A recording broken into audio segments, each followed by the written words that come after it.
is likely going to be met by the demand growth in the petrochemical sector, right?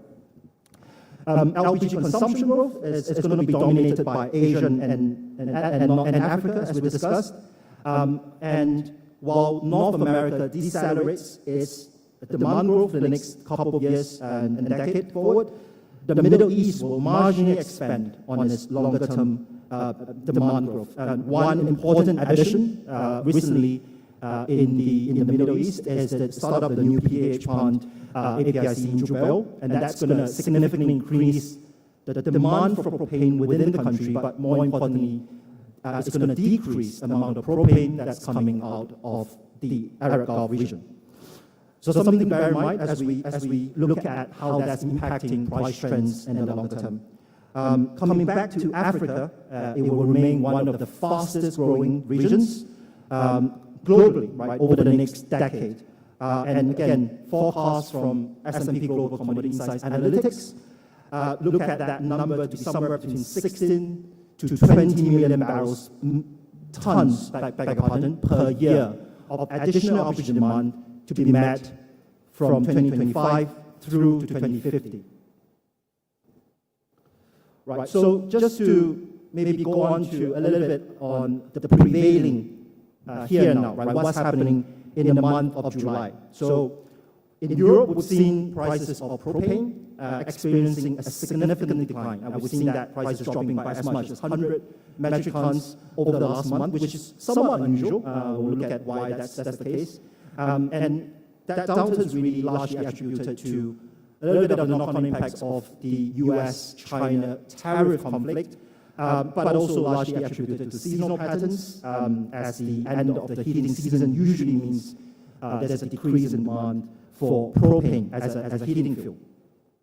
We've also seen transatlantic arbitrage economics for propane and butane remain unfavorable, and really what that means is European markets is taking less of US barrels, and those molecules are instead landing in Asia. China, which is a country that we'll be talking a lot about later on in the presentation, has really benefited from that 90-day US-China tariff pause, which really ended on the 9th of July, right?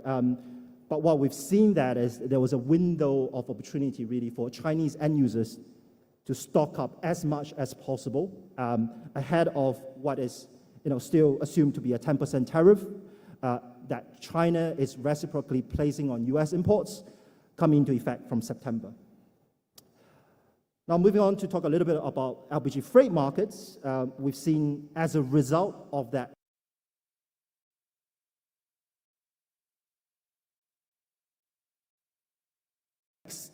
have seen a year-to-date high, right? And that's really reflecting that strong demand in terms of shipping fundamentals, which is not only true of the US Gulf Coast, but we've seen freight for the Persian Gulf to Japan route also surging nearly 19% month on month, right? And a lot of that, again, is due to the geopolitical tensions happening in the world, is due to the fact that with the onset of the tariffs, China needs to essentially displace the US molecules that were coming in and looking for alternative supplies. A lot of that will have to come from the Middle East, but potentially other regions as well. Last but not least, from a downstream demand perspective, we've seen chemical demand forecasts in Europe being adjusted downwards due to market rationalization, with several key crackers shutting down or reducing operations. Elsewhere, as we mentioned, the start of new Chinese PDH plants provide support to that baseline Asian demand. Okay, so let's start off by looking at globally propane assessments published by Platts and how those prices have trended over the last year or so, right? A couple of very interesting things that you can pick up on this slide. Let's start off with Northwest Europe first, right? So the Platts propane for Northwest Europe seagoing assessment or benchmark is a very important reference price for this region in particular. And we've seen really that benchmark throughout the first quarter of this year performing at globally a very high level. In fact, it was the highest performing or highest valued assessment out of all the regional benchmarks that you see on the screen. And the reason for that we've discussed, wintertime provides usually a significant boost because of that increasing heating demand throughout Northwest Europe, and last year was no different. But in additional, what we've seen last year, going into first quarter of this year, is that there's an additional boost in the prices due to really the EU sanctions on Russian exports of propane coming into effect in January of 2025. So we've discussed a lot of that impact yesterday for diesel and gasoline. We're now seeing the similar sort of price trends and impacts of which from sanctions happening in the European propane market. And then what we've seen since then, in early April, is really globally all of the benchmarks assessments collapsing on the back of that US announcement where it's going to, was going to impose tariffs on China, and subsequently the reciprocal tariffs that China placed on US imports of LPG. You will recall at one point it was in a region of 125%, right? So essentially at that point, it just becomes economically unviable for any US origin molecule to be delivered into China at that point, right? So really we've seen that collapsing of price levels as a result of that. And what's interesting, if you look at the line in, I guess, gray, which really reflects the price of propane landing on a CFR basis in China, it was the highest valued benchmark globally through April and May as a result of that tariff. So you're seeing that perceived increase in cost as a result of the reciprocal tariffs now translating into the delivered price, right, assessment that we publish.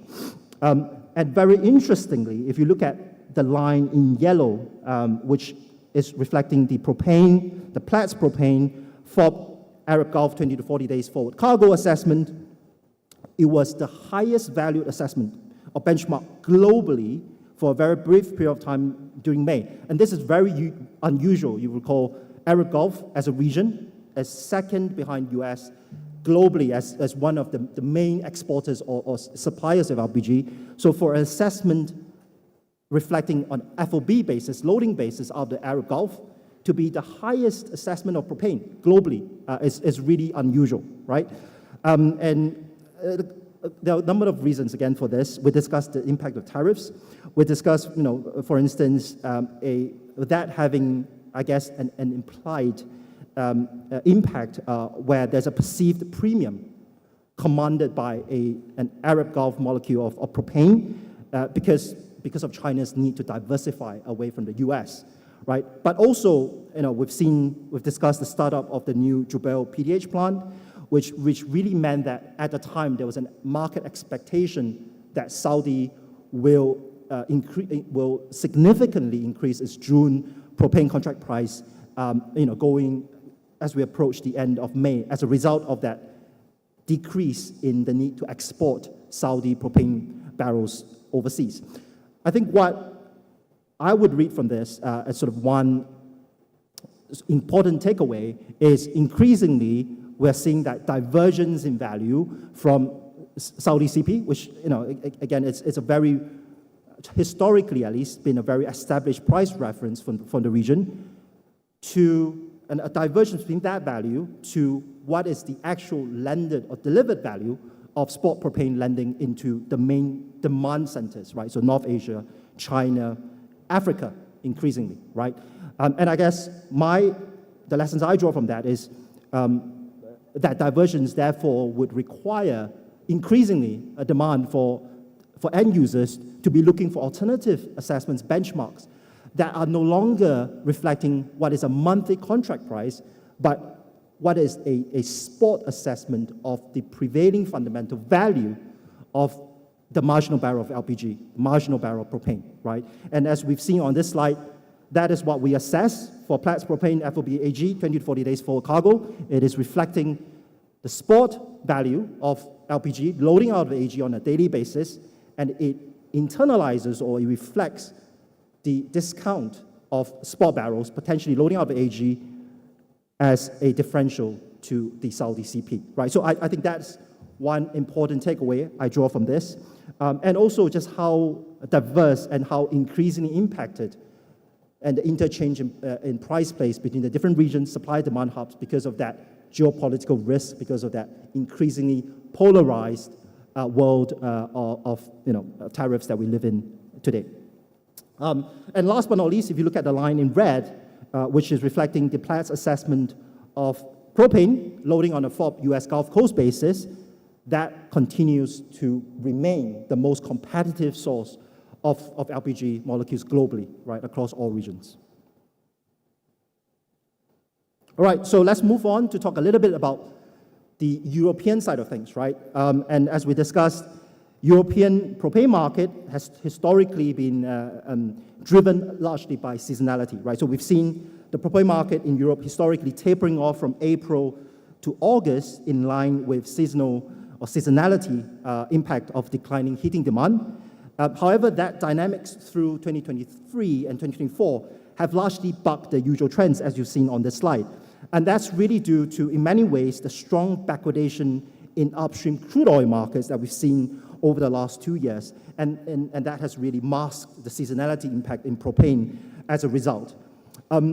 What this has really meant, therefore, is that what we've seen is there's little stockpiling over the summer month, right, which has historically been one period where, as an end user outside of Europe, you want to actively avoid purchasing a lot of LPG, spot LPG at that point, because that's historically where you see an uptick in prices through that stockpiling activity. That hasn't actually happened over the last year or two, and the complex overall has remained well supplied through winter, owing to very strong US production and exports, as we've discussed. And then on the demand side of things, the overall weaker than usual petrochemical demand and lower crude oil prices compared to previous years have also kept the outright value of propane landing in Europe pretty much in line, right? Of course, as we discussed, the recent tariff conflict between US-China has had one of the most significant downward impact on value, in recent years, right? Okay, so let's move on to talk a little bit about butane, which is in many ways more relevant and topical for West Africa, right? Because a lot of what West Africa imports is not propane, it's butane for ResCom purposes. A lot of what is exported out of US Gulf Coast is propane rich, not butane rich, right? So historically, West Africa had to rely on a lot of the butane exports from Northwest Europe, from the Mediterranean and other regions where you are more likely to find a butane-richer stream of supply than the US Gulf Coast. A lot of that has changed, of course, over the recent 2 to 3 years, but increasingly, but historically, I beg your pardon, that still is between the two markets, the one that is more relevant and more looked at by the West African market. And the Platts assessment benchmark of butane on a FOB West Med basis, of course, is benchmarks that are used to underpin the import of butane barrels into the region. So as we've seen from this slide, the market has seen strong seasonality again in 2024 due to the winter boost in gasoline blending demand. And this is really a period where butane, you see, being blended into gasoline at a much higher proportion. Typically, that's about 10% or so in the winter in order to achieve its RVP, right, during that period. And also is typically more economical than naphtha, right, which is an alternative blend stock that you could use.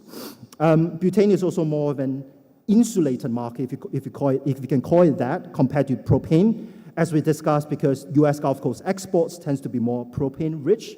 And really, as far as the European butane fundamentals is concerned, it relies more on its domestic regional production, less so imports of butane into the region. And what this means, therefore, is whenever you have a refinery outage, as we've seen last year with the outage of Casto, for instance, in Northwest Europe, that would have a bigger price impact on butane compared to propane, typically.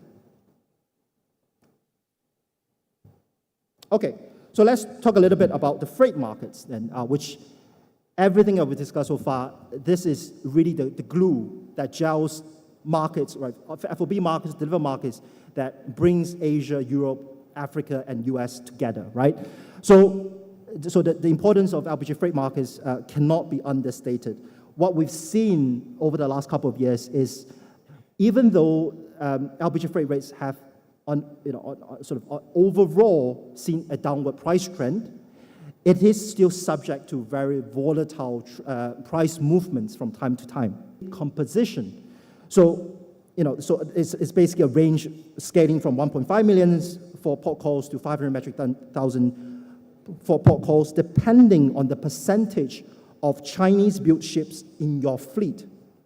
Of course, this is still under review. It's not yet been implemented, but as we discussed, it could have a huge, significant upside price risk going forward if imposed, right? So just to break it down to you in terms of what that means. In 2024, globally, there were 293 VLGCs calling in the US, right, over that time period.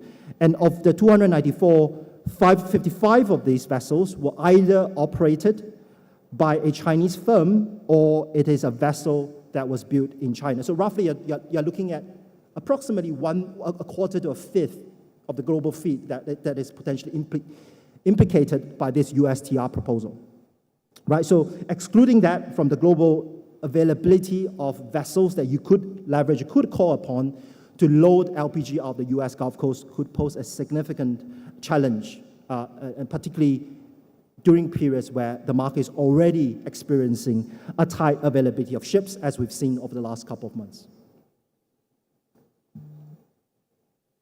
Okay, so let's now move on to talk a little bit about global supply-demand fundamentals and the implications of that on the region, right? Let's start with US. As we discussed so far, it has been and will increasingly play an important role to supply excess barrels to meet global demand growth. However, again, this is a chart I've taken from my colleagues in S&P Global Commodity Insights. LPG production growth in the US is expected to slow as oil and associated gas growth decline, particularly in the Permian Basin, expected to decline amid lower crude price outlook, right? So really what this is trying to say is how much growth of LPG molecules coming out of the US in many ways is tied to how much, on an upstream level, how much the price of crude oil is going forward, right?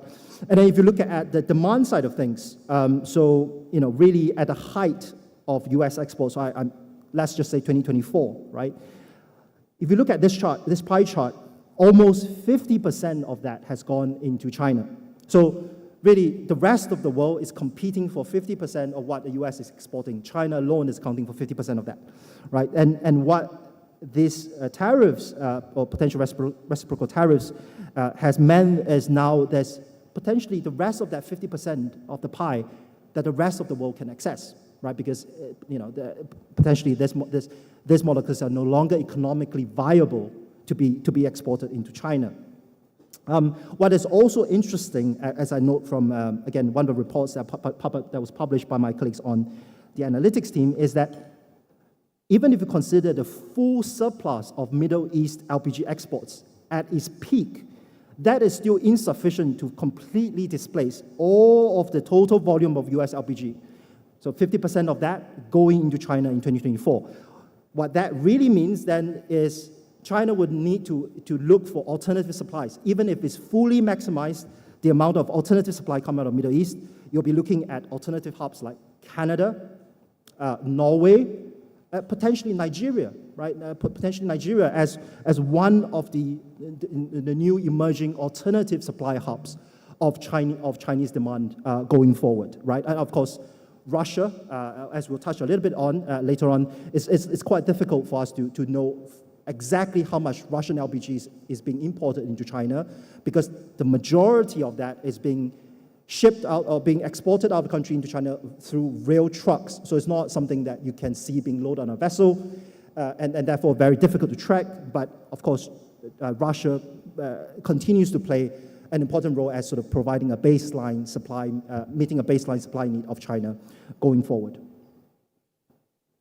Okay, so let's just take a quick recap at this point on the timelines of the US-China tariffs, which we've discussed a lot so far, right? So China's LPG imports have really benefited from that 90-day US-China tariff pause, which ended on the 9th of July, but a 10% tariff is assumed to continue from middle of September onwards. Now, if there is, and we still do not know for sure at this point, but if there's a deviation from that 10% tariff, that difference in tariff rates between China and the rest of North Asia, particularly Japan and Korea, would mean that what we'll see going forward is that divergence in values, that two-tier market happening, and we'll discuss a little bit about that later on, where we see committed US origin term barrels, previously committed going to China, now being swapped out for a cargo of non-US origin, and the previously committed US term barrel now going into China, going to Japan, Korea, Vietnam, and other countries instead. Right? So it's very interesting dynamics to see how that plays out. What this slide goes to show is really, the interplay in prices between propane on a CFR North Asia basis and on an outright basis, and what that looks like for the SALP M1CP. And you can see really that, again, that divergence value as we've seen through early April all the way through May. And since then, the two lines have really converged a bit. But the next chart will really, I guess, show the full picture of what that divergence really meant, right, over the last 2-3 months, right? We've seen that divergence between the value of LPG landing in China versus the value of LPG landing the rest of East Asia, North Asia, as a result of that tariff, a potential tariff. And it's quite interesting, actually, if you note, midway through June, all the way through early July, the two lines have actually then converged, right, as a result of, I guess, the 90-day trade tariff pause. But since then, it's diverged yet again, and a lot of that is due to, as we discussed, China sort of using this window of opportunity to pick up as much LPG molecules from the US potentially as possible before September, right, before the 10% tariffs comes into effect. Okay, so just a revision of timelines. Due to time, I'm just going to skip through this. This is quite an interesting slide. So as we discussed, China now really is, I think, at a sort of a crossroad in terms of determining what its strategy is going to be. Now we discussed there are two aspects to this. One, ensuring, especially for a fuel like LPG, is ensuring price competitiveness, at the same time ensuring a stable energy supply. So what China has done in the past was to rely, as we've seen in the slide earlier, a lot on that base load demand from countries like US, from the Middle East, and then whenever there's an arbitrage window open and opportunities for China to diversify into other countries, you will sporadically pick up cargoes from the likes of Russia, Norway, Canada. But I think a lot of that is going to change going forward, right? So a lot of what has historically been alternative sources will now become a stable supply of LPG into China, and with the possibility of that exceeding 1 million metric tons in the coming year, as forecasted by my colleagues on the S&P Global Commodity Insights team, analytics team. So that's 1 million out of approximately 20 million of 17 million of which is propane going into China, right, next year. So moving back to talk a little bit about Russia, right, as we discussed, on the back of that, really EU sanctions coming into effect on Russia's supply of propane from January of 2025, we've seen that really the exports of Russian molecules into the EU declining, and a lot more of that now heading eastwards into Asia, into Africa, and other regions of the world. If we break this down further, we've seen not only the absolute volumes decreasing, but the increasing diversity of where Russia is sending its LPG into, right? So two of the countries have discussed, but also I'll add a third country into that, Turkey, which continues to receive a lot of the Russian origin, both propane and butane, both because Turkey has got a strong petrochemical presence, a presence of PDH plants in the country, but also Turkey relies a lot on LPG for autogas and domestic heating. So that's something, that's a trade flow that's obviously very interesting to keep an eye out on. And on the back of that, actually, Platts has launched what we call a safe Black Sea coasters assessment for propane butane and also mixed propane butane, 80-20 mixed propane butane, on the back of this very interesting shift in trade flows that we've seen as a result of that sanctions taking into effect. Okay, and then moving on to talk a little bit about the other side of the story, which is the freight side of the story.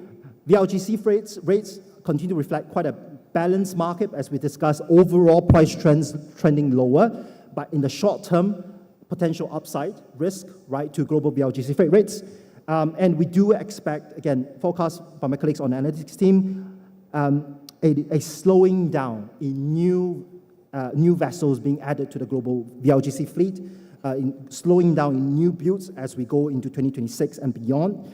Again, I have some numbers here, right? So in 2023, we saw 40 VLGCs being delivered globally, right? So in 2023, 40 new ships delivered. Last year, that number has come down to just 21 new VLGCs. This year, we are expecting only 12 new VLGCs to be added globally, right? So the pace of new VLGC being added to the global fleet is trending lower, and on the back of that, of course, the USTR risk looming in the background. So what we'll see there is really a likely increase in the overall freight rates for VLGC by as much as 25% going forward, right, into 2026. So implications of that, if West Africa is importing something directly from the US Gulf Coast, directly from the Middle East, on an FOB basis, and then as part of that import formula, having to basically fork up additional amounts to internalize that additional freight rate that will be shipping the molecules into the region. This is something to bear in mind, of course, that there's an upside risk to how much that rate could go up in the next year. Okay, so let's move on to talk a little bit about Africa now, right? So LPG is key, as we discussed, to West Africa, to Africa as a whole, not just in terms of ensuring energy security, but it's a huge part to play in its energy transition story as well. And many countries have a significant upside in terms of supply. If we were to break it down a little bit more, LPG from the natural gas processing will continue to be the largest domestic source of increase in LPG supply. But also, as we've discussed throughout yesterday, the startup of Dangote, what does that mean? Is now added yet another additional source of LPG supply, and good quality LPG, propane-rich LPG that are in huge demand right now. China, as we discussed, but potentially other demand hubs elsewhere in the world, right? So really, Africa, especially West Africa, is looking at transitioning to a net exporter of LPG going to the next decade. I have some numbers here from S&P Analytics. We expect production from Dangote to ramp up through 2028, driving refinery LPG supply to grow by over 13% annually. And then, of course, on top of that, you still have as we said, the baseline growth coming from field natural gas processing to field production growth throughout that period. And what this all means is that by mid of 2030, Africa as a continent is expected to become a net LPG exporter at that point, right? And then on the demand side, Africa has grown let me just move on to the next slide, on average of 2.5% in the last 4 years. So this may not sound like it's a significant percentage, but it is, and it's slightly lower than if you look at Asia Pacific as a whole, but it is in line with the US, that 2.5%. It is higher than Europe. It is higher than Europe and CIS. But more importantly, this growth is expected to sustain well beyond 2035. So if you look at what's happening in Asia Pacific, for instance, we do expect that forecasted growth of 2.5% to taper off as we approach 2035 and beyond, as Asia-Pacific, particularly China, starts to slow down its demand for propane and butane imports, but Africa will continue to grow at that point, right? So it's a longer-term sustained growth driven by the fundamentals that are prevalent to the continent of Africa. And then what we see on top of that consistent growth is we see pockets of demand growth in the region, which are particularly interesting to look at, right? So you have the likes of sub-Saharan African regions like Tanzania, Mozambique, Madagascar, and Burkina Faso among 4 countries that are showing higher than average rates across sub-Saharan Africa, and really there's significant growth potential, upward growth potential, and expansion in those parts of Africa. And then on the flip side, if you look at North Africa, particularly Morocco, which has historically been accounting for the majority of imports into the continent, that's slowing down, right? So if you look at Morocco, for instance, last year it accounted for 17% of the total of African imports. That's expected to come down. So in fact, it's peaked because of the expected implementation or substitution away from LPG through the removal of subsidy or subsidy cuts in the country. So we've seen that displacement of LPG for other fuels such as LNG, potentially coal, potentially other fuels as a result of that subsidy removal in the country. So it's all very fascinating how that is playing out both from a demand as well as supply side of things.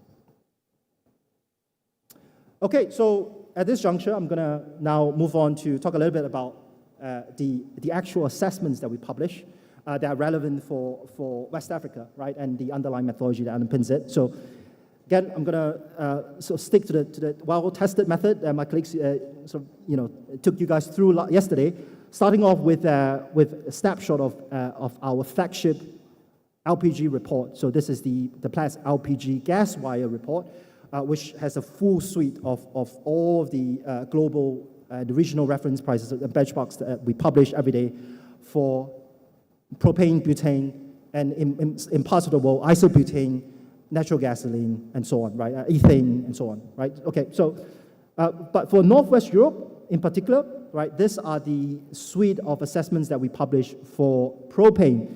What is really relevant for this region, as we discussed, the FOB Northwest Europe seagoing assessment, one of the assessments benchmark that is widely referenced in the region for propane, but also on top of that, we assess propane on a CIF large cargo basis, and as of last year, we've started publishing that value on an FOB basis through a netback approach.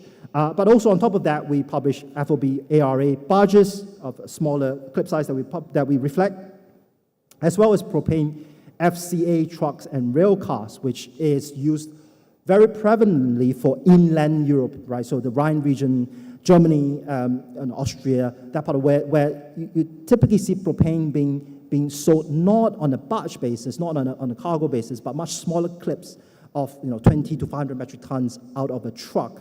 And I think this is a quite interesting one for us to think about when we think about building a reference market for West Africa, because again, this is how a lot of the sales of LPG is done in this region, right? Not necessarily through coasters. Of course, coasters up to 4 KT is quite a stable trade flow that we see, as well as especially with VLGCs coming to the region, breaking bulk in Lomé, and then we see a lot of coaster-sized vessels then being supplying to the likes of Senegal, into Côte d'Ivoire, into other parts of the region. But a lot of that is being connected through sales of LPG on trucks, right? So potentially that's something we could explore for this region, right? And last but not least, biopropane is something we've launched now coming to 2 years now. With energy transition, the agenda, and and a lot of emphasis these days on reducing carbon intensity of fuels. Biopropane is something that we've looked at in Northwest Europe, as an interesting solution, part of the solution, right, for longer-term energy to meet longer-term energy transition goals.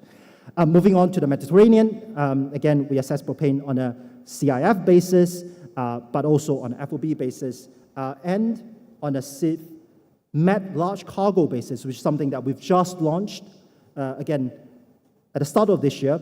And that's really in many ways reflecting that shift in trade flows that we've seen, right?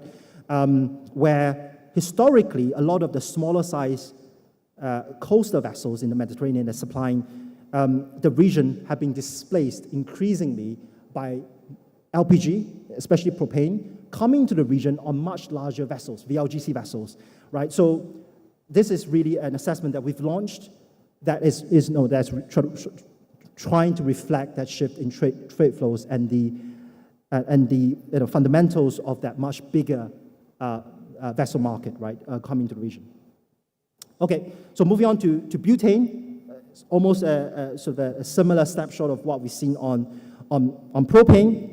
The butane FOB West Med Coastal Assessment, PMAAM00, is one of the most recognized, established assessments or benchmarks that is used to underpin imports of butane LPG into West Africa, right? So again, there's an active market on close assessment process for this assessment where market participants demonstrate, the view of where bids and offers and trades of this market is to Platts on a daily basis in the Platts market on close assessment process, and as of late 2023, we've migrated that now onto Platts e-window, which my colleagues have touched on in a lot of detail yesterday, so I'm not going to go into that today, but essentially it means that it's now no longer a manual process.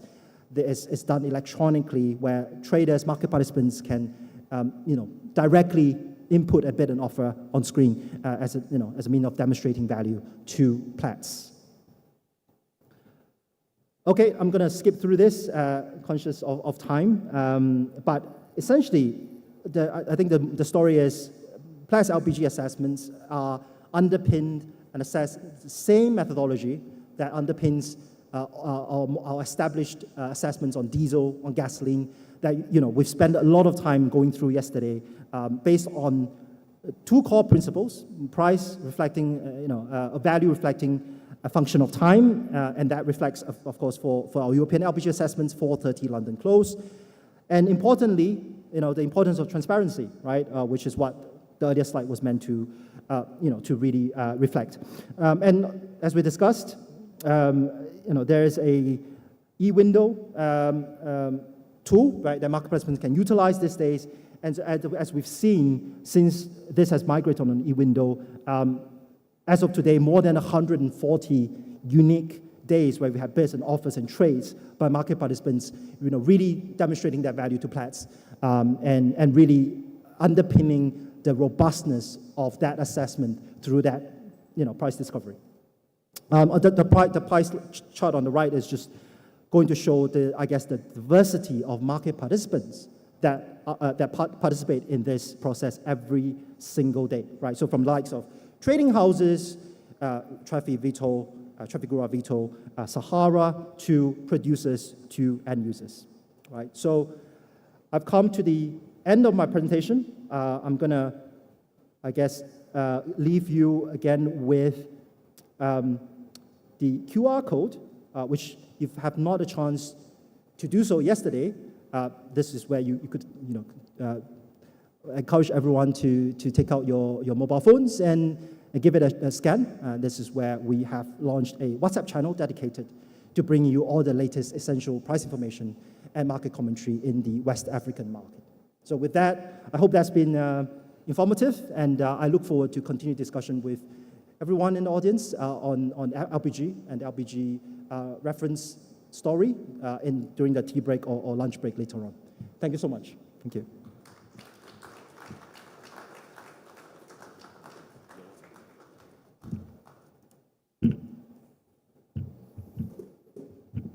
Thank you so much, Frank Zen. That's quite a detailed insight into the LPG part of the conversation.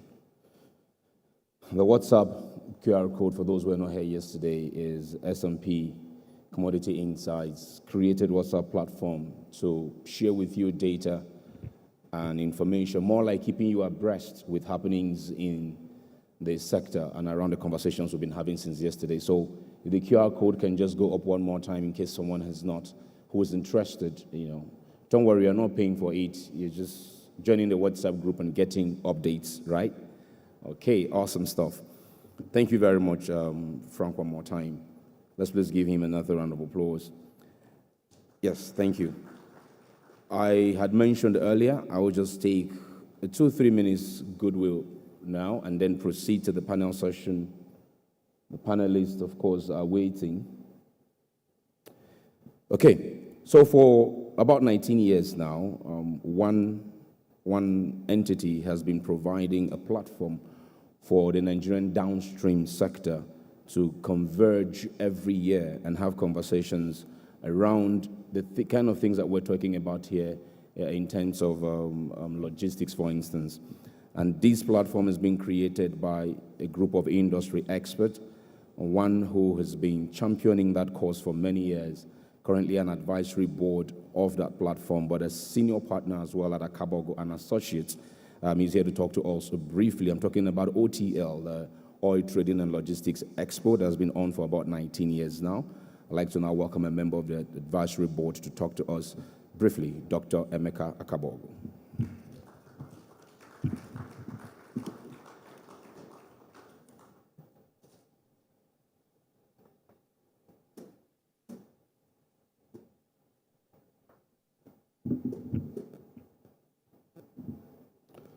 Good morning, everyone present.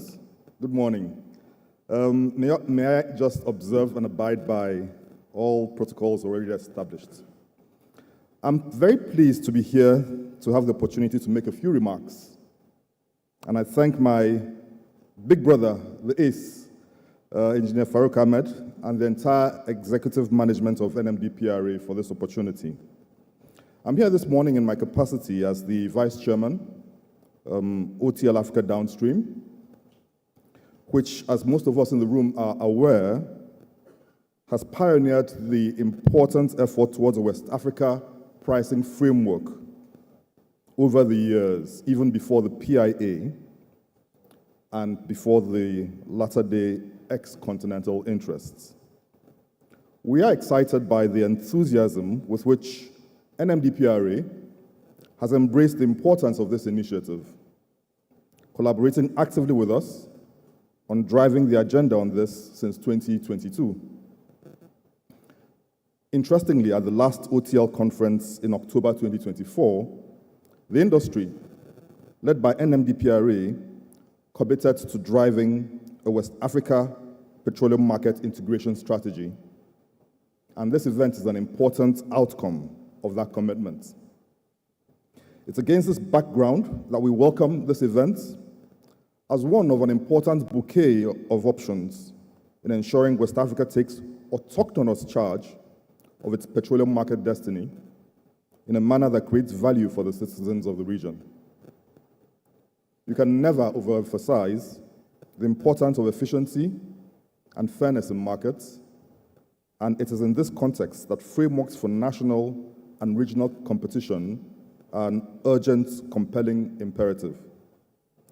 I cannot end these remarks without once again especially appreciating the leadership and collaboration of NMDPRA, and particularly the Authority Chief Executive, Engineer Farouk Ahmed. Thank you, sir.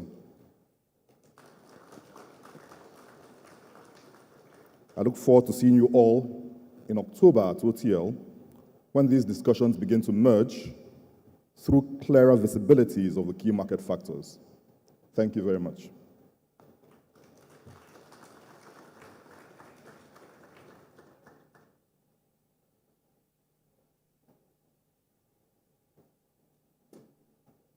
Africa Downstream, Africa's pioneer downstream energy initiative.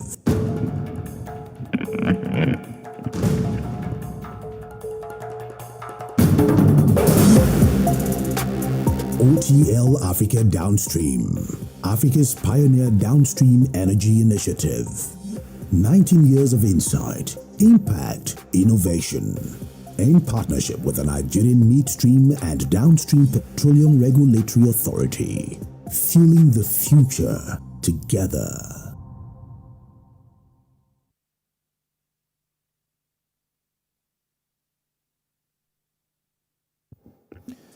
Okay, thank you very much, Dr. Akabogo.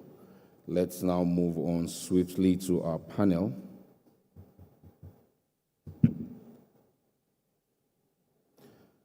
Our panel session 2 on policy harmonization, aligning West African regulatory frameworks. Now, to align a regulatory framework or to align policies, before the politicians can be encouraged or inspired to do something, the technocrats, the experts, we need to start the conversation and then move it forward through the politicians, in this case, perhaps through ECOWAS or African Union, if you like. Before we get there, let's have the experts begin the conversation. So let's start, first off, by welcoming to his seat on the podium the Chief Executive Officer of the National Petroleum Authority of Ghana, Godwin Kudzo Tameklo. You are welcome. He's in the room, I guess. You're representing him? Oh, okay. I know he was here yesterday. So you will let me know your name. We also have on the panel. So what's your name? Yeah, good man. Thank you.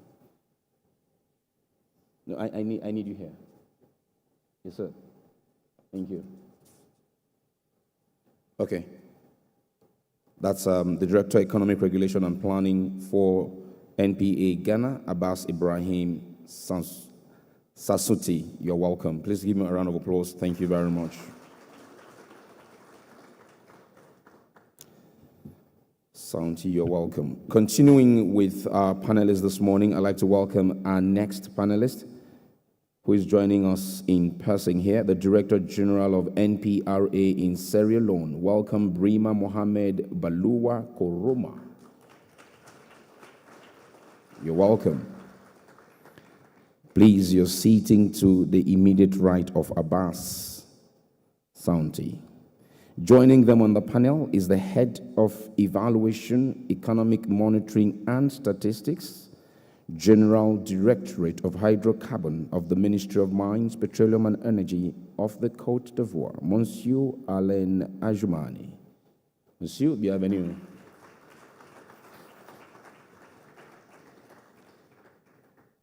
Joining them is the Executive Director, Health, Safety, Environment and Community of the NMDPRA. Welcome, Dr. Mustafa Lamode.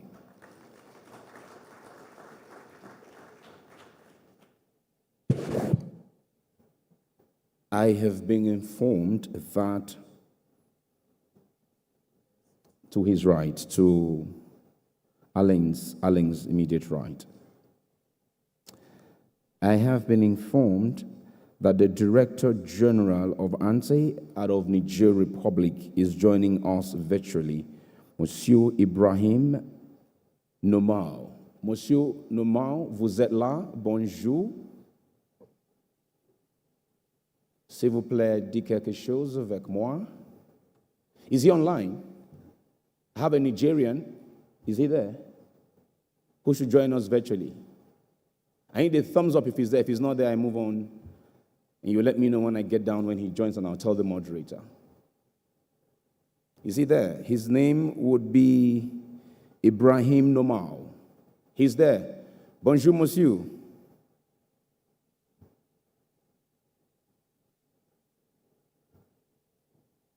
Vous êtes là?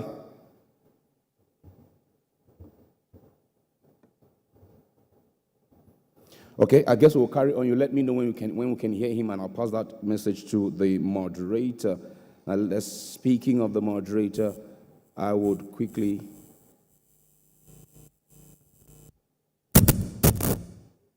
If he's speaking and you're not hearing him, give me a thumbs up.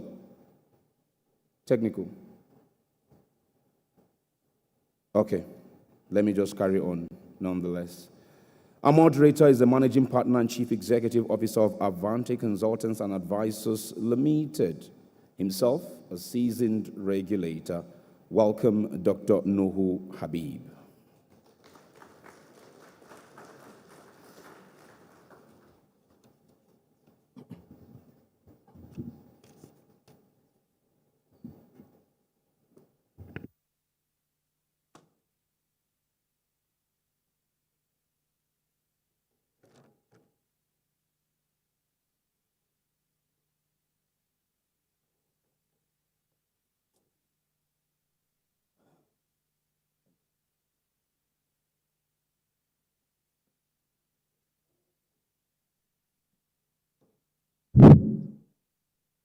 Very good morning, ladies and gentlemen. Very good morning, my colleagues. Ladies and gentlemen, you'll agree with me that to do justice to this very strategic value driver that actually is the main principal determinant of attainment of uniformity in terms of reference benchmark price for West Africa, given the quality and the caliber of the personalities that are in this panel.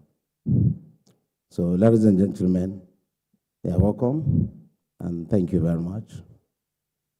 We take a simple methodology, basically where we get generic views and perspectives of each of the participants, which could be unique to either geography, jurisdiction, or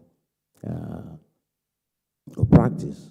And then we'll go back to specific technical realities and policy issues that could dovetail to attainment of the harmonization expectations that we seek to achieve. But to do that, I would like to give a very simple perspective. So recall that the issue of energy harmonization in West Africa is a very long-standing focus of ECOWAS. And that is specific to the fact that as a bloc, we actually have one of the lowest energy access in the world. And that is why in 1982, ECOWAS founded the first ECOWAS energy policy, which was pretty much recently updated in 2023. That ECOWAS energy policy led to the creation of West Africa Power Pool. That what gave rise to the West Africa Electricity Regulatory Authority. It's still the same philosophy that led to the creation of the West Africa Gas Pipeline Authority and the West Africa Gas Pipeline Company. So we have this documented experience around coming together to collaborate to create a critical value that will enhance energy access and availability across the sub-region. So against this backdrop, let me start with the CEO of MPA.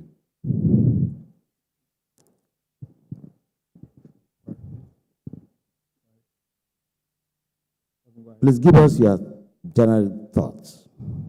Thank you very much. Let me clarify again that I'm representing. To do that, please take 3 minutes to do that. Right, so I'm representing the CEO of MPA, who was here yesterday but had to rush to Ghana for an important meeting on an early flight. So as I was introduced, my name is Abbas Ibrahim Tasunti, the Director for Economic Regulation and Planning. As you said, there's a need for harmonization. You spoke about the energy sector, but you realize that when it comes to petroleum in particular, the downstream petroleum in particular, West African countries have not been able to have a lot of harmonization. Throughout yesterday, almost everyone that has spoken has mentioned harmonization. This underscores the need for harmonization. But you realize that when it comes to the West African sub-region, most of the countries, the regulators, we don't have any form of harmonization when it comes to our sector, the petroleum downstream sector. I know the likes of the African Refineries and Distributors Association has been doing a lot to bring together some form of harmonization when it comes to specifications, when it comes to pricing, when it comes to several things that we do on in the sub-region, but it is still lacking. On our own, Ghana, as for example, we pursued this harmonization of fuel specifications. We had a lot of working groups with the UN, with Ghana and other countries in the sub-region to harmonize our fuel specifications. We couldn't have that form of harmonization, even though ECOWAS, for example, had come up with a standard that we should all work with. But when you look at the peculiarities of each economy, it makes it very difficult for us to harmonize our policies. But beyond conferences like these, where it's important that we discuss these issues, we share ideas, not much happens after we've left these conferences. So I'm hoping that as we have met here, we are discussing harmonization again. This may be one of the last times that we'll just meet and talk on panel discussions like this. But we'll actively work together, especially the regulators, because if ADA, for example, has come up with working groups for regulators to work, and we only meet at conferences to talk. But after the conferences, the regulators ourselves, we are not committed to working together to bring about the harmonization that we need. Then it will just continue to be a talk shop, and we'll not be able to achieve this objective of harmonization. So I'll just make these initial comments that it's a good thing that we are discussing this here today, but we want to work together beyond the workshops and the conferences. Thank you. All right, thank you. Mr. Brahma, please, your general thoughts. Yeah, 3 minutes, please. good afternoon. Good morning. We as regulators, our role has much expectation from government, consumers, and traders, the oil marketing companies. And they all have different expectations and objectives which are not in the harmony of the regulators. We are a complete different beast because sometimes when you do much, you see us in the news, either we are doing too much or we are doing too less. And for Sierra Leone particularly, most of our activities are translated and felt at the pump, where consumers actually are affected. And what is happening, we have so many components within our pricing structure, which is also at variant within the West Africa market. If my neighboring country, for instance, you go to Liberia, they have a very different pricing structure. You go to Ghana, my colleague will tell you, yesterday we are discussing, they have a different pricing structure, but the same market, we are so close that we are also so divergent. I think this is not acceptable for us to progress in terms of regional integration. And we must also look at the interests of the suppliers, wherein it will be easy to have cross-border trade if we have a harmonized and homogeneous pricing system. And one of the elephants in the room within our pricing structure in the fair market is the plant. I'm so grateful that yesterday there has been a very significant insight regarding the oil pricing regime for West Africa. Today, for Sierra Leone, we are a little confused. We are using both West Africa Plat and FOB. When I listened to the president of Dangote Group yesterday, that Nigeria is consuming about 30% of the PMS produced in Nigeria. So I asked myself, where is the rest of the 70% going? Within the West Africa countries, then where are we having major and significant price variances at various market levels? So this conference, to me, is very key for regional integration. It's very key for easier and smoother cross-border trades, and it's also very key for the economy and predictability and product affordability. Thank you. Thank you very much. Mr. Alain, please. Right. Thank you. OK. Merci beaucoup pour la parole. Au-delà de ce qu'a dit mes prédécesseurs, moi, je marquerai un point sur les difficultés d'harmonisation de la réglementation. Ce qu'il faut dire, c'est que les États sont différents et n'ont pas les mêmes capacités financières, les populations n'ont pas les mêmes pouvoirs d'achat. Du coup, les mécanismes d'administration de prix sont différents. Bien qu'il revient communément de rappeler que le mécanisme en lui-même, il a des similarités entre les États. On part tous d'un prix de parité importation auquel on ajoute tout ce qui est droit portuaire, droit des douanes, certaines parafiscalités, des subventions accordées par l'État et bien diverses autres lignes dans la structure des prix. Donc, ce qu'il faudrait retenir ici, c'est que l'harmonisation des prix est un élément important qui mérite d'être discuté, qui mérite même d'être étudié. Normalement, on devrait lancer un projet d'évaluation de la nécessité de l'harmonisation des prix au regard des différences qu'il y a entre les États. C'est ce que je voudrais dire pour l'instant.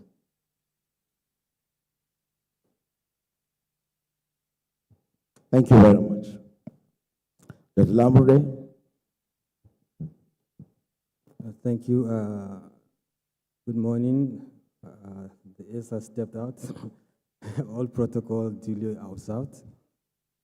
Policy harmonization in the West African oil and gas will definitely streamline regulatory framework, for better product distribution across the region, expansion of our storage facilities, and also increase refining capacity. But I think importantly, it's a matter of balancing national priorities with the regional cooperation. The regional economic communities in Africa, have followed a crucial step actually in harmonization of policies. The East African community, the South African Development Community, and back here, as you rightly mentioned, Dr. Habib, the Economic Community of West African States have tried to harmonize and standardize our petroleum product specification by the directive of 2020. And they have followed that with regular evaluation of the process on annual basis. But we can also improve on that. We can move beyond just product specification to include compliance, safety measures, and also environmental perspective of it. But also, I think another important aspect is the development of shared infrastructure. You mentioned the West African Power Pole, which is actually a specialized agency of ECOWAS, basically integrating national power system with a regional one, with the goal of promoting long and medium-term tariff and competitive price of production of and supply of electricity. So we can borrow that to the oil and gas industry. We can look at a regional body that look at regulation, unifying all the fragmented regulation that we have within the region. So that will actually promote cross-border trade and ensure, the sufficiency of petroleum product within the West African sub-region at a very competitive price. Thank you. All right, thank you very much. So we'll now dovetail to pretty much specificities around the 5 key elements that will deliver the attainment of the reference pricing implementation in West Africa. Of course, generally, the most critical 5 elements that we have to look at it for us to be able to achieve that is how do we harmonize our policies and regulatory frameworks around ensuring that there is uniformity in quality specs, because that's a very big challenge. Of course, infrastructure development is an issue. Issues around data transparency, market rules, of course, pricing, and then supply and distribution optimization. So let me start with Mr. Allen.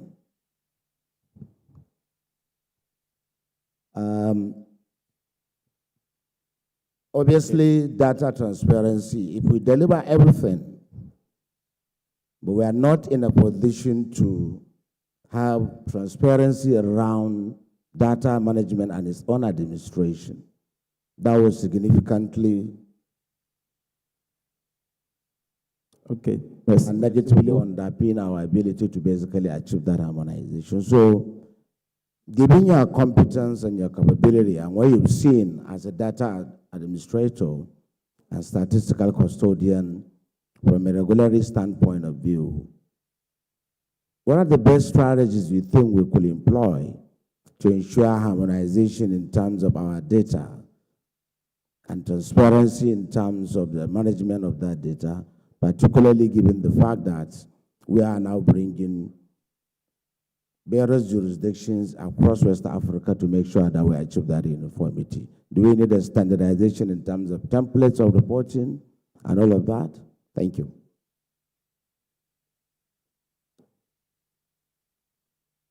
Ok, je ne sais pas si vous m'entendez maintenant.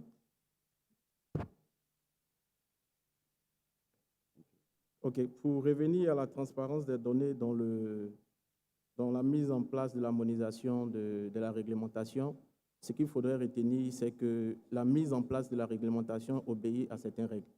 Il est plus urgent et nécessaire d'avoir un hub régional en matière de logistique, disposer de grandes raffineries, de grands dépôts pétroliers et avoir toutes les informations du marché en matière de négoce et tout.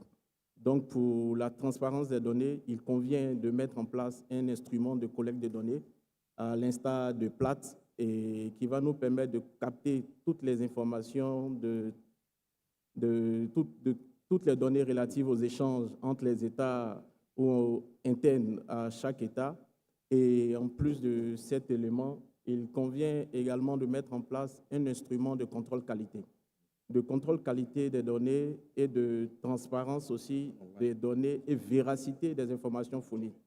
Du coup, il convient de faire très souvent, après la mise en place d'un instrument de collecte de données, des équipes qui mèneront des audits de données collectées auprès des raffineries, auprès des traders, auprès des compagnies d'importation et auprès aussi des distributeurs. Donc, c'est ce que je pourrais dire pour l'instant. Merci beaucoup. Thank you, thank you. Thank you very much. So, ladies and gentlemen, we'll quickly switch to have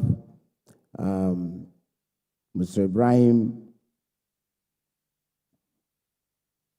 Nomao, the Director General of ASE from Niger Republic, who is virtually to join us now for his generic thoughts and comments on the subject matter in question. Please, Mr. Ibrahim.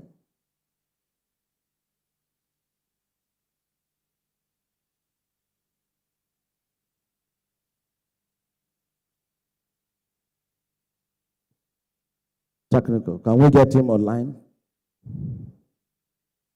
Bonjour, bonjour. Bonjour. Est-ce que vous me recevez là? Bonjour. Hello, bonjour. Merci, merci, merci beaucoup.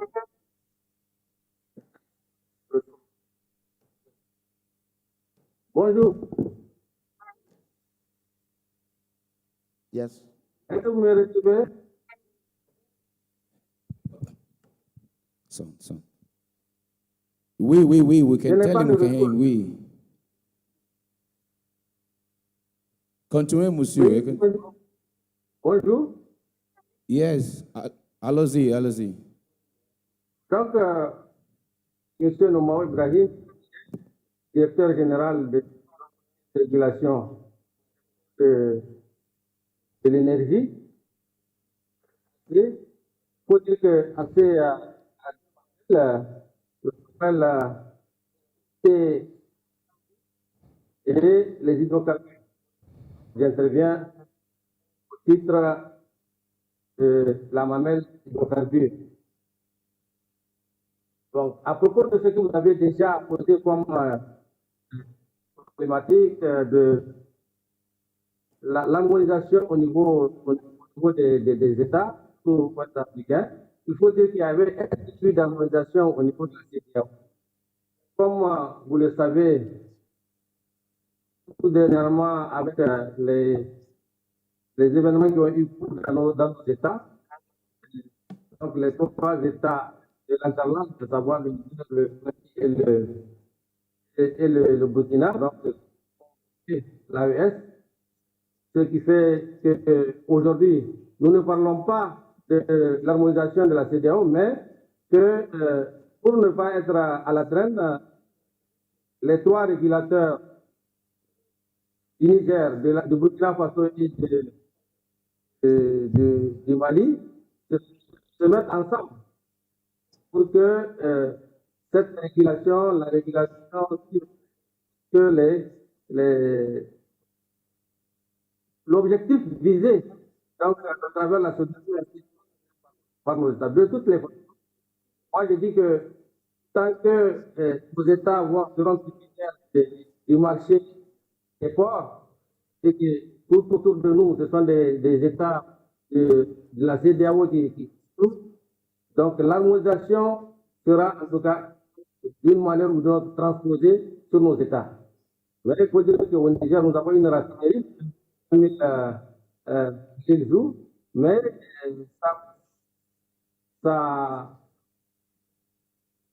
la quantité de produits ne suffit pas totalement, en tout cas à couvrir les besoins du groupe. Et nous sommes obligés encore de faire recours. Donc, que nous serons toujours tributaires de l'harmonisation qui aura cours dans les États de l'Afrique de l'Ouest. Donc, voilà ce que je peux dire par rapport à l'harmonisation. Donc, nous sommes en tout cas en train de relever ces défis-là avec les autres États de l'AES. Mais, je dis bien que nous sommes toujours tributaires de ce qui se passe dans les autres États. Voilà, merci.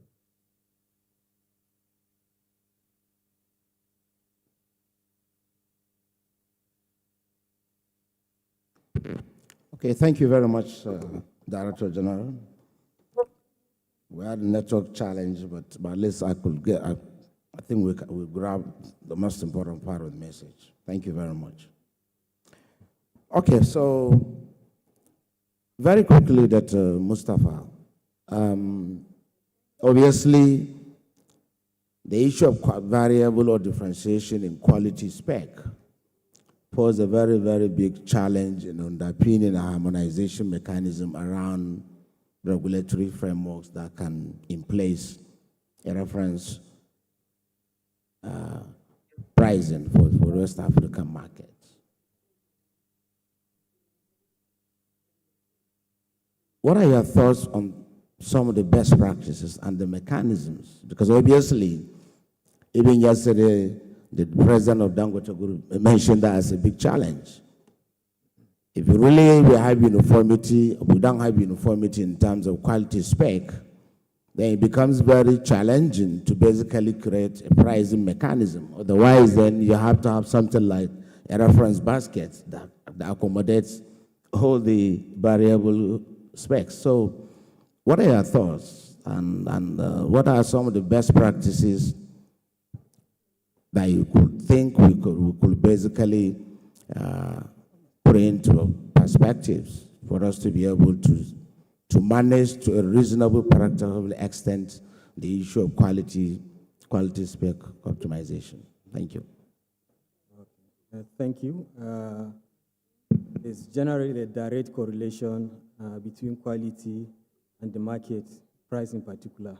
So definitely, if you have a high quality product, the price is premium. But as I've said in my opening speech, there's a momentum that has been built already by ECOWAS, the directive of February 2020, on harmonizing, petroleum product specs within the West African sub-region, basically to a specification of 50 ppm for both gasoline and diesel. So when that directive was issued, member states, countries were given up to 1st January 2021 to comply with all imported products, while local refineries were given a waiver to comply by January 2025, which is this year. But in Nigeria, and this is an example of aligning national interests and priorities with regional cooperation, the PIA subsection 317, section 317, subsection 11 actually, aligns with the ECOWAS directive of 2020. And going forward, and I think the country have achieved that, by mid last year, we're able to, make sure that all products that are being imported into the country, actually are within the specs that is being provided by the ECOWAS directive. But ECOWAS actually, they're going forward, and I think this is a very good thing. There's been an annual evaluation of progress of member states to see how this implementation goes on.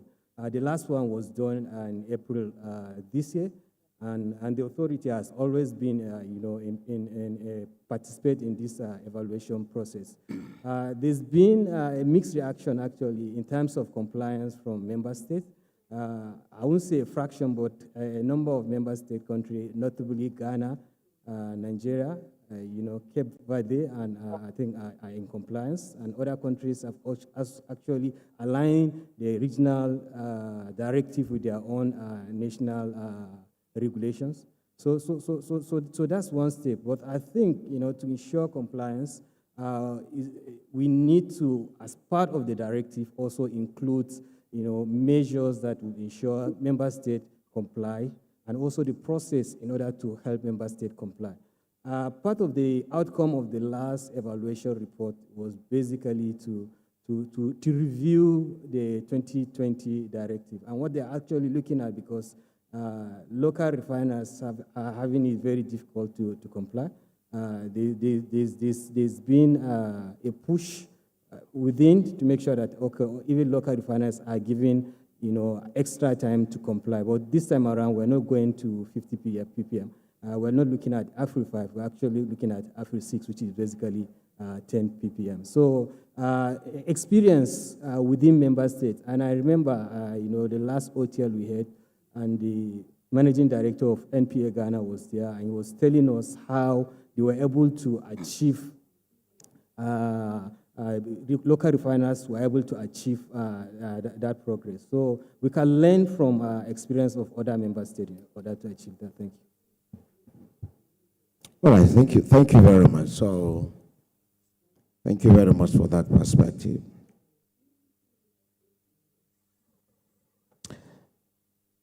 So, there was an issue around optimization of our fiscal reality.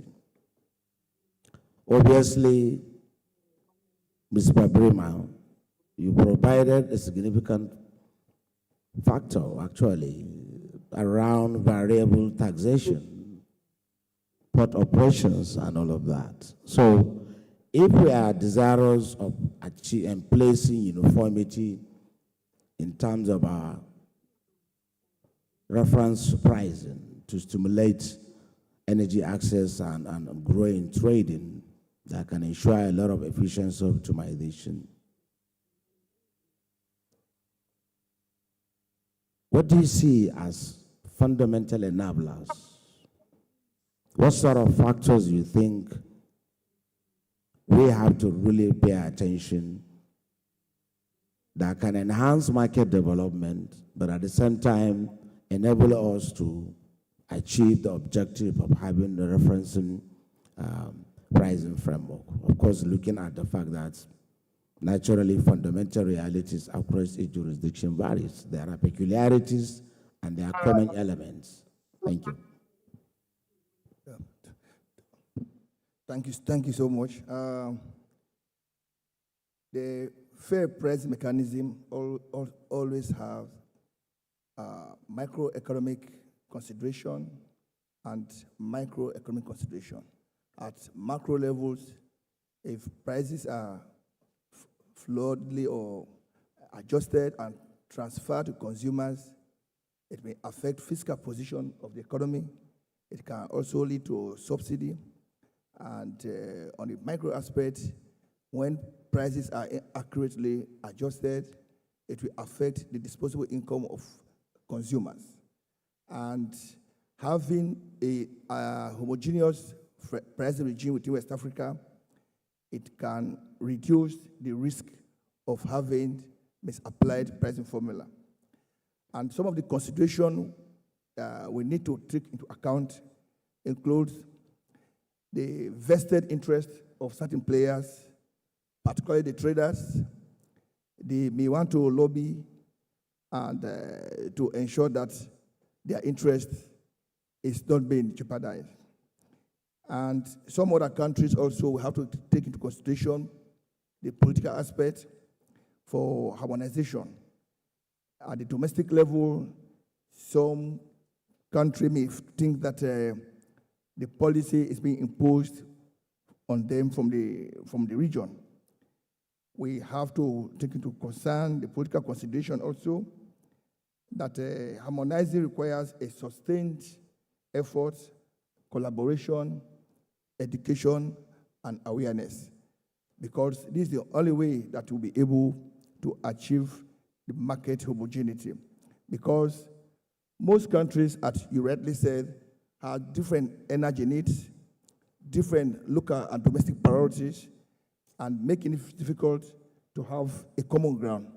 But it is very important that we have started this session, and for we, as on our part as regulators, we are in the middle of the government, the economy, consumers, and the traders. I'm sure this is achievable. Okay, thank you very much. Can we get technical? Can we get Director General of ASE from Niger Republic online, please?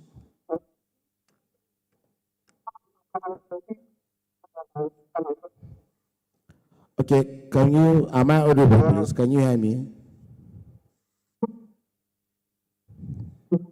Oui, merci beaucoup. Okay, merci beaucoup. Thank you. All right, so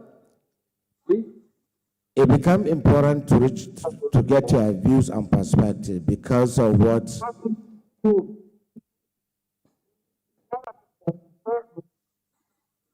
Donc, par rapport à la question d'harmonisation des tarifs, il faut dire que les tarifs sont tributaires de plusieurs composantes, de plusieurs choses.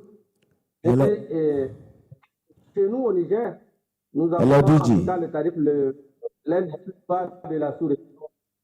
Hello?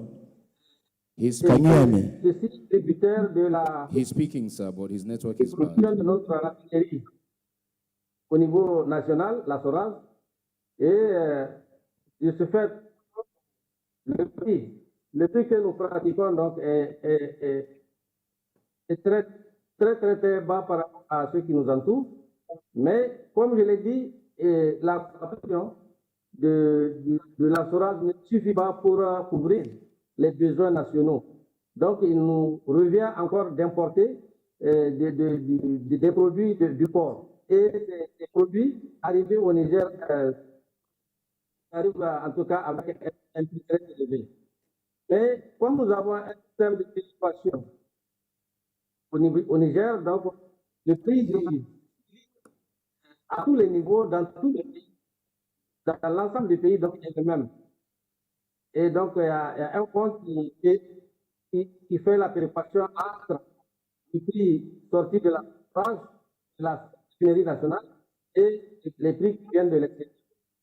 Au finish, on a l'un des plus bas de la région. Mais il est bon évidemment d'harmoniser, comme vous l'avez dit, d'harmoniser ces tarifs pour avoir au finish l'énergie moins chère et abordable et accessible pour le consommateur. C'est ce que nous sommes en train de nous battre. Au niveau de la régulation du Niger, nous sommes en train de, dans la lancée de réviser la structure, la structure des tarifs, donc pour voir dans quelle mesure nous allons encore aller dans le sens de minimiser certains coûts et atteindre des taux encore plus bas d'énergie. Donc voilà ce que nous sommes en train de faire là. Et il faut dire que la production de notre raffinerie, aussi les États de l'AES, et aussi, donc nous faisons en sorte pour que le prix qui est pratiqué soit en tout cas l'un des plus bas aussi par rapport au niveau des ports. Merci.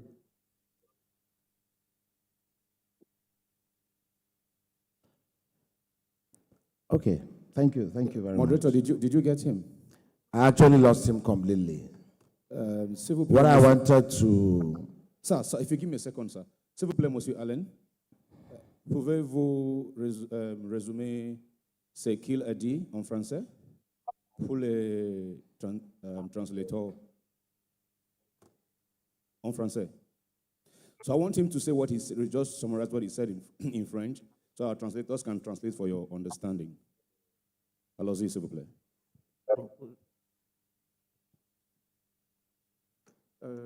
À vrai dire, je n'ai pas compris ce qu'il a dit parce que j'avais des difficultés de...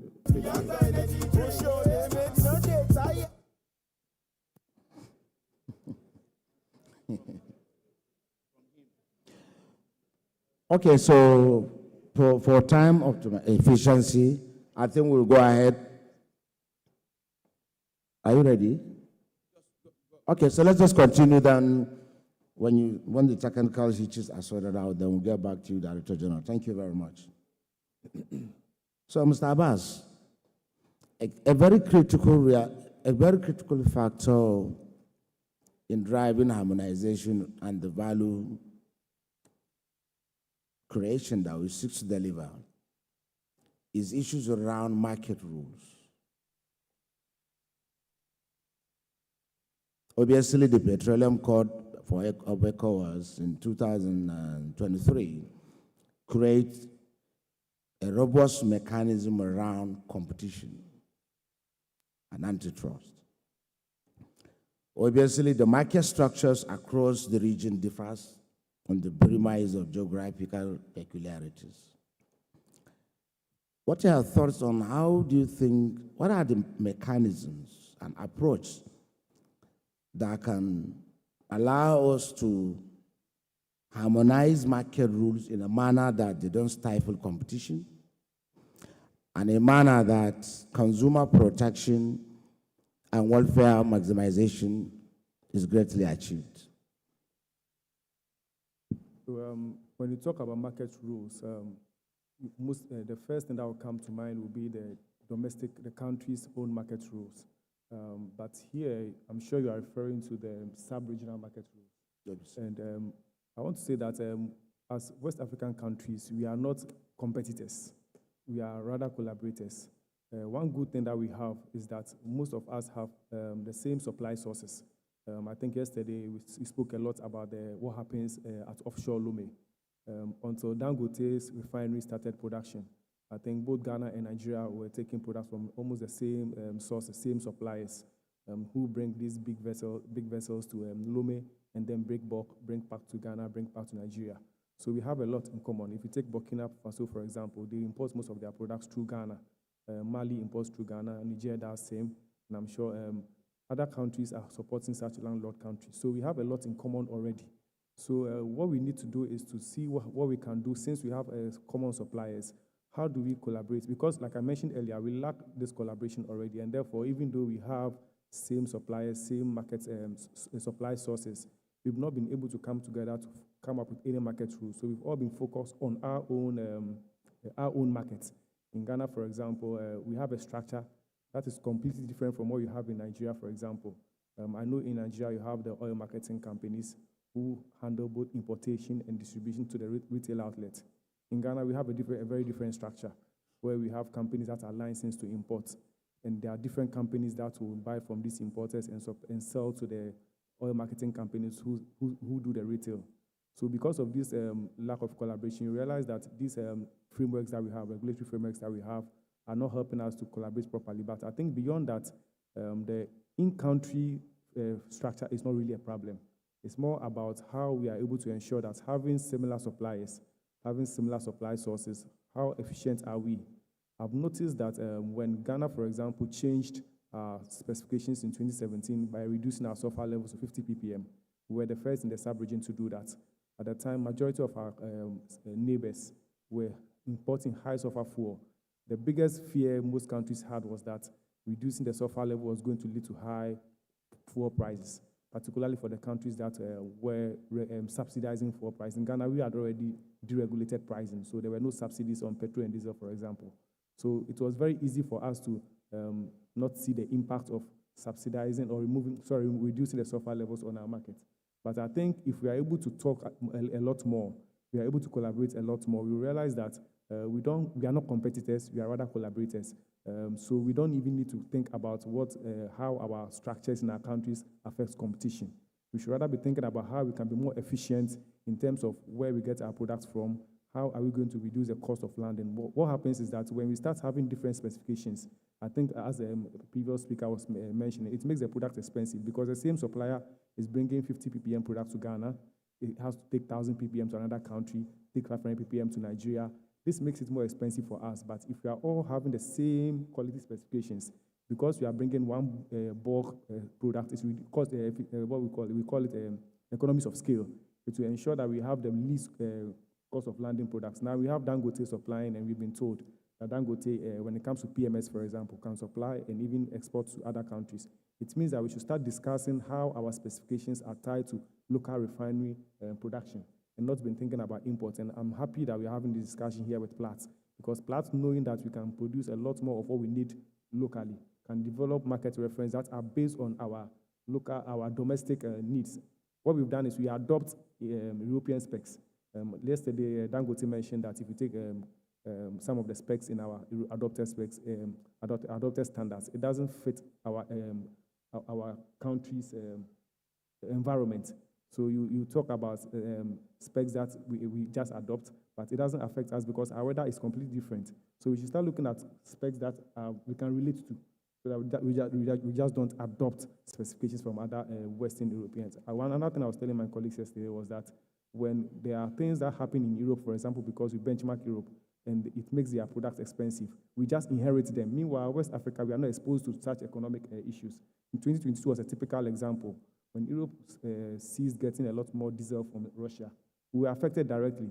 Assuming we are having local production here, we wouldn't be bothering about fighting for diesel with Europe.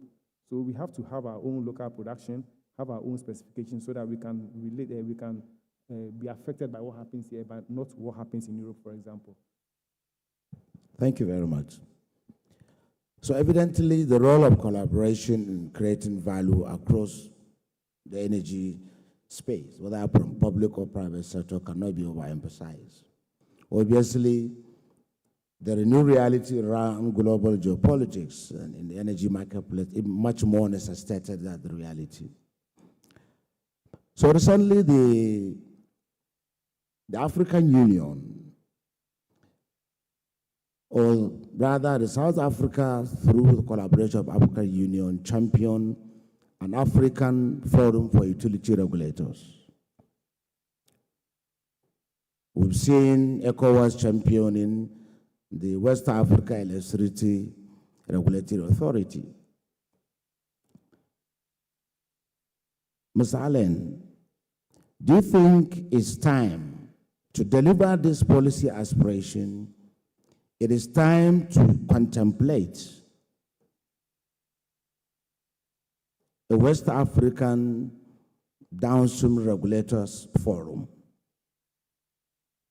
where we can have an opportunity to share knowledge, share experiences, share practices, and design template frameworks that can guide the harmonization of our regulatory and policy frameworks to help us to deliver this value. Do you see this as one of the value enablers that can help us to achieve this intent? And obviously, there are many more other models or options that could work. What's your perspective on this, please? OK. Merci beaucoup, monsieur le modérateur. Ce que je pourrais dire sur l'avantage d'avoir un marché harmonisé, à l'instar de ce que l'Union africaine ou l'Afrique du Sud essaie de faire, c'est que, comme mes prédécesseurs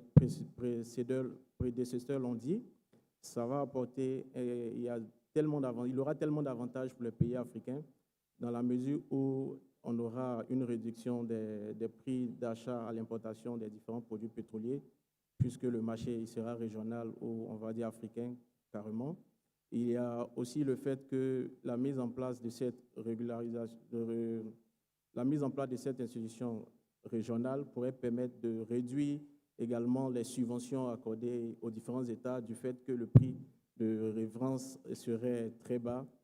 Donc, du coup, il y a un avantage particulier et c'est très important pour les pays africains de se mettre en place pour travailler sur ces questions, à regarder d'abord les questions relatives aux spécifications, puisque ce sont elles qui vont déterminer toute la suite.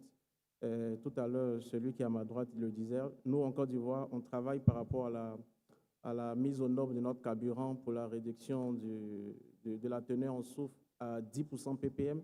Le projet est actuellement lancé et le budget nécessaire estimatif pour la réalisation de ce projet est de 833 millions de dollars. Pour dire combien de fois ça coûte énormément cher de mettre aux normes les différents carburants utilisés dans les différents pays. Mais une fois que nous mettrons nos spécifications aux normes du point de vue régional ou africain, on va constater que les achats, les prix de cotation de base des différents produits pétroliers pourront baisser. Du coup, on va constater tout de suite que les prix à la pompe des produits pétroliers auront aussi des baisses constatées, ce qui serait intéressant pour les différents États, d'où la réduction des subventions accordées aux différents États et la mise en place de mécanismes assez intéressants, comme on le fait chez nous en Côte d'Ivoire, tels que la péréquation de transport qui permet d'uniformiser les prix des différents produits pétroliers sous toute l'étendue d'un territoire national. Donc, ce sont des avantages qu'on peut mettre en avant et pour inciter les politiques à opter ce cadre-là, à faire sienne ces nouvelles tendances impulsées par le Nigeria qui visent à mettre en place un cadre de marché de référence sous-régional parce qu'il sera très bénéfique pour les différents pays africains. Merci beaucoup. All right. Thank you very much.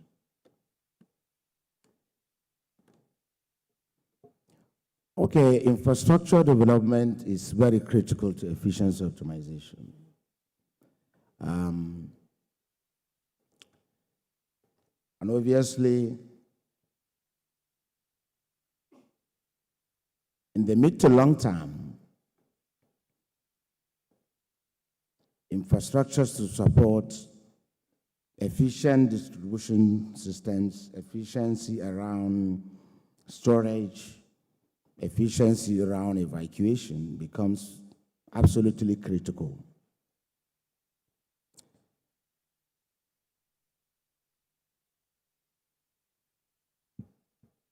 So, Mr. Mohammed, what could you consider and some of the best practices we could leverage on our collective strengths and leverage on the private sector capabilities to also create and optimize infrastructure development that can help us or enhance our ability to achieve, both consumer value optimization for the downstream sector, leveraging on the West Africa benchmark pricing framework, and also enhance private sector efficiency too. Thank you so much. As regulators, we are grappling with price volatility and the industry ambiguity and so much prediction within and expectation within the industry. The downstream sector infrastructure, we observe that there has been some infrastructure gap among the countries. For instance, in Sierra Leone, we have about 7 million population, and by 2018, we are having about 180,000 metric tons capacity. Even at full capacity, that will only take up for 2 months. So as a regulator, my first objective was how to improve that to minimize disruption. Because don't forget, there's a lead time from placing import order to the transportation of petroleum product up to the shores of your domestic market. If you don't have sufficient infrastructure, pipeline, and storage, that will translate into market disruption and sales disruption.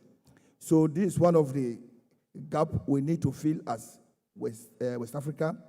We have some giants among us. The storage capacity, for instance, in my country currently has improved significantly in the last 5 years to 280,000 metric tons. But the national target is 500,000 metric tons.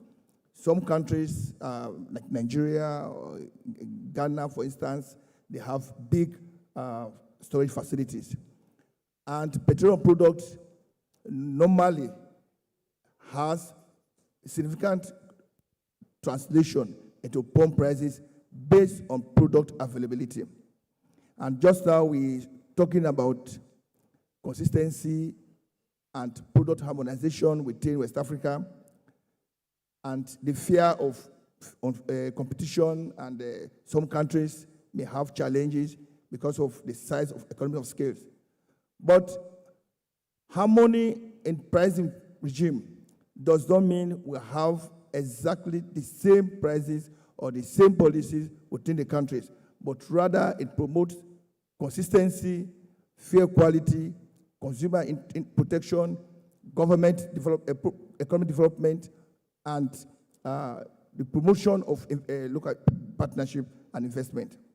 So infrastructure and pipelines, downstream storage, strategic petroleum reserves is very key in promoting and managing the product price volatility, because don't forget, this product, the prices are not being determined by regulators.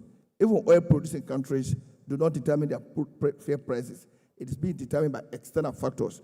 So it is very key that you have sufficient petroleum product within the market. We currently are pushing, we've just reviewed our act, the NPR Act 2025, to ensure that government has strategic petroleum storage for up to 3 months at any point in time. Before now, we used to have 2 days importation, frequent replenishment, leading to frequent market disruption and price volatility. In terms of harmony also, in Sierra Leone, it is a unique country. The product we sell, the price we sell at in the southern region is the same price we sell in the east, is the same price we sell in the north and west. We are using a uniform price adjustment factor to ensure that the people in the remote areas do not suffer because of distances and because of their inaccessible to the petroleum pricing formula. So it is possible for West Africa, particularly leveraging on senior oil, for instance, Nigeria. Currently, you are having excess product available. The smaller countries within the region may benefit from those excesses, wherein we have a very predictable pricing within the sector. If you have 70% being exported, I think we must give consideration by having some spoke countries, Gambia, Sierra Leone, Cote d'Ivoire, to have storage facilities within those regions. That will have the consumers will have easy access to those products, and it will also determine the pump prices. And very key also, the other factor that determines the domestic market is foreign exchange. We must also ensure that prices are localized. If we want to buy petroleum product, for instance, in Sierra Leone, we can pay in Naira. That will reduce the burden, and it will also reduce the volatility of the domestic market. Thank you. Okay, thank you very much. So I like this perspective you bring now. So recently, you recall that Afrexim Bank had just launched a liquidity enhancement and Africa-based transaction platform, where it seeks to encourage domestication of trade within the currency of the jurisdiction in question. And actually, this is a very fundamental factor that can enhance and mitigate a lot of risk in terms of forex volatility. Now, Dr. Mustafa, so we are factoring all these issues, but of course, it's a mixture of commercial challenges, technical challenges, operational challenges. But we all believe, on the basis of all the things we've analyzed today, that we'll see in years It's a doable project, and we can deliver the projects. But as a factor that is creeping up in the global energy space today, and its influence has been more reinforced than ever, geopolitics. Of course, that could be occasioned by not necessarily a West African thing, but happenings across the world. We've seen the issues of President Trump's tariff across the global trade, how it's heavily impacting global trade. We've seen Russia's response also, how it's impacting trade. And so there are so many geopolitical realities. To be able to achieve harmonization of our own framework and in place this mechanism that can allow us to enhance trade, efficiency, and consumer welfare and drive energy access across African or West African nations. What are some of the strategies you think we need to proactively contemplate to mitigate these potential geopolitical risks? Because it's a reality today that regardless of what we do in the energy industry, that is a fundamental risk element that we have to contemplate, plan on how to mitigate, and put all necessary mechanisms in place.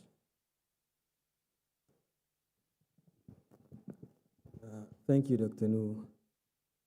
And I think you've spoken enough. So, if you look at the global space, in terms of geopolitics, from Trump's tariff,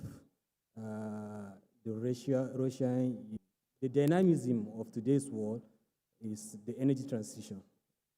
And this also plays into the geopolitical space.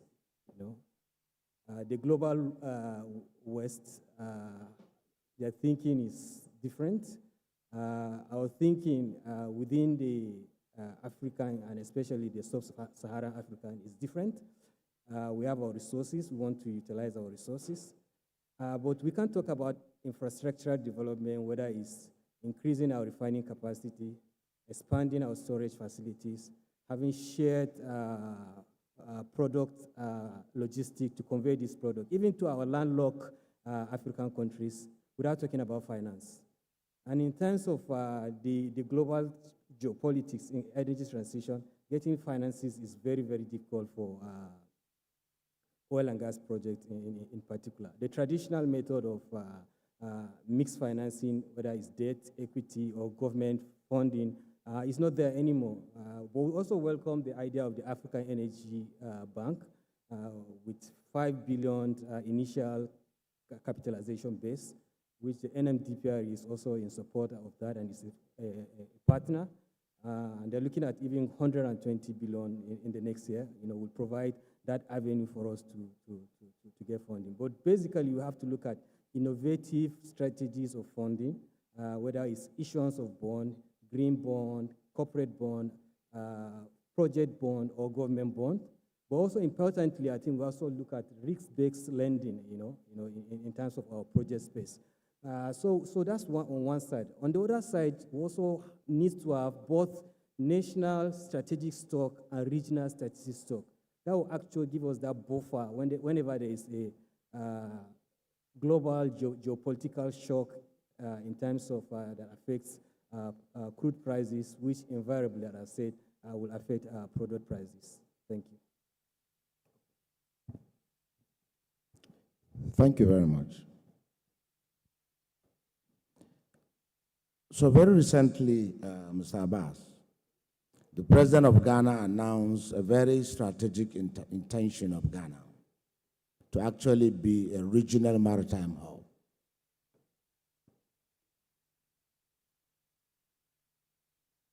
How do you see that accelerating the achievement of this objective?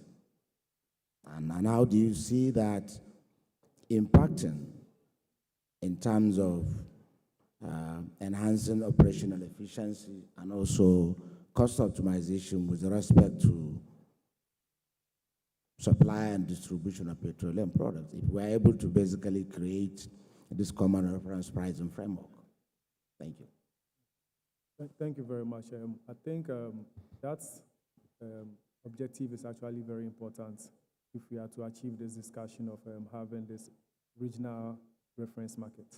If you look at the location of Ghana, where we are situated, we can easily serve almost all the West African countries along the coast and even for the inland countries. I think I already mentioned how actively Burkina Faso, for example, imports almost all its products through Ghana.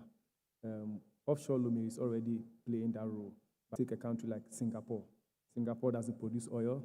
It doesn't, it's not a producer of oil. It's not a producer of oil, but Singapore is a major trading hub. How did that happen? Because it created that maritime hub where almost all the major shipping lines go there.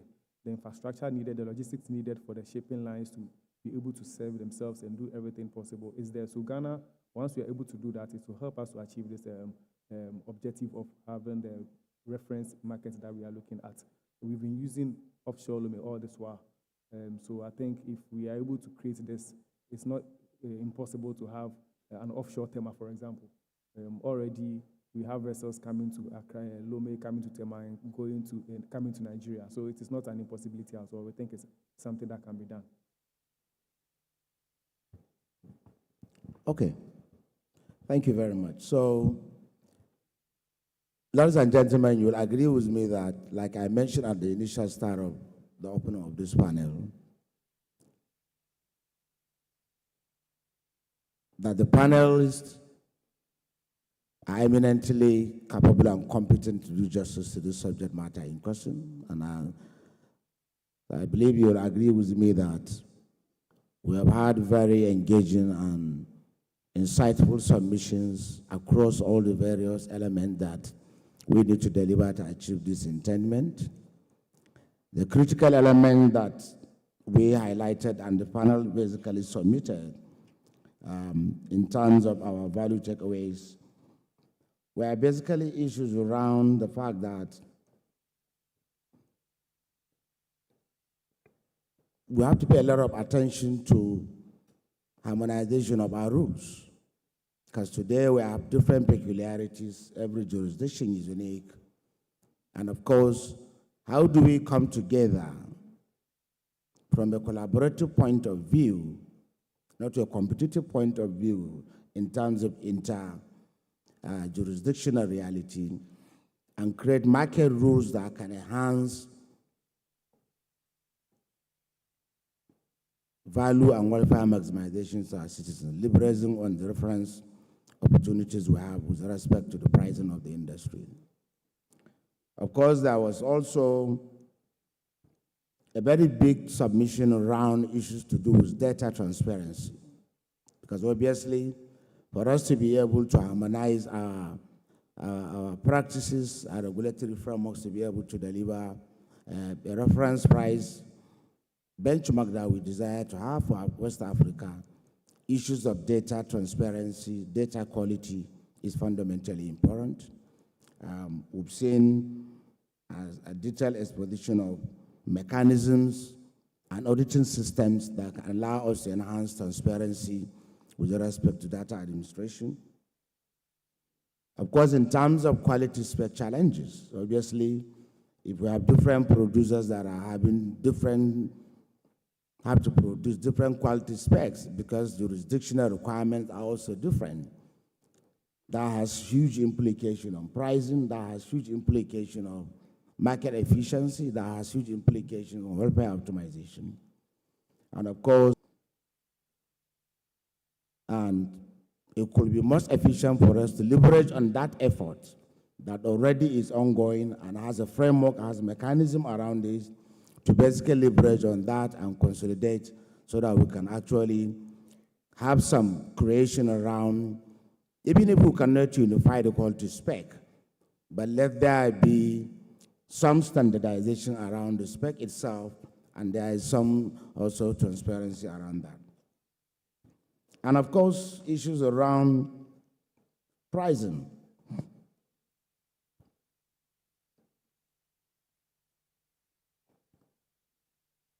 Both macro and macroeconomic fundamentals are critical in that regards.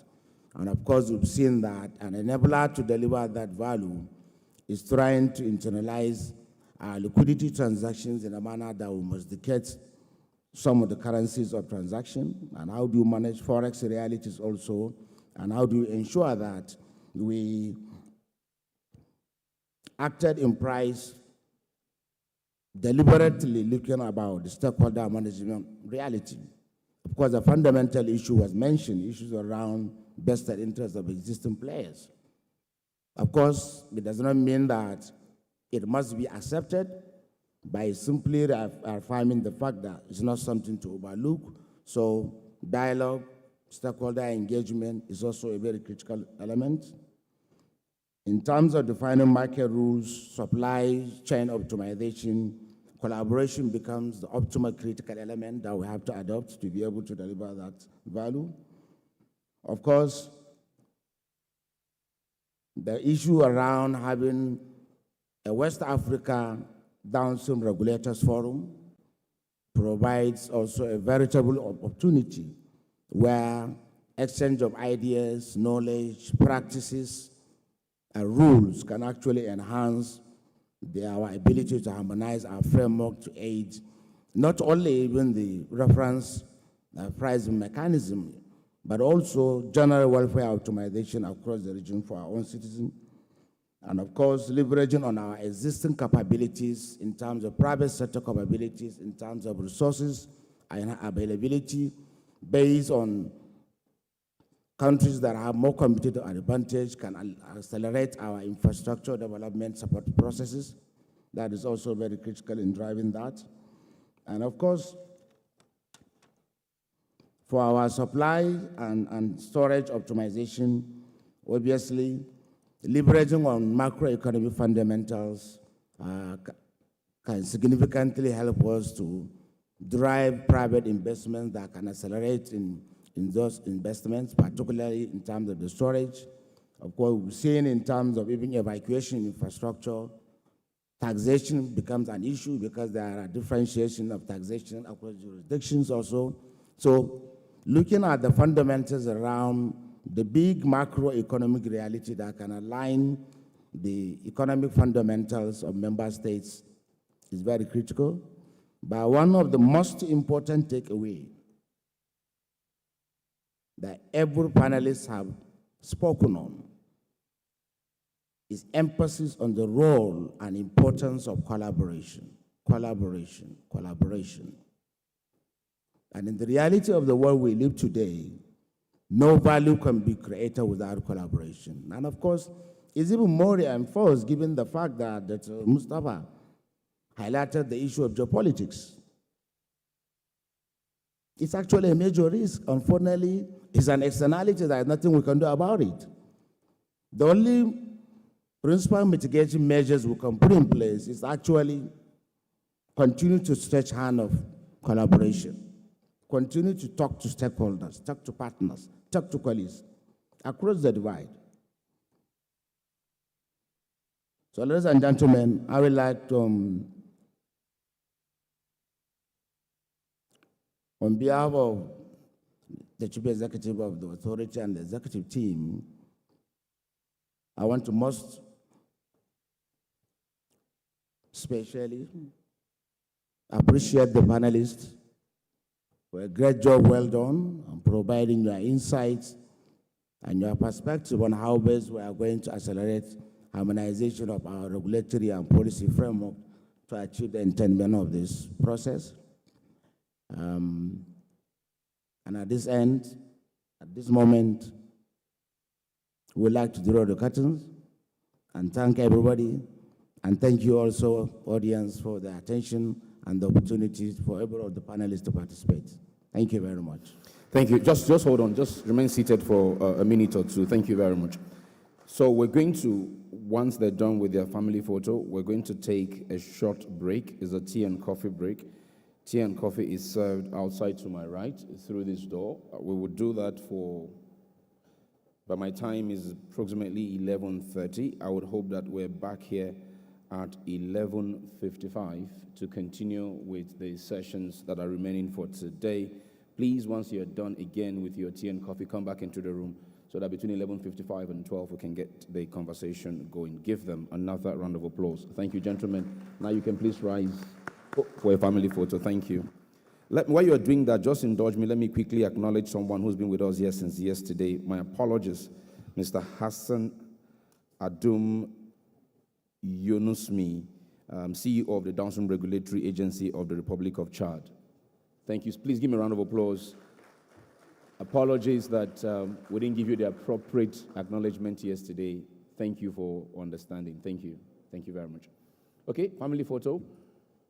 Tea and coffee is served. As I said, 11:55, let's endeavor to be back, kindly. You can proceed now for your tea and coffee. Thank you very much. For the speakers, I think there's tea and coffee served in the speaker room for the speakers as well as the VIPs. Thank you.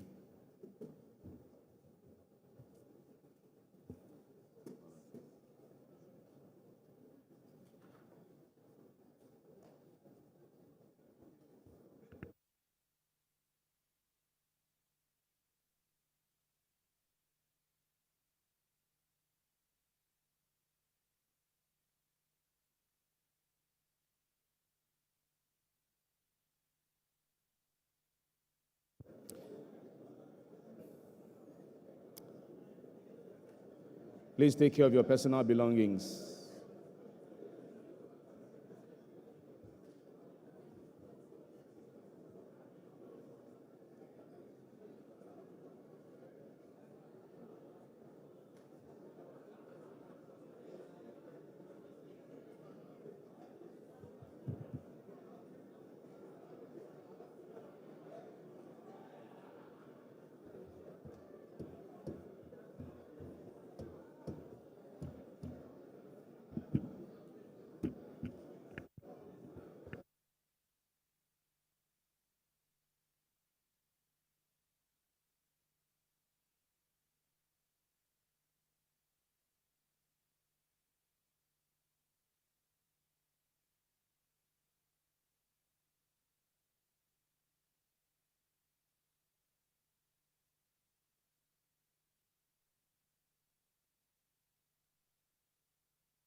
Hillary.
All right, thank you. Good afternoon. Welcome back. Thank you again for punctuality. Thank you, technical. Cue the sound.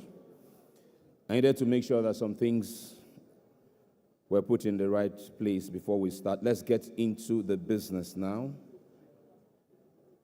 First off, on our panel, the panel is looking at mechanisms for pricing, trade, and market stability. And first on our panel, I'd like to welcome from Major Energy Market Association of Nigeria, let's welcome the Executive Secretary, Mr. Clement Isong. Please, a warm applause as he takes his seat on the podium. Joining him is a seasoned industry expert and principal partner for Tenor Energy Resources Limited. Welcome, Dr. Timothy Okon. You're welcome, sir.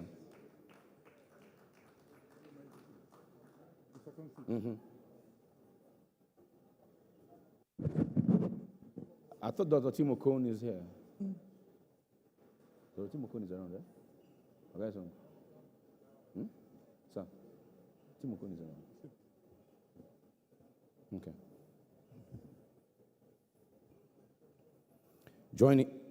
Joining them on the panel. If you just give me.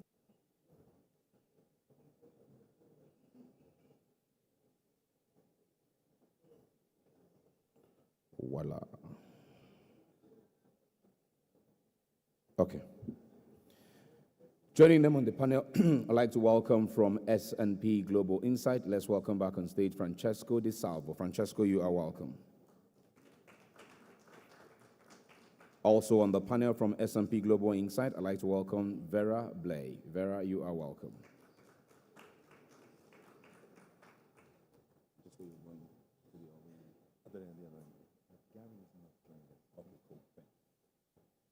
Right there. Yeah, no, Francesco. No, right there. Yeah. No. Yeah, exactly. And Vera goes to your immediate right. His immediate right, Francesco's immediate right. Thank you very much. Right there, Vera. Thank you. Completing the list of our panelists is the Executive Secretary of DAPMAN. Let's welcome Olufemi Adebayo Adewale. You are welcome, sir.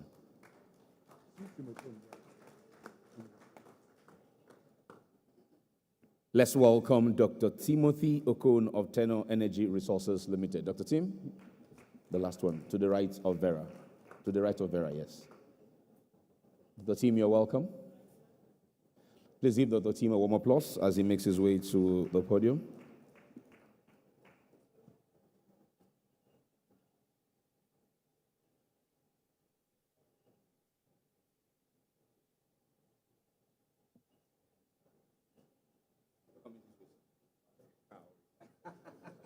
That's why I came all the way, sir. Right there, sir. Thank you. Yes, sir. Okay. I'm very well. Can I shake your hand? Joining them on the panel as our moderator to drive this conversation, please welcome with me from Akabogo and Associates, and of course OTL Board, Dr. Emeka Akabogo. You are welcome.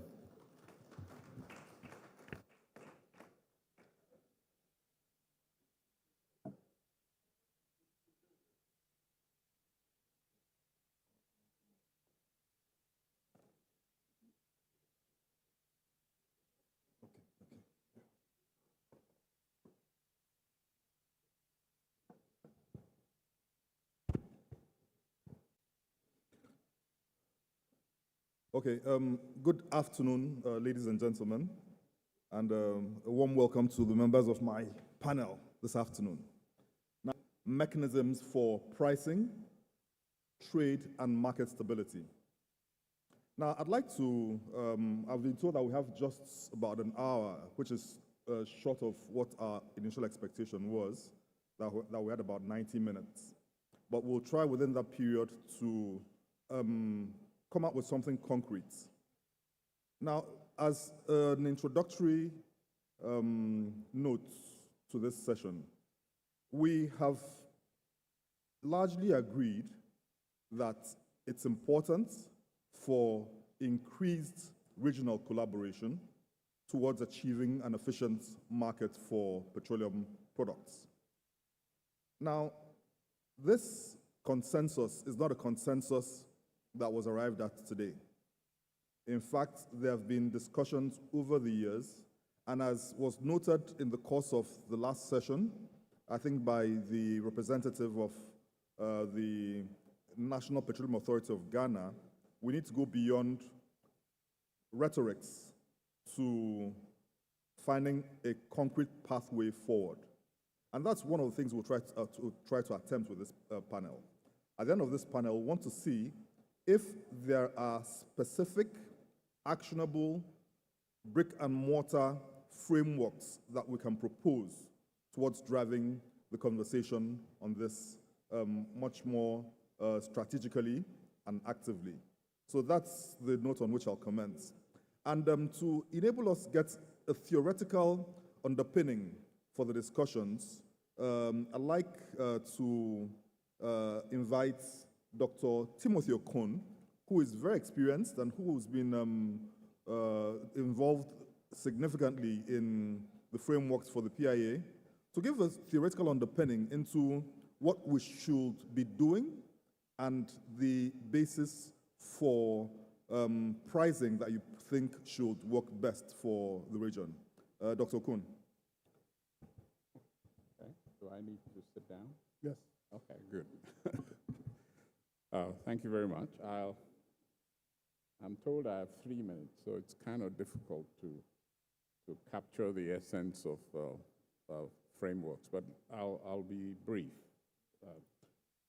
There are 2 essential elements, and I belong to the school of thought that prefers what I call formula-based systems. Now, formula-based systems is that they can be statistically derived, but for something to have statistical significance, right, you must incorporate in that elements of the market. And what is the market? The market is where you exchange, whether it's crude for refined products, etc. So for that activity to take place, it has to have some depth. So for it to have also statistical significance. So if you look at formula-based systems, and you probably can tell why in the PIA you have quite a number of formulas. So I belong to that school that you need to have formula-based systems. So there are formula-based systems, but first and foremost, the formula-based systems that relate crude price to refined product prices, and you can statistically derive those. That's common, and I've been involved in quite a lot of that. So then, of course, there are systems that, apart from that, which determines that relationship, then there is a relationship between what gets out of the refinery gate and what reaches the customer. So those two broadly, the regulator, speaking from a regulatory point of view, the regulator is interested in what the end user price is. And all the regulators here, you would understand that is where ultimately market share is determined. Ultimately, that's where market share is determined. And there are many, many hurdles to getting this in an efficient and transparent manner to the regulator. Okay? So we've established a basis that statistical significance derived from the fact that I can do some correlation analysis or statistical analysis in a manner that I can capture a historic trend over a period of time. And where that needs to change, it will change with market conditions, etc. The second part of that discussion is where is the transportation networks, the evacuation routes, and what we would say, what is the tariff methodology? So if you go to the PIA, that reflects what I've just suggested to you. So on that basis, we can now begin to talk about how is that formula-based system is handled downstream of the point at which you have a refinery produce its products, and of course is interested in getting what we call a gross product worth. And there are all kinds of analyses that it's often used to determine that. But there are certain characteristics which are essential to bring about that statistical relevance. That is, that you would have a significant, even in terms of liquidity in particular, okay? The liquidity of that market. And I think that in essence, I was just looking at just the West African coast now. In Africa, generally, we can estimate the kind of demand that is in, it's the last check, the oil consumption, it's almost 1.8 million barrels equivalent of products in the entire, that sort of estimate. But if you look at the main countries, you have Egypt, Algeria, then by the time you come to the West Coast, the most significant, given the arrival of the Dangote refinery, of course, that completely dwarfs all refining capacity along that coast. Okay, Senegal has a refinery, but it's just one. You have Côte d'Ivoire, so SAR, SIR, and you have Tema. Okay, the Cameroon plant is off service because there was a fire. And then along the coast, I think Angola, and who else? And of course, South Africa, along that western coast. So if we are looking at a reference point that will have statistical significance, you have to look at the 3 coastal refineries in Nigeria, 2 of which are not functional at the moment, but I think I heard what the GCO of NNPC was saying yesterday, so I expect that Warri and Port Harcourt will have a new lease of life. And in other words, within that particular area, you have about 1 million barrel the capacity to deal with.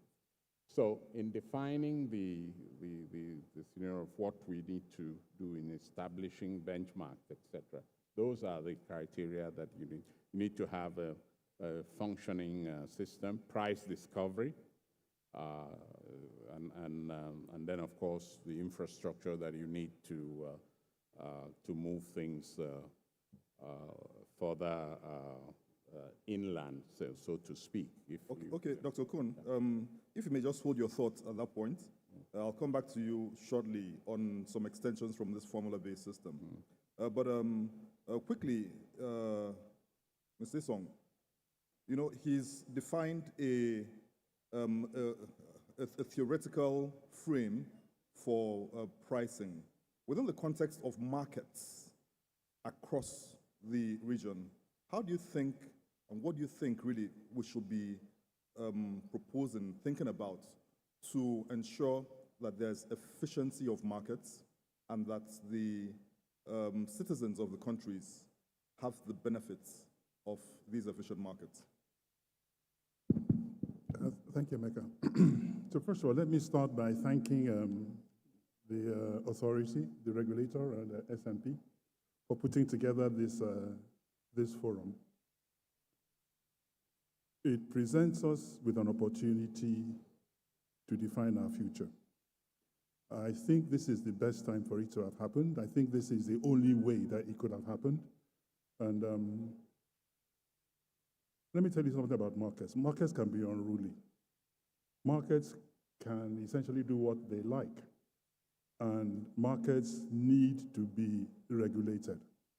Now, for marketers who have always asked for deregulation, let me be clear. We have always asked for price deregulation. But We are commercializing an extremely, inflammable product or inflammable products.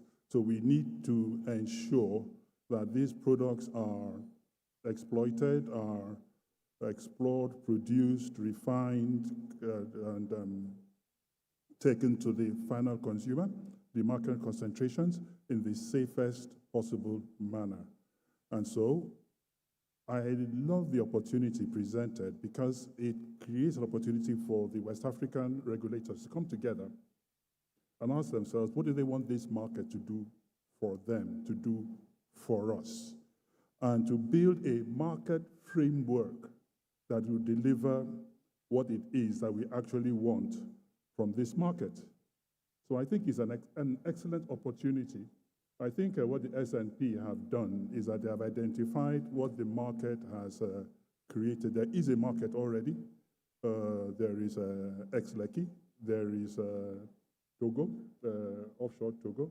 The market already exists, and essentially what they are doing is that they are reporting on the existing market in such a way that they bring information, data, and transparency to the market, which only helps for entrepreneurs in analyzing the data to commit funds. So I think it's a fantastic opportunity, and we need to take full advantage of it, led by the regulators of the region, having identified what it is we want to achieve and taking us working together to the promised land. Okay. Yeah, thanks a lot for that intervention. I'll come back to you, one or two follow-ups on that. But I'll go quickly to Vera of S&P. Now, in the course of your discussions yesterday, you had indicated that S&P works with data, market data, and the data is what, when put into the system, is what benchmarks the assessments which you make. Now, in that context, how good is the data that you have available currently, and how effective will that data be in producing credible assessments that the market can work with in the short to medium term? Thank you very much. Now, I've wanted to come back to what we've heard so far to start with. There is definitely a logic if we look at the crude market, you look then at the refined product that comes out of the refining process, and there is a linear kind of value transition from one market to another. And a lot of that, to that point, if we talk about JPW in particular, that you could calculate. That gives you a theoretical value, and there's that speaks for itself. But this works up to a point until these markets meet the fundamentals of today, right? And I think it's important to recognize that when we talk about the development of regional prices for the West African market, this is not happening in isolation, right? This is happening within the fundamentals of the global market, and that means where the domestic or regional pricing meets the fundamentals of the global market, right? So in that respect, you don't want to isolate yourself from that. You have to recognize the exposure to that. And I think that's reflected when we look at the assessments that we launched on a FOB West Africa basis, for example. Now, when it comes to data collection and the quality and robustness of the indices, I would say there is sort of a good news and the bad news here, right? The good news is that it takes you all here in this room, us together, to not only talk the talk, but walk the walk, right? There is every stakeholder in this room who wants regional prices to emerge in West Africa has a role to play, whether that's the refiners, whether that's the traders, the infrastructure providers, the financiers.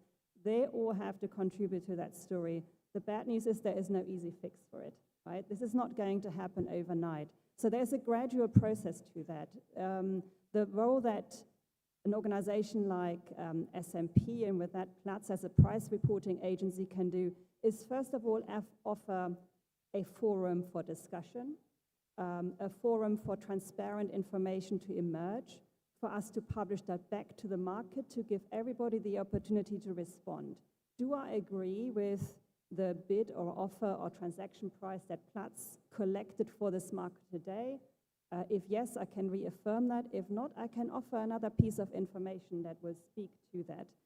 We can offer details into the specifications so that we actually talk about the same thing when we talk about transactions in a particular market. We can work with market participants and gather feedback to understand what are the specifications that are most commonly traded in that market. So when you see a price assessment published by Platts, you know what it stands for. And you know that if your product is slightly different to that, whether you may trade as a discount or premium to that. Those are the sort of key reference points that we need to start with. So it starts with that dialogue, it starts with that commitment from the market to share data with us.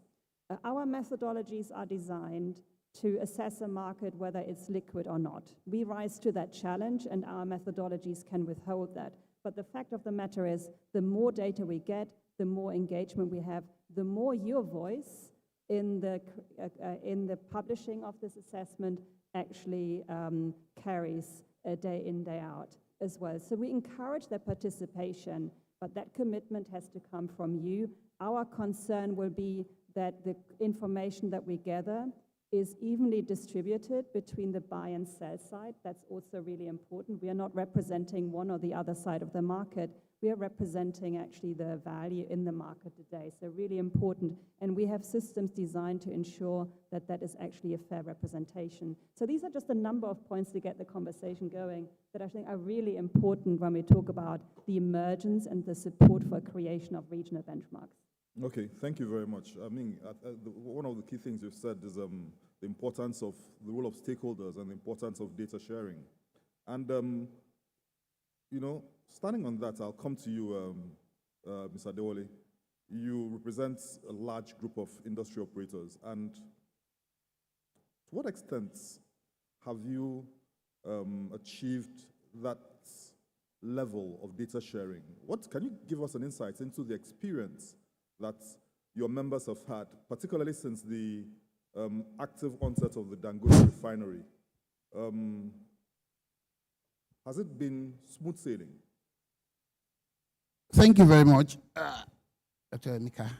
And I'd also like to thank the NMDPRA management and SMP for bringing up this program. Laudable, long overdue, and it's deeply appreciated. It's a foundation we're going to build on. Since the advent of, initially the intention that was that I wouldn't mention names, but you asked me a direct question. And I'm going to let you know that since the advent of Dangote refinery, it has not been smooth sailing at all. We had preliminary meetings with the management of Dangote refinery. We had promises and assurances that we will be accommodated. We are ready, and up till now, we're still ready and willing to patronize Dangote. But the issue is Dangote ready to give us the product we want? There are about 120 depots in the country, out of which DAPMAN members make just about 32. These 32 members, not adding MEMAN members, have a storage capacity over 2 million metric tons. We can do PMS for the country for 41 days without hitch. We can do AGU for 50 days without hitch. We need the product and we want the product from Dangote. We registered with Dangote. I mean, we got the details, we registered. But when we now get to Dangote to give us the product, we discover that he deployed a restrictive sales method. Prices are not given to us. It is when you get in, then I'll give you a PFI, but he has a selected group that he wants to trade with. Now, he prefers, what he's been telling people, what we've been hearing is that they prefer gantry loading. Our business structure, we have members that have 400 retail outlets, we have 300, we have 200, and we have those that have less than 50. We have members that have just 10 retail outlets. You cannot tell somebody that has 400 retail outlets spread over this country to bring trucks to Lekki to come and load for 400 filling stations. It's not feasible. It's not workable. The facilities will be degraded fast before you know it. So our business structure is we lift by coastal marine vessels, and Dangote releases prices for retail and holds on to coastal vessel prices, which means we cannot access the product through vessels from his refinery to our depots. But at the same time, for those selected few partners, this is allowed to them. He gives them coastal supplies, he delivers to them. So we have not had it easy. But the beautiful thing is the PIA allows us, if we don't get the product from Dangote, our first option is not to go ahead and import. We would rather buy from Dangote because we're going to buy in Naira. But we're going to source FX to get the product from outside the country. But if we are getting the product from outside the country and the price is cheaper, of course we will go for it. And that is why you keep on having members, marketers, not even DAPMA members alone.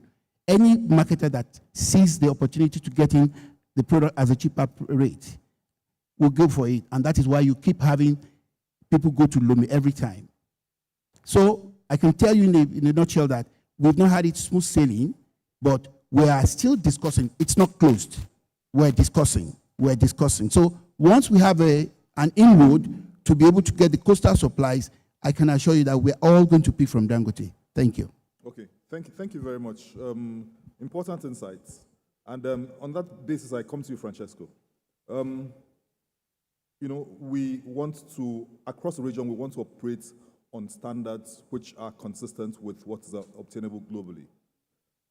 In having regard to the scenario he's just painted, would you have any suggestions to ensuring that there's more price visibility and more even competitive terms within markets that could improve the relations and the market operations as we desire?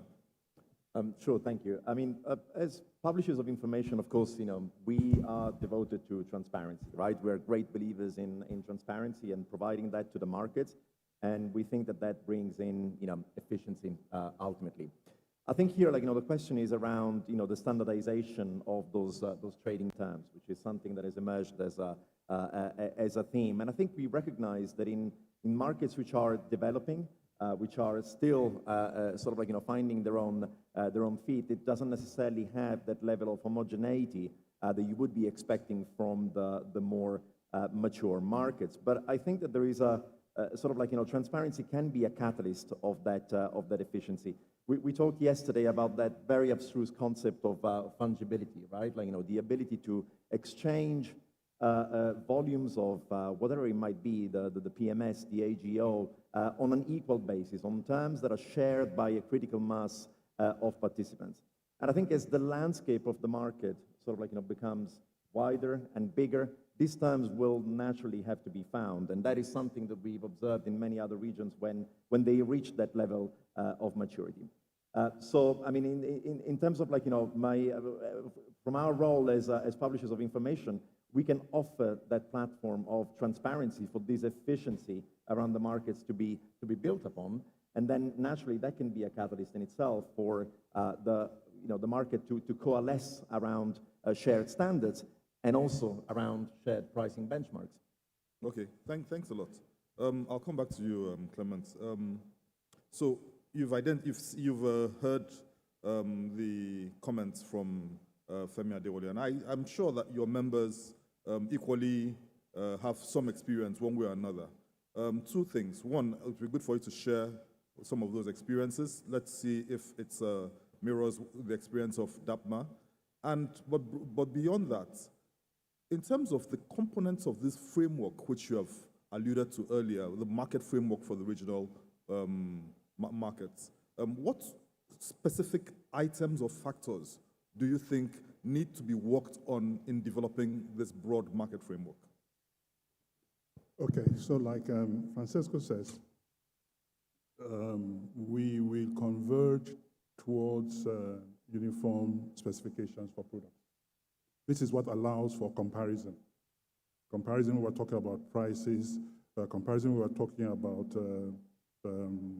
hiring of vessels, moving of products, trucking of products, what we offer to the market. Whether we're talking about refined products, or we're talking about transportation of products, or we're talking about services that we offer. We would like to think that as the markets mature, there will still be differentiation in the market. And that differentiation will impact the price, either making the product a little bit more expensive or a little bit cheaper. And S&P reports on that. If you see their reports, they talk about the 10 ppm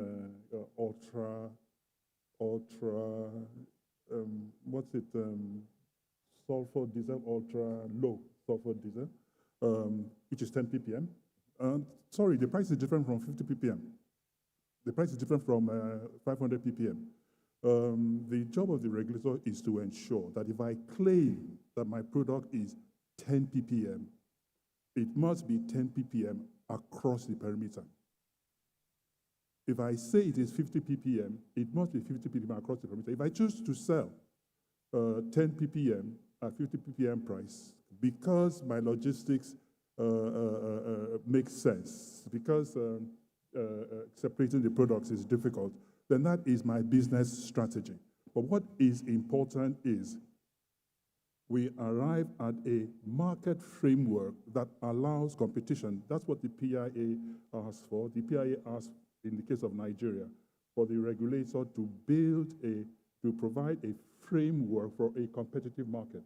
Now, we are proposing that now that we have started this initiative, that our regulator work with all the regulators in the region in developing this framework to lead us in the direction that will offer the consumer the best possible options and choices.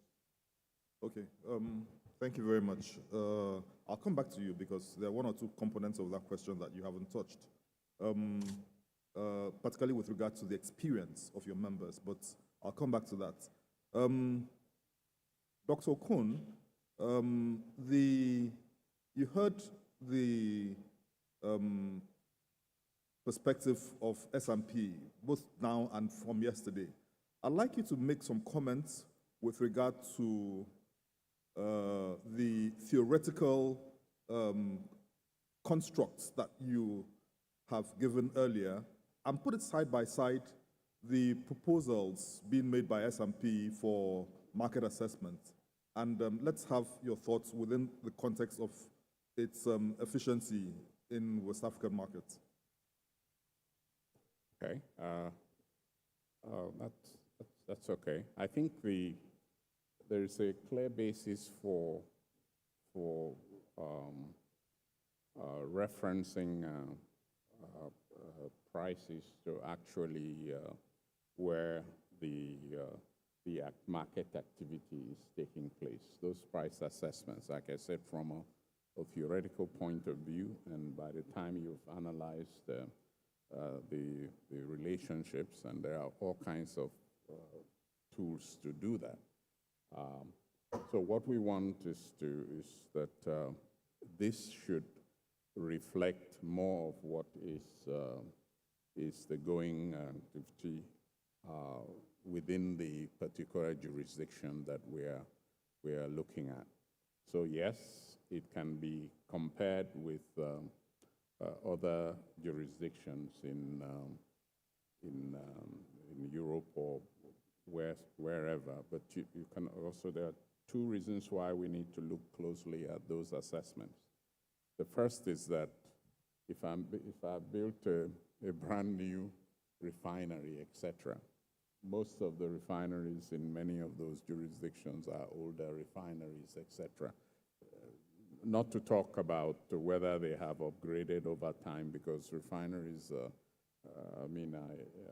Refineries can be 100 years old, but if you've taken care of all the value-adding elements of the refinery, etc., it still works as brand new because you have done the needful work. But obviously, if you're looking at investors who are willing to come and build refineries, where really in jurisdictions where you have the potential for not only capital formation, which is really essential for us to build the infrastructure that is needed, but it's also important that those investors get adequate recovery for their investments. So it's important to locate the assessment based on what actually happens within those jurisdictions. Yes, comparisons can be made, and like I said, I've worked on all these theoretical frameworks, etc. When it comes to pricing, it depends on really the location that you are in and what kinds of tariff methodology is recommended. But that is an aspect of legislation, okay? Because even though you may make assessment at a particular point, the reasons why you may have a tariff and tariff variations they have to do with the legislation. For example, we have the PIA. I don't know what Ghana may have or other jurisdictions may have with regards to. So that is what independent regulation enables, and why we were very insistent on having independent regulators in our laws, so that we remove from, hopefully from the realm of politics, things that can be done technically. I'm a firm believer in, if it can be done technically, so you bring a tariff model, and that tariff model will tell you if it's consistent with the provisions of the law. We don't need to argue about it, okay? So what we can debate is the assessment at, say, the refinery gate, or the gantry, or whatever, the refinery gate, as to what that is. But that will reflect the state in which the refinery actually is, and all the costs. You know, there's something called the crack spread, right? So the refinery gets crude, then refines it. But others are more efficient than you know, you would hope newer refineries are more efficient than older ones, etc. So in any case, those assessments need to reflect the current situation, and I think you probably understand. I don't know the basis of your assessments, but we will be looking out for those of us who are interested commentators on this would look forward to that sort of assessment that would be done. So that would be my take on. Okay, yeah, thank you very much. I'll come back to you, Femi. What would you like to see the regulator do in the context of the challenges that you currently face? You made reference to indications of restrictive pricing and discriminatory terms. What would you like to see more of? Thank you. The regulators are here. They've been doing a good job. But like Oliver Twist, we want them to do more. We want them to be able to checkmate competition or any seeming anti-competitive act. We want them to be able to promote competition and checkmate any anti-competitive act from anybody along the value chain. We want them to be able to guarantee the survival, the sustenance of the big players and the survival of the small players. We want them to be able to ensure that there's a level playing field for every operator in the sector. And they can only do this where the regulations, the PIA, I think section 211, 210, 211, 212 or so, those three sections are quite pivotal to ensuring the sustenance, promotion, and survival of players in the sector. We don't want a situation in which a dominant person who has no competition imposes its dominance on the whole sector, indirectly dictating price to everybody all over the nation. We want a situation in which the regulator will ensure that there is no restriction to marketer A or B or C. It's not their fault that the other refineries are not functioning, no. But in the instance where we have one dominant operator, let the regulator ensure that everybody, every player in the sector is able to access petroleum products for his stations. I'm going to go back briefly. 2003, PPPRA Act came on, and federal government, and it came on because of the experience of Nigeria and Nigerians with fuel scarcity. Federal government was practically encouraging and begging these investors to come on board. And they heeded the call, invested billions into all these depots. Go and fact check the cost of putting up, say, a 40,000 or 50,000 capacity, metric ton capacity depot. It's in the hundreds of, billions of naira. So they have invested, and it's a thing of pride. I keep saying it. It's a thing of pride that we have Dangote refinery coming up. So we don't make any mistake about that. It's a thing of pride to Nigeria. It's a thing of joy to us. But you don't now come in and with your actions kill every other person who had been sustaining the industry. So we want the regulators to ensure that little players, medium-sized players, big players all operate on a level playing field, and the rules, the fairness must be sustained, transparency must be sustained, and all of us must be made accountable to Nigerians, because Nigerians ultimately will enjoy if we do them well. Thank you. Okay, thank you very much.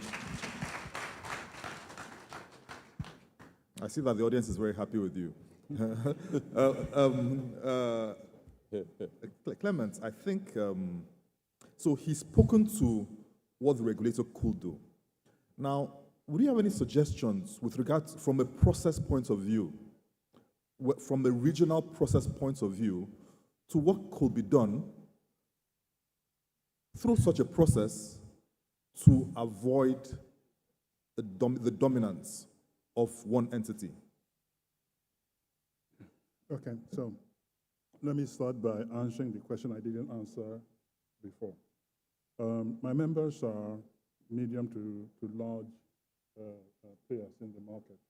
And normally your size determines your leverage. So NNPC, for instance, is my member. I think NNPC is about 10 times as big as Dangote, if you take the size of their business. You can't push them, you can't beat them up, you need to negotiate with them. Everybody comes to the table based on his capacity to negotiate. And at some point in time, one of the objectives of the regulator is to ensure that it protects not just the big, but protects the small. So there are those that are not so big, and the regulator, especially where there is a dominant player, the regulator should intervene to make sure that all players have access to products, goods and services. It is true that if an investor puts his money in a massive investment, trying to take advantages of economies of scale, or distribution in CNG trucks, for instance, that every investor should be able to take advantage of his innovation. Having said that, the regulator also does not want to arrive at a point in time in which there is no other player in the market, there's only one player, because that is not a market, that is a monopoly. And so the regulator has to continuously juggle the balls to make sure that those who are investing, those who are innovating, can take advantage of those investments, but also make sure that in taking advantage of that investment, the bigger picture should not be that everybody else in the market should die. Because if that happens, that is not in the interest of the final consumer either. Everywhere in the world, it is pretty standard. Nobody wants a market that is a monopoly. It is never good, and that is taken. So we must always do what is possible to make sure that we do not arrive at a monopoly. Now, to answer your current question, what can be done? I have first of all said that this is a fantastic start. There needs to be a framework which the market must follow to make sure that it behaves itself. We have said that the ex-Lekki market, meaning ex-Dangote refinery, exists. That is a fact. But also the offshore Lomé is a market that exists. The truth of the matter is that that market self-created because there was a need. That's what markets do. Where there is a need, the market self-create to meet the needs of that market. For instance, if I want to buy from Dangote, the minimum amount I can pick is what, 20 KT? Yeah. So if I want to buy 1 KT or 10 KT or 5 KT, where do I go? It's Lomé. That is the alternative. So because you are of a particular size, there are limitations that your size bring to you. The market creates an alternative for those who cannot meet those terms and conditions. So if, for instance, you are selling in dollars and I don't have dollars, I will buy where I can find in Naira, for instance.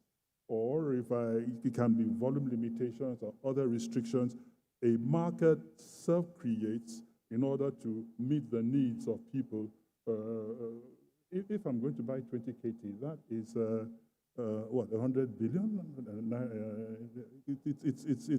If the size of my business, I own 1 filling station or 10 filling stations, I cannot afford to buy products at that size. So I go to the intermediates, the traders, who will sell to me my 10 KT, which is what I want. Now, what we would like for the regulator to do is to be sure, for instance, that the quality of the product is consistent. If we say we are selling a certain quality, let's take away this argument of dumping. Let's take away this argument of bringing products that are substandard. As far as we know, for the past, 20 months, there have been no substandard products since 2024. There have been, the regulator has done a sterling job in ensuring that there are good quality products in the country. So let us compare apples with apples and oranges with oranges. Let us be sure that the market exists for the benefit of all those who want to participate in it. Okay, thank you very much. Francesco, I'll come to you. The subcomponents that lead to a final assessment for this West Africa region, how will you be factoring them? Yesterday, we heard Aliko Dangote in the course of his presentation indicate that the freight costs, for instance, that they are faced with are 2 to 3 times what you find internationally. So having that in mind, how will you factor the component factors that lead up to an assessment in ensuring that we have assessments which are still commercially realistic and equally competitive? Sure. Well, all of our assessments, they are based on the observation of the market of that day. So we don't have a prescriptive view of what the value of freight should be on any given day. It is our role to ensure that we are capturing in that price assessment that we are publishing every single day the actual fundamentals of that market. We want to make sure that that price is truly reflective of value. And how do we do that? Is by ensuring that we give the fullest transparency to the supply and the demand, to the bids and the offers. Now, you were talking about the freight and the potential differences in freight costs between sort of like domestic voyages or international voyages.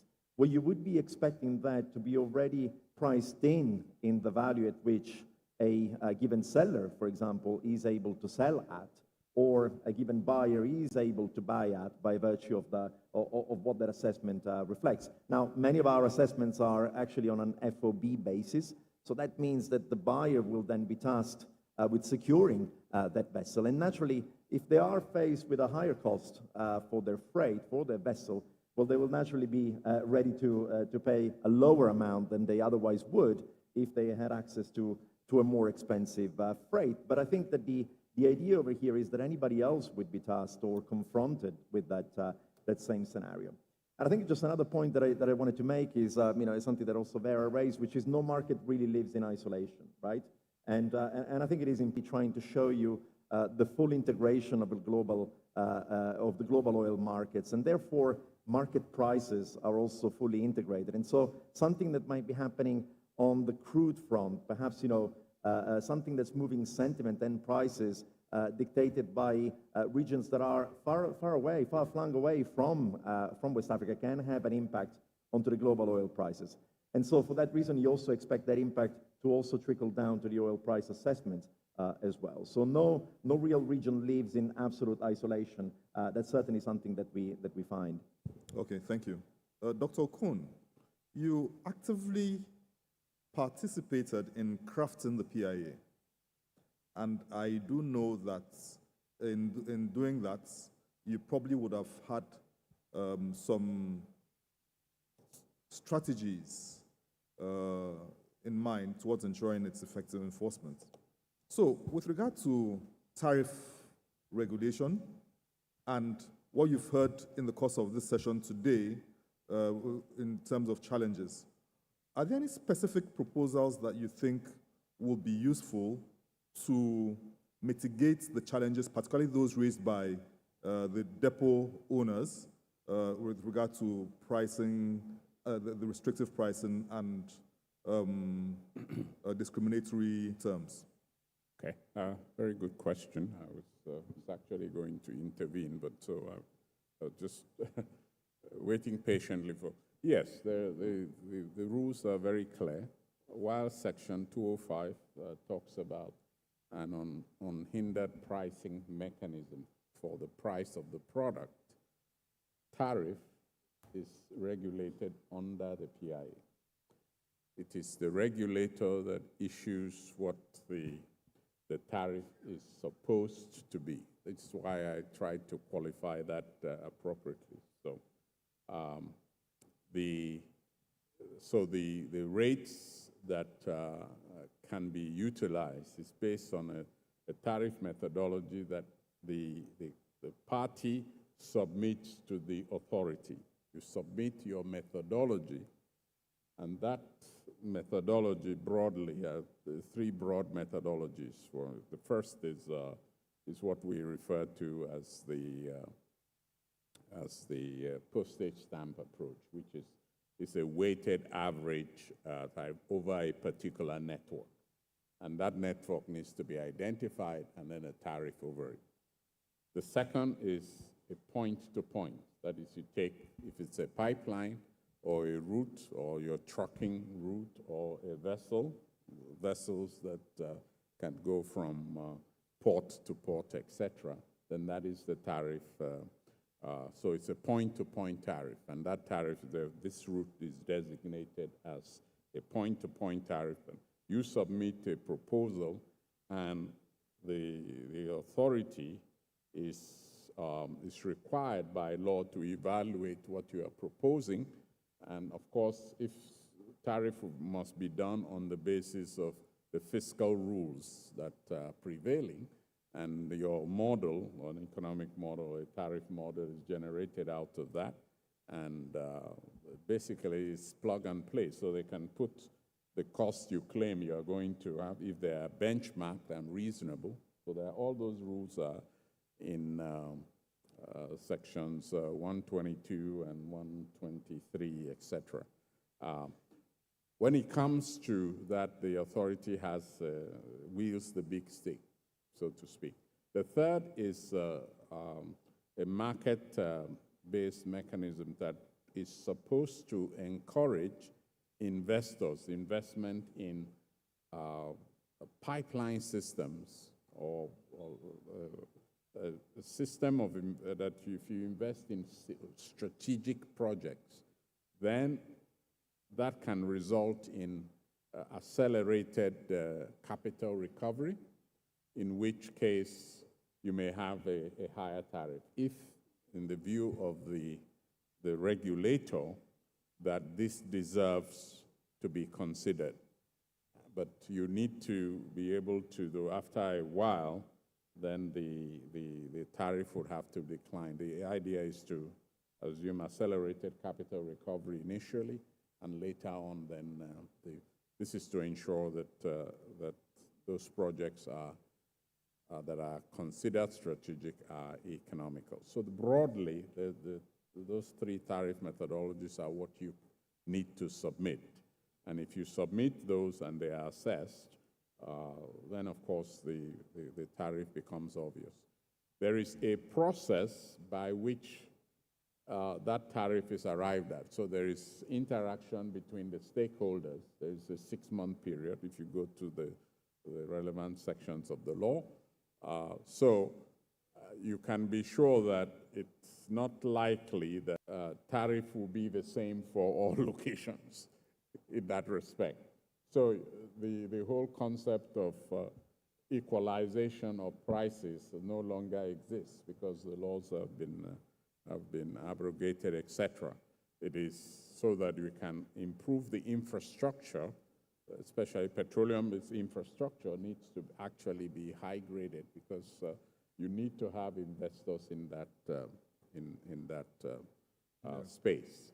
And this, whether it is oil or gas you wish to transact. The tariff regime also applies to processing. In this case, if a refinery wishes to basically process crude on behalf of other parties, for example, someone can set up a refinery, I don't have to buy the crude, you bring your crude in, etc. That's right, a processing tariff can be implemented. Again, you go through this same process. Okay. So the storage system as well, so storage tariff. So all of that feature prominently. And let me just add also that you mentioned 211. Yes, the authority has powers to determine what is in the national interest. So that section is what you are referring to, sub 2. And yes, if it considers it is in the national interest, the authority can intervene. The basis of that intervention actually would have to be explained. So they would have to publish the simple rules are that, yes, there is a contravention here, and this is what we think is in the national interest. Okay, thank you very The final much. thing I will add is that some of this discussion also has to refer to the FCCPC, the Federal Competition and Consumer Protection Commission. So many of the clauses you find in the PIA are made subject to that. All right, thank you very much. Okay, thank you very much. I mean, you've given us quite a bit of a perspective. I think it's useful for us to get some interventions from the audience, particularly from the point of view, unfortunately, we don't have anyone from the Dangote or a refinery that is a dominant, is seen to be dominant, but it would have been good to get some perspective with regard to their angles, and also probably from a regulatory point of view too. That will also be useful. So please, the questions from the audience or comments would like to narrow to suggestions towards achieving an efficient market across the region. Okay, yeah, okay, yeah, there's the microphone, please. Is there a microphone?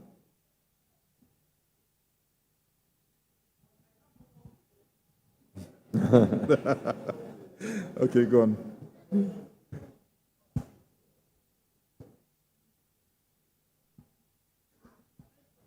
Go on, go on, go on.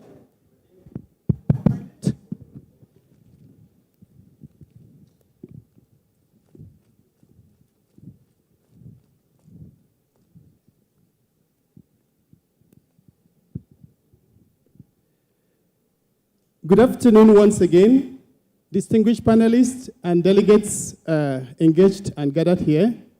My name is Engineer Nsisok Osmane Kandem. I've been in the oil and gas industry since 2007.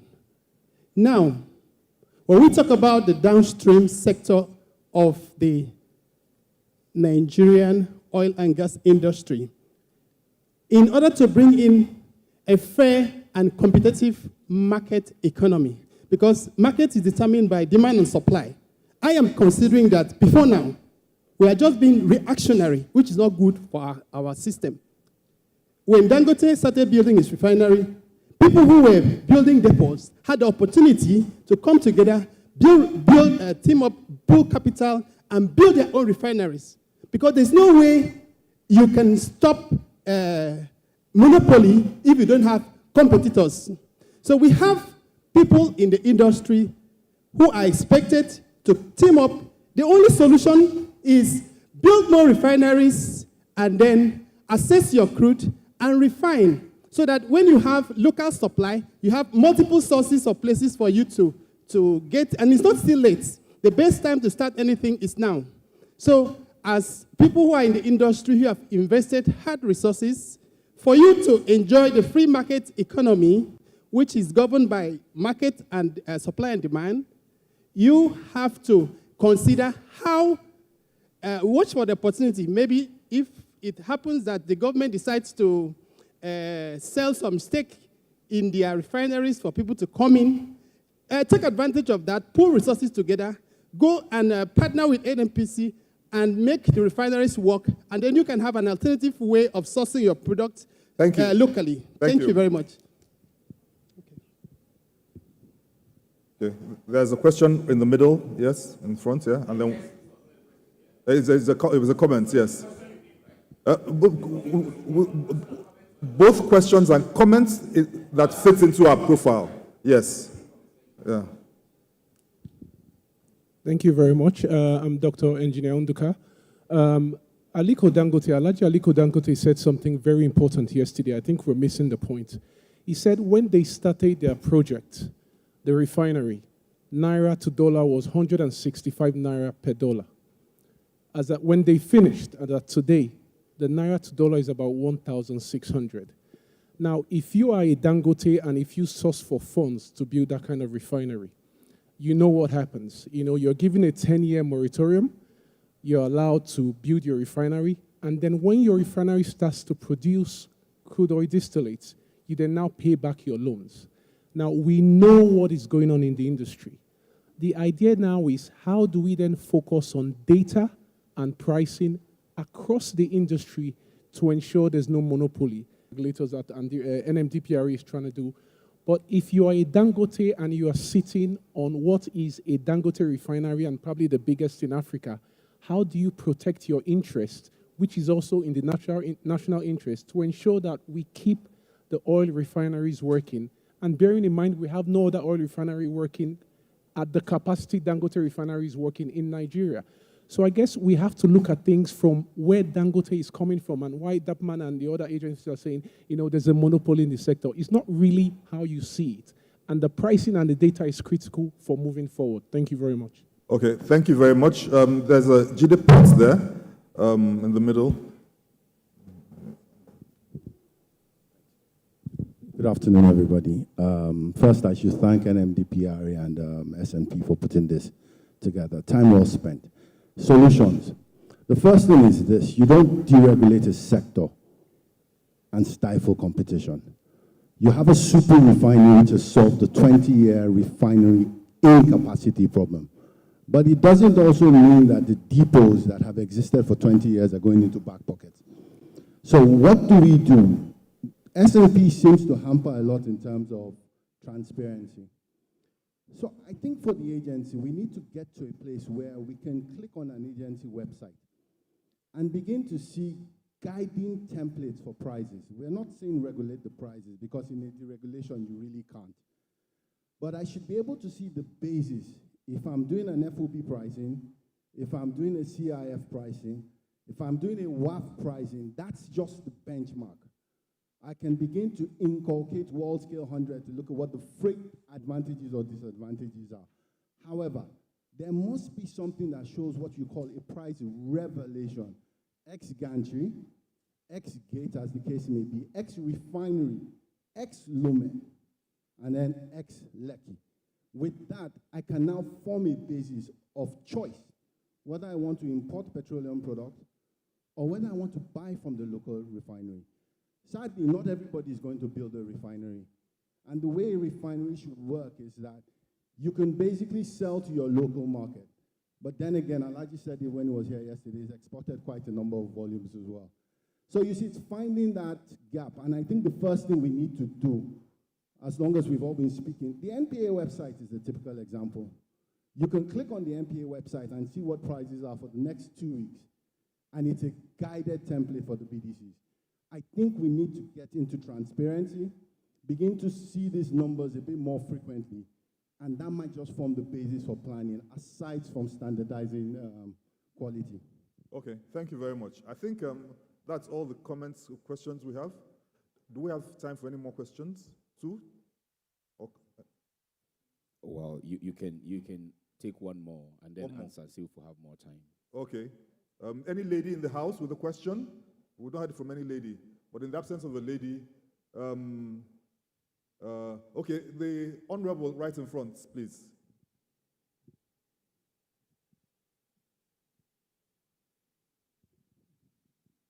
I greet the panelists. My name, Honorable Conrad Akilaja Joseph. I was the chairman, House Committee on Downstream, and participated in the drafting the PIA. National interest as enunciated. I just want to know whether the authority have the leverage to intervene in national interest where the price is beyond the capacity of Nigeria because of the hardship. They talk about national interest that they intervene, which is very important. It's also contained in the PIA. Do they have the leverage to ensure the reduced price in national interest? That's the question. Okay, so thank you very much. As we take the final comments from the panel, before we take the final comments, I'd like to know if NMDPRA wanted, anyone from NMDPRA would have wanted to make any comments. Otherwise, we'll go very quickly. So you've heard the comments and you've heard a few of the questions. Just this is the final round of comments from you, just 2 minutes each, either closing comments or responding to any of the things which have come in from the audience. I'll start with you, Clemens. Thank you, Emeka. So let me say, there are 2 clear points I would like to make. First of all, I think the objective, the reason for being, reason d'etre of the authority, of the regulator, is to ensure the sustainability of the market, the sustainability of the midstream and downstream market. I think what that means is there has to continuously be enough recovery to pay for the investments people have made. However, the price has got to be at a level at which the buyer, the common man on the street, can pay for. I think essentially when we speak about OPEC, for instance, we think about OPEC, some people call them cartel. But what is OPEC's final objective? What does it do?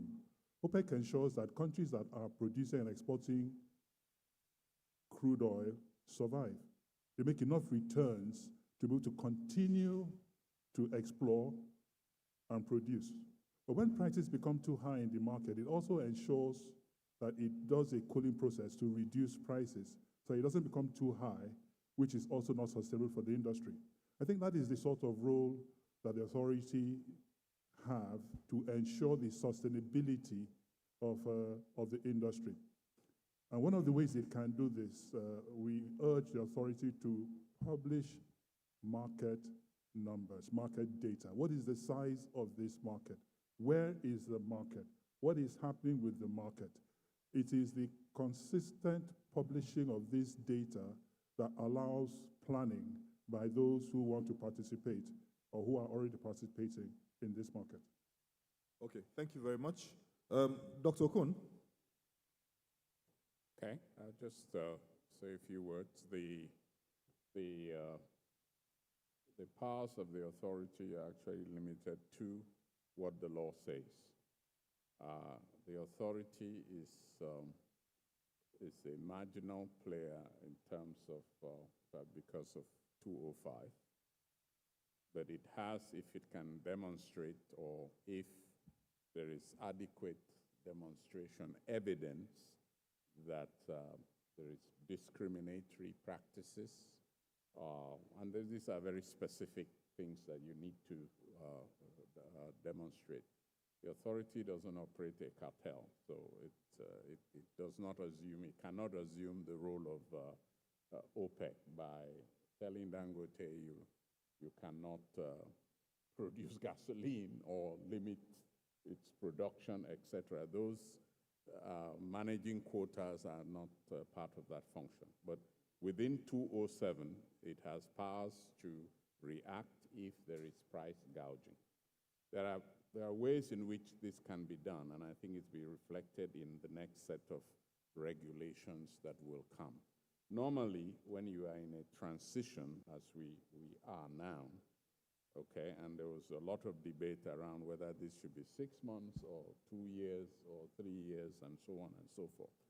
But there was just hemorrhaging from subsidy. It was a serious hemorrhage, okay, and the fiscal situation was precarious.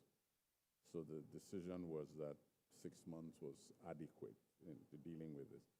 But the other point I really need to make is that oftentimes that transition takes a while. There are tools you use, moving averages, caps, and so on and so forth. But that was for transition.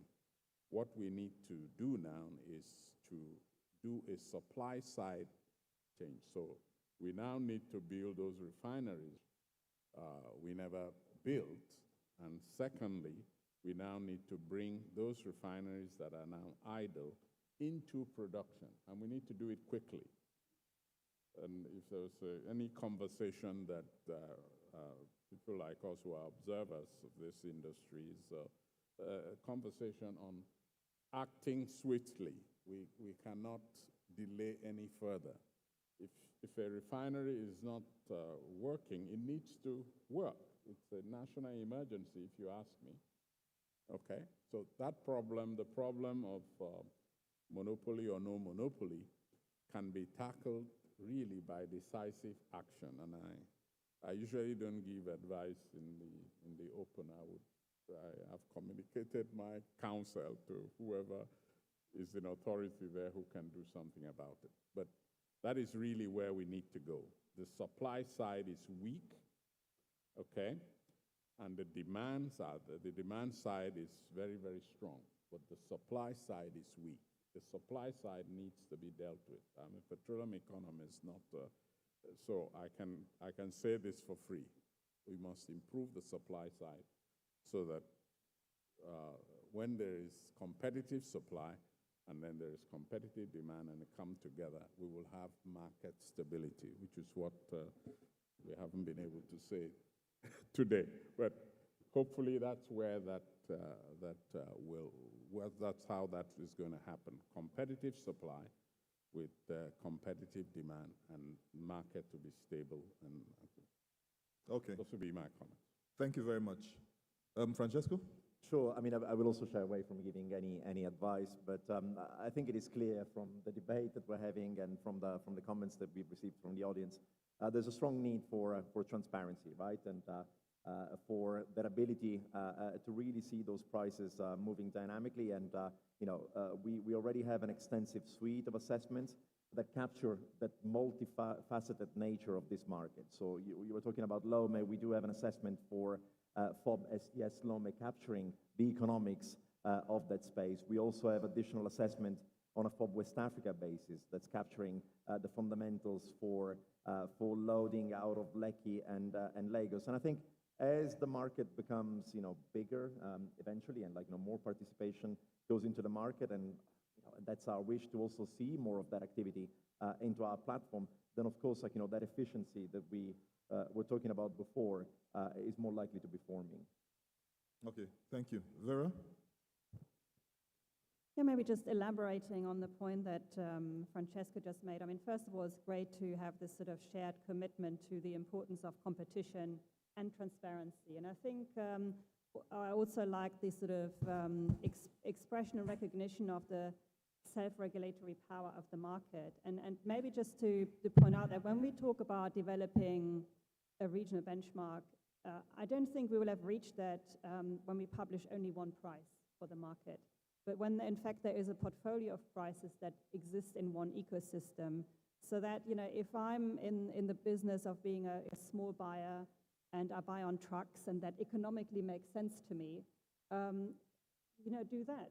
If I need to buy in larger volume and I need to go to Loma or elsewhere, you can do that, right? And it's about having that ability. And if it means that, in a few years' time, we have a portfolio of price assessments that Platts, let's say, publishes that caters both for the small volume truck market and also for the larger volume STS or FOB West Africa market, that's a great achievement because it brings full transparency to the entire ecosystem. And ultimately, out of this portfolio of prices, there may also be one to emerge that everybody can, so universally reference to and say, that's our benchmark. And on the back of that, perhaps also a derivative contract can develop in which I can now manage my risk and exposure that I have in that market.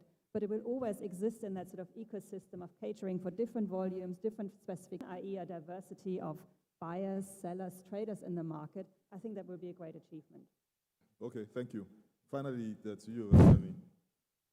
To lightly or slightly respond to the opinion, why didn't marketers or DAPMAN invest in refinery? I'm sure the regulator has the proposal, the request from a member of DAPMAN for a refinery. So the fact that we are not making noise doesn't mean marketers are not investing. We are investing and we are discussing. That's on that side. Primarily, transparency is something that we hold dear, and we're really glad for S&P and NMDPRA to bring up this forum because our focus is on the man in the street to get the fuel, quality fuel, at the best price possible. And that is our aim, and that is what we want to do, and that's what we'll continue to do, and we'll leave it at that. Thank you. Okay, thank you very much. It's been a very engaging session. In closing, a number of points which we can draw on going forward, put together from key highlights of interventions. Number one, for the market stability for pricing that is needed across the region, it's important that there is increased data sharing by individual states and across the region. Number two, the increased data sharing will be based on continued price visibility. So price visibility requires that all stakeholders regularly publish all price-related data with regard to the operations, and this needs to be enforced by the regulators across the region. So price visibility works hand in hand in synergy with data sharing. Number 3, and related, there should be a guiding template for prices that guides how regulators across the region should engage. 4, there should be a shared commitment on the part of all regulators in the region to the importance of competition and transparency. And I think in closing, what ties all these together is that regulators need to regularly meet to review the efforts towards achievement of these goals, and in doing that, to set further goals and targets towards ensuring that these things are met. And in that regard, I think it will be a good time during OTL in October for a further review of where we are. And with having said that, I'd like to say a big thank you to every single member of the panel. I think it's been a very exciting session. Thank you very much, ladies and gentlemen. Thank you very much. Just give me a quick second.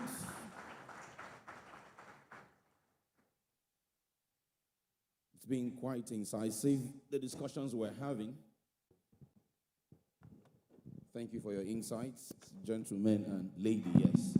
Okay, so just before you stand for your family photo, following this, as they take their seats, I'll be calling on the leaders of respective delegations from the countries. I'll call out a list that I have. If I miss out any country, please do well to join us on stage. We want to take a regulators, or if you like, country representatives family photo, following this as they take their seat. But for now, please give them another round of applause as they rise for their family photo.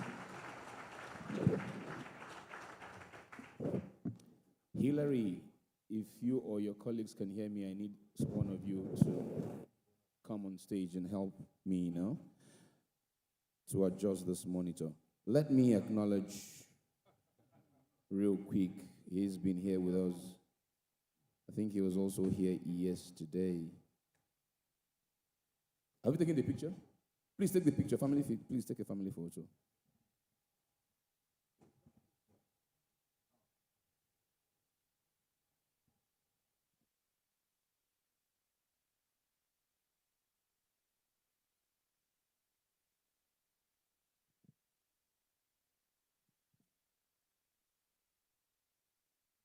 Thank you very much.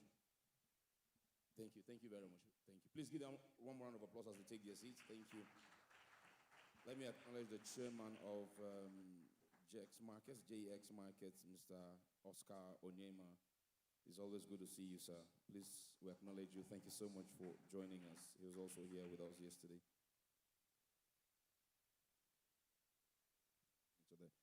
Let me also acknowledge the presence of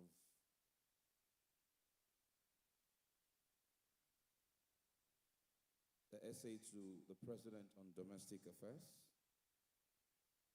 Toyin Subey. Toyin Subey, very good afternoon to you. Thank you for joining us as well.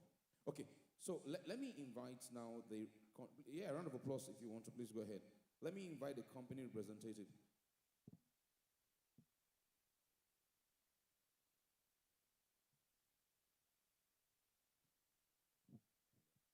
Okay. So I'm going to call a list of the countries who are represented here. If I don't call your country and you are here, please, please, please join us as well. Okay, can I get the representative for DGH Côte d'Ivoire? That should be Monsieur Alain, correct? Can you please come on stage for the family photo? The family photo, please come. Our rep from MPA Ghana, the director, I know you were here. Our rep from NPRA Sierra Leone, I know you're here. Please come. Please come. IRDP Angola. Can I get a rep from Angola, please? Please come on stage. Come on stage. Come on stage. Sonab Guinea. Sonab Guinea. Guinea Conakry. the Guineans not here? I need someone from Guinea. I know they're here. Please come. I need somebody from. I need the leader of the delegation. If they're not here, someone come. Okay, Pura Gambia. Pura Gambia. Pura Gambia. Pura Gambia. Our friend, the CEO from Chad. He's here. Where is he? The CEO from Chad. Stepped out? Oh my. The CEO from Chad. Is someone here from Benin Republic? Benin Republic. Then the Nigerians are online. Is there Benin one here from many of the? And now Ace, please join them. Ace, you will join them. Can I get the S&P? I need S&P to come. Vera, you can come, Vera. Please come.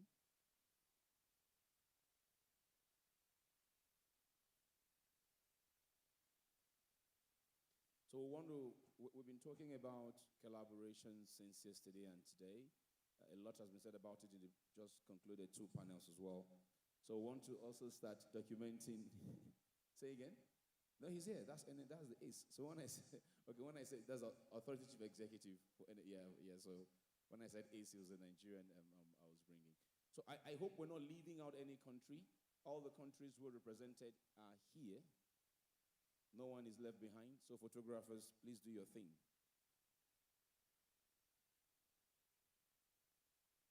Wear your best smile. This picture might make you to AU. You never can tell. Where we go to discuss deepening the collaboration. You have it? Please give them all a round of applause. Thank you, ladies and gentlemen. Please take your seats. Please take your seats. Take your seat. Okay, so we are making a small adjustment to our program. And that is, if you look at the agenda you have, we're supposed to be going for lunch, but the adjustment is this. We will take the next panel session. Following that panel session, one of our cabinet ministers would make a remark. Professor Gobil will give the conference summary. Our rapporteurs will give us some bullet points on what they have gathered over the past 2 days. And Vera Blay of S&P Global Insights would give us a closing speech. Following Vera's speech, we will adjourn this meeting not after we would have had lunch following Vera's speech. So in that order is what will happen to bring us to a close of this maiden edition. Now, let's go over to thank you in advance for indulging us and cooperating with us. Thank you very much. We do not take that for granted. Oh, by the way, you are in the running as a distinguished audience to win a very coveted prize in December. It is the prize for the most cooperative audience of the year.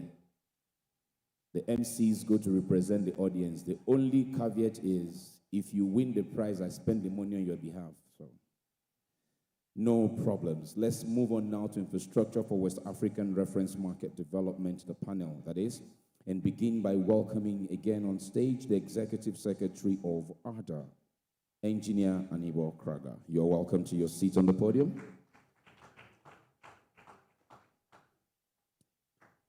You're coming this way.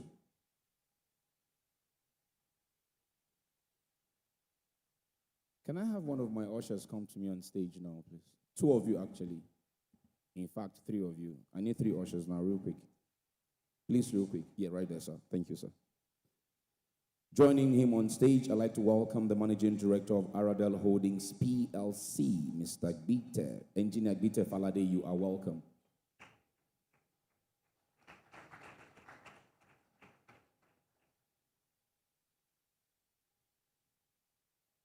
Engineer Gbite, you are sitting to the right of Engineer Krager.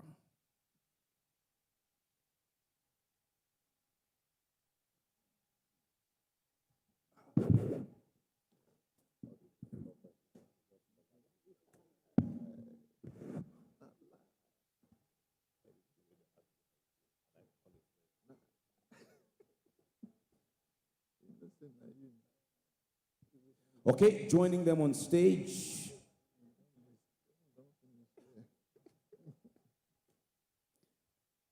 To do a discourse that is important to all that we're doing here today.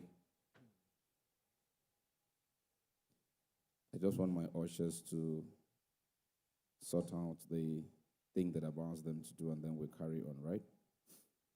Okay. While we're doing that, let's welcome our next panelist, Executive Director, Hydrocarbon Processing Plants, Installations, and Transportation Infrastructure for the Authority, Mr. Francis Ogari. You're welcome.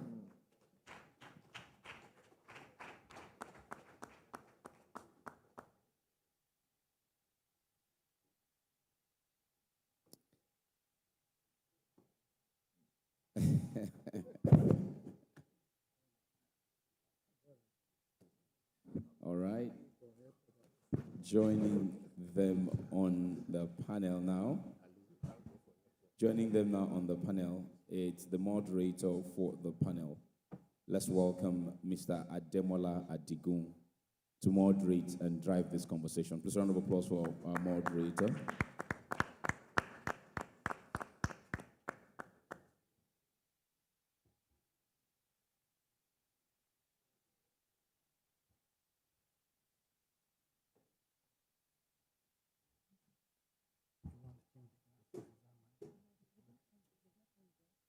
No, sorry.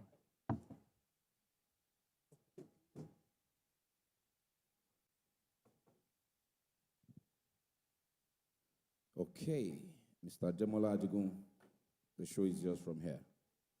Thank you very much. Good afternoon, everybody. And thank you for staying with us despite not having lunch. I know it's very hard to start a workshop with this and not have lunch. It's a very good opportunity to talk about the West African reverse market, the development, and the need for infrastructure. I think the panel is very, very well composed. We have the Secretary of ARDA, we have Aradel, which has a refinery. I have Mr. Ogere, who is heading that segment in the regulatory space. So the questions we'll talk about today will be from three perspectives: regulatory need, investment need, and capacity of that market to develop as well. So first of all, before we get into the questions, I'd like you to tell us about your thoughts of what the market looks like now and what it could be like. So I'll start with you, Mr. Anibo, please. Okay. Thank you very much, and thanks once again to NMDPRA and to SMP for inviting ARDA to speak. I think we've touched on quite a few things, and I was on the panel yesterday. We talked about what is required to bring together this hub. I think for me, a couple of things. The first and foremost, I think, is harmonization again. I've said this yesterday, but I'll repeat it again today. You can't have a market where you have disparate or different types of fuel specifications across different countries, thereby leading to issues of smuggling and things like that, right? So I mentioned yesterday, but I'll say it again. Across Africa, we have 11 different grades of gas, oil, or diesel, sulfur content at low, 10 ppm to 10,000 ppm, 12 different grades of gasoline, 10 ppm to 2,500 ppm. How do you have a market, and how do you plan for that? How do you plan for infrastructure that's connecting, that has different types of specs? So I think that's the first point of view. The second thing is to now think about the fact that, you know, we all know that we need to move to pipelines and all of that stuff, which is additional infrastructure, right? But the reality is that takes time and funding. Right now, how do we move ships, right, vessels? Do we even have the ports of the scale and the draft depth to actually receive the quantum that we're talking about? We're talking about a situation where at least one of the countries here, Nigeria, where we are now, is going to be the third largest country by population globally by 2050, okay? Energy demand is going to grow, what, about 40–50%. Do we have the ports? Do we have the strategic storage across to actually even bring in the kind of volumes you're talking about when you're adding the coastal countries to the landlocked countries, okay? So first thing, harmonization. Second thing is now looking at the actual infrastructure in a granular framework in terms of what is needed. The last thing, I think, is, and I started this again yesterday, but I'll repeat it again today. I always talk about people, right? And when I talk about people, it's about getting in place the right, capacity to actually execute this vision that we have. And we need to make sure that we're future-proofing our investments. What do I mean by that? When we're talking about a hub, right? We're talking of a hub today we're talking PMS, AG, all of that, which is great, right? But Nigeria has 2 of the top 10 airports by volume.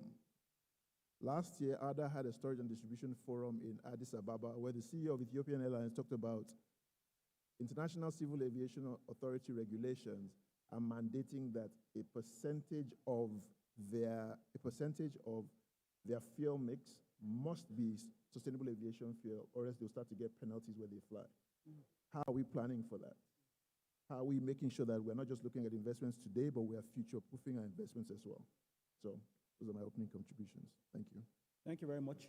Mr. Falade, you have a refinery amongst your companies. What's your thought about it now? General thoughts, first of all. Okay.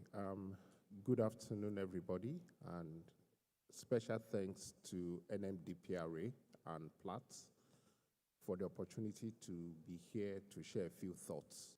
But with the scale of what Mr. Dangote said now, I'm still wondering whether I have a refinery. But I think that the health of the ecosystem is in having different categories of players and having everybody that can play sustainably well and having the mix in such a way that the needs generally are catered for and catered to.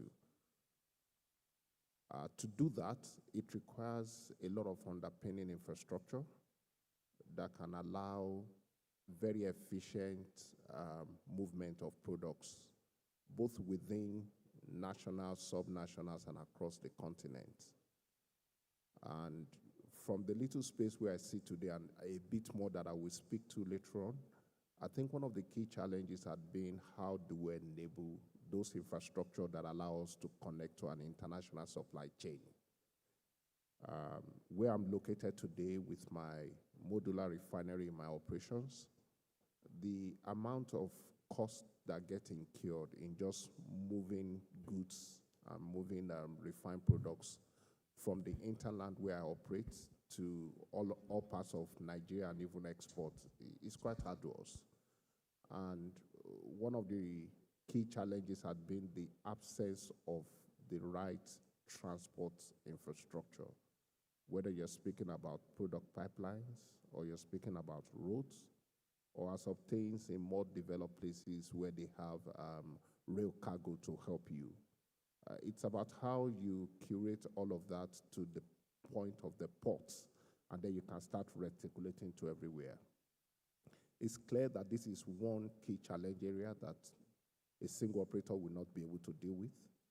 And so looking at this in a collaborative way, trying to find the right type of collaboration that creates those platforms such that products can competitively get to the last mile, I think is part of what I'm keen for us to have a conversation around. And I do hope that this panel, or I'm very confident that this panel is properly constituted to address those sort of concerns with useful insights that will come out. Once again, I'm grateful to be here, and thanks for having me on this panel. Thank you. Engineer Gary, you speak to the issue from the regulatory perspective. It's very good we have a lot of regulators here, and one of the issues both have said is collaboration, standardization, and technical requirements. What are your thoughts on achieving this on the infrastructural perspective?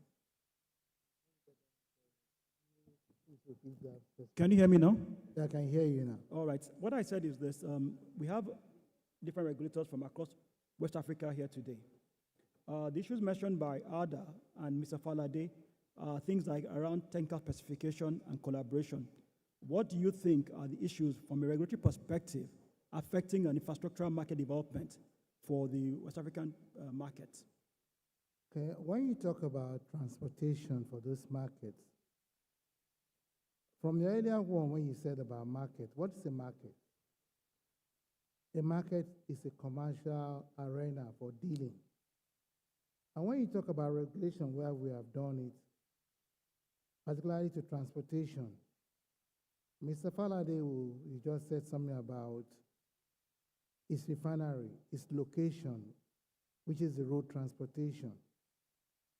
Without a good road transportation, you cannot move a soft. And I've been there twice, and I saw, particularly in the rainy season, how difficult it is with all the lined up trucks trying to lift out the product. So when you envisage that these products are going to not very close proximities, but far to meet demands of the market, the turnaround time is usually one difficult part of it. And that doesn't only apply to him as a modular refiner. I've been privileged to go to AIPCC somewhere between Benin and Delta, the same issue of road transportation. Without that means of an infrastructure, how do you get to where it is? And I believe this particular issue begets all the other players or regulators in the West African sub-region, the issue of routes, which is a means of transportation. We used to have pipelines here in Nigeria to move all those products. But even then, we have issues as a regulator with those pipelines, which are being refurbished on bit-by-bit basis. So when you look at how we can collaborate with our partners in the region, each of us will have to come to look at what are the peculiarities in our infrastructure that can bring confidence to the market timely and efficiently. So one of the things I've thought about some time ago, and which is still current now, is how do we develop an infrastructure master plan that addresses market needs. Maybe during this conversation here, I can pinpoint a lot of areas, because when you talk about infrastructure, we are not only talking about transportation, we are talking about energy infrastructure too. We are also talking about digital infrastructure. All of it sums to make the market to be strong. Earlier on, Dr. Kuhn said something about competitive demand, competitive supply. That is what goes to stabilizing the market. We as a regulator, we look at all those parts playing. Particularly, we cannot just build a refinery and not know how to get their products to the market, because that's the ultimate. This discourse here for the past 2 days talks about pricing. And you can imagine when you have this kind of challenges, the veracity of the price you are going to talk about, it's not something going to be a standardized one. In Europe, for instance, yesterday when the S&P were making their presentation, they talk about reference pricing, and they talk about ARA, the Amsterdam, the Rotterdam, and Antwerp. When you look at those countries, they have standardized infrastructure. So it's very easy for them to tweak about price ranges. So there's so much to talk about, and I hope we are able to get to it at the end of this discourse. Thank you, Mr. Moderator. Thank you. Thank you very much. I think you mentioned a lot of key points there. And I'll start again and go back to Mr. Falade. You talked about collaboration in terms of infrastructure development. There's financing issues as well. What are your thoughts about collaboration? What's hampering collaboration right now? So thank you for that question. I think there are different layers and channels for the collaboration. Again, the goal is how do we key into an international supply chain that allows, first, the products to get to everywhere we want to get to, and to get there as cost efficient as it can be. So it needs to start within the nationals and sub-nationals, with those making the policy decisions to recognize the interdependencies. The interdependencies, for example, in the transport region, how are we laying out the master plan for our road networks to recognize and accommodate anticipated reticulation by road of petroleum products? How are we prioritizing the development of rail system to allow for cargo movement of these products? How are we prioritizing the development of the marine economy, the blue marine economy, to allow for freighting and reduce the frequency of road haulage that we have? So that's one level of collaboration which is within our control.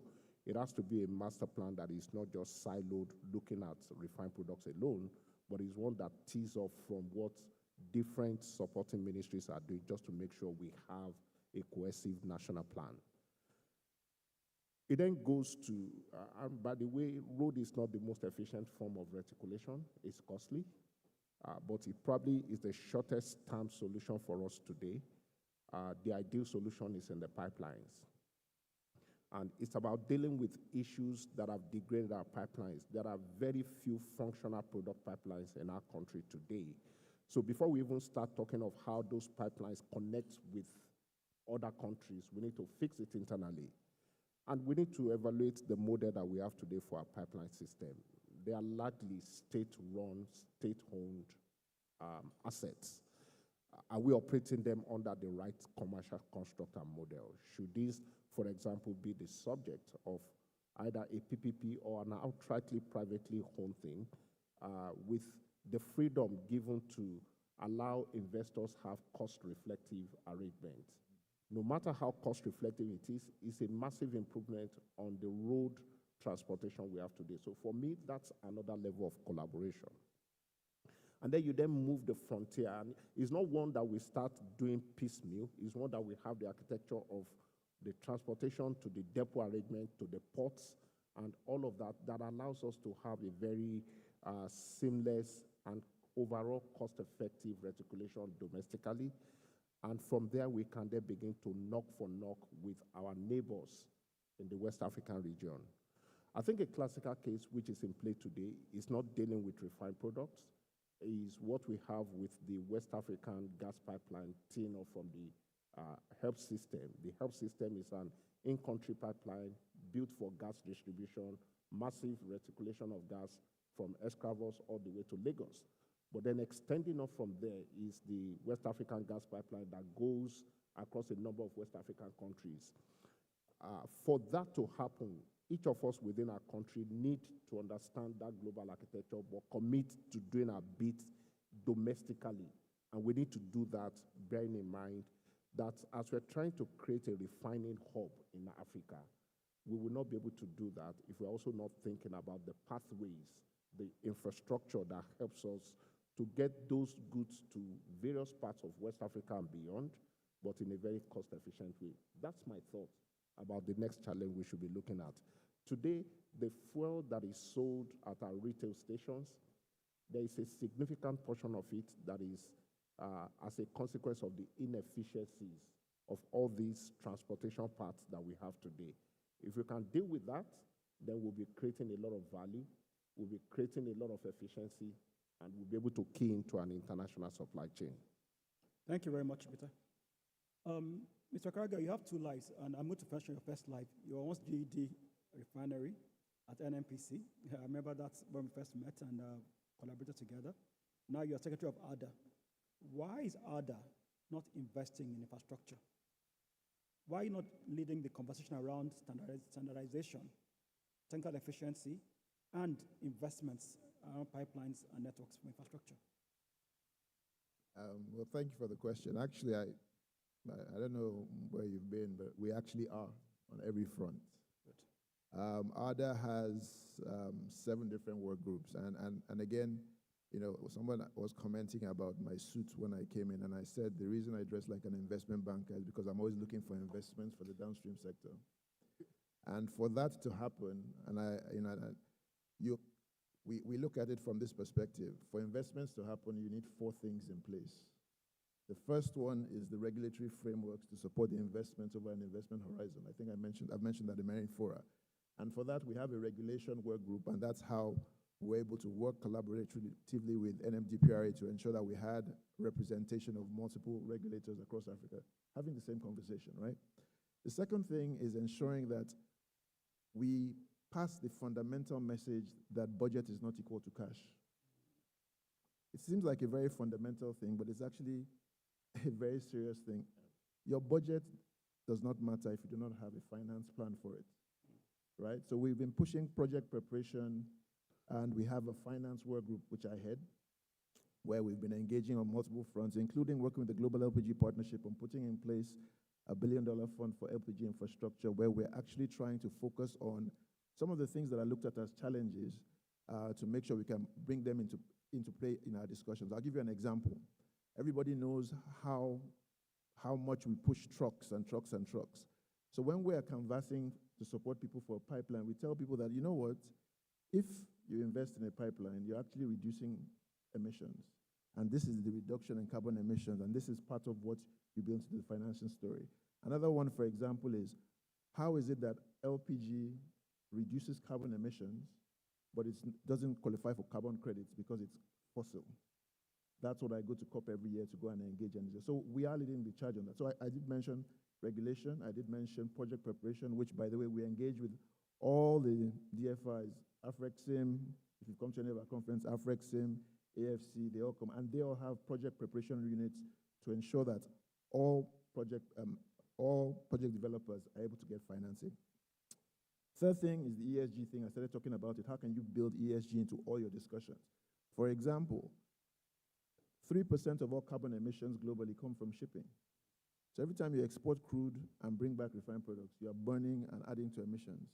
So when you start to invest in infrastructure that reduces that and starts to build this refining hub, so that I think should be the rallying cry for this West African refining hub. We are going to reduce pollution. We're going to reduce carbon emissions ultimately.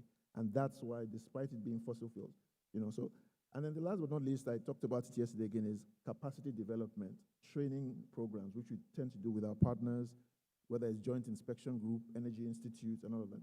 And we have 7 different work groups that address all of this for our members, and we put in place forums and things like that. So like I mentioned, next week, I said this yesterday, but I'll say it again, next week, we're having in Accra the first ever Africa Refining Roundtable with key refiners and key regulators. And the end game for that is not just to talk to Honeywell UOP. By the way, we're getting their CEO, the CEO of Honeywell Energy Sustainability Solutions, so that we're talking to the guy, the person who makes decisions, the head of project execution and everything. And the goal is to tell them, if you want Aradel to buy an FCC from UOP, you have to understand their business, and you have to ultimately support them to go to your Exim Bank to get them funding at concessional rates. So in summary, we are leading the charge. We are available to support anyone doing that. And ultimately, we are starting to see traction because we believe that with the roundtable next week, it's the beginning of a conversation that will build on this one. Because here we're talking of refining hub, right? We are going to take the lessons learned here and sit down with CEO and his leadership team of a global technology provider. The majority of the technology that's used, UOP provides it, right? And get them to understand this is Africa and this is what Africa needs. This is where we're going. This is where demand is going. And these are to Niagara's point about we are now trying to come together to design what should our roadmap look like, not just for refining, but infrastructure as well to support this, right? How can you play a role? The same conversation we're trying to have, and we're starting with UOP, we also have with EPC contractors.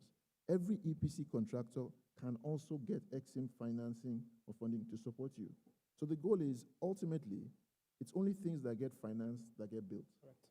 So the goal is get project developers, and we've had the last 2 other weeks, we've had investment forums where we've brought project developers and our members who say, we can't find money, we can't find money. And we brought the financiers, Afrexim Bank, AFC, and everybody who are saying, we can't find projects, we can't find projects. Bring them together and ultimately work with all of you to develop what we call an investable register of projects, which is that, can we put together a register that says over the next 5 to 10 years across Africa, West Africa, we have 10 projects that have been vetted, scope, cost, schedule, economics of a total of 10 billion, and we collectively take that to the market so the market can plan for it. Okay? Because what you don't want is when your project comes forward, you don't get money. So I hope that clarifies. So we're doing this in a holistic way, not just from working with our members to get their projects visible, but also in providing financing plans. Because to start your point, that is why I know, because being in refining in NNPC, I had to raise money. I was told there was no money. And I got a balance sheet of $2 billion to fix refineries, but commercial terms didn't work out. So I know it's possible. All right. Thank you very much. Engineer Gary, you're both a civil engineer, and you've been both in NNPC, and you're now in NMDPRA. So you have construct background, you understand regulations, you understand technical efficiency, and I know being financing. What conversations are you having now within your co-regulators about some of the issues raised by Alhaji Dangote yesterday, about what standardization, tariffs, and others, and that roadmap we spoke about? Is there any conversation going around it right now? First and foremost, NMDPRA has been in operation for just 3.5 years, and most of what we rely on are data. We do, looking at from the midstream itself aspect, although I do go back to my project management in NMPC, we look at hydrocarbon processing plants. So in this specific one, we will talk about establishment of refineries. And if you listen yesterday, Dangote did say, we brought him to this stage in an accelerated way, thanks to my ace and some of my colleagues, taking him 2, 3, 4 different priorities area. And that's how we were able to bring it live. And we are having the benefits today. It's not only applied to Dangote, it applies to other refineries too we have helped. They are processing plants. And we guide them along from the time they are established, which will give them license, to the point they are operating. So 3 different stages. License to establish, license to construct. At this construct, you talk about project management, and that's where we come in. We ensure that they apply, they are there to, or in compliance with our regulations and guidelines. And we find ways of enabling them to move them quickly to ports, where they can bring in their products into the market. And then from there, because part of what we do is looking at the installation infrastructure, which translates again to what my brother said here, transportation infrastructure. We do not stop at that. Part of our mandate is to find a way to set up a distribution system to get the goods to the market.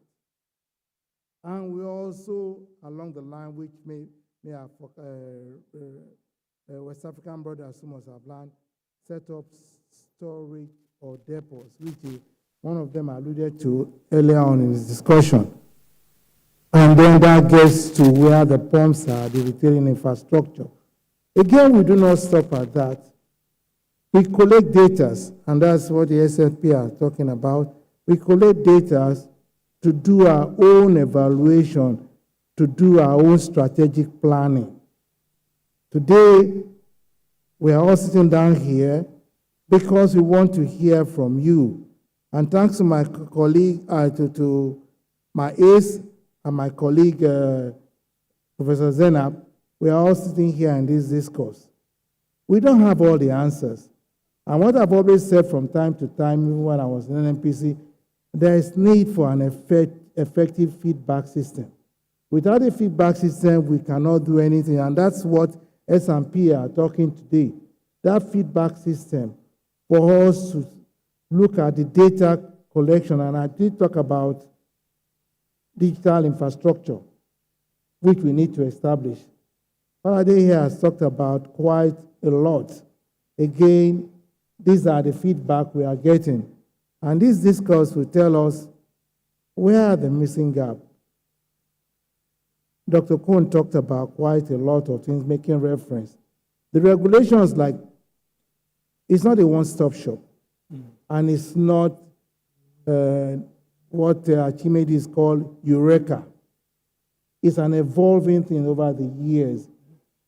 Based on what we have learned, and earlier on you talk about collaboration, the regional players to the regulators have learned a lot we can learn from. So when we kind to have this kind of discussion and meet, even after here, we can see where it's coming from. We can see how we can set up or come to establishing the West African reference market. This is all about this summit. A lot of discourse earlier on talking about price. You could see there were a lot of argument forth and back. The DAPman, the guy who asks the questions, everyone is looking for where is the solution, the Eureka. It's not flying around there. You can imagine those who do dissertation, they have all kinds of ideas.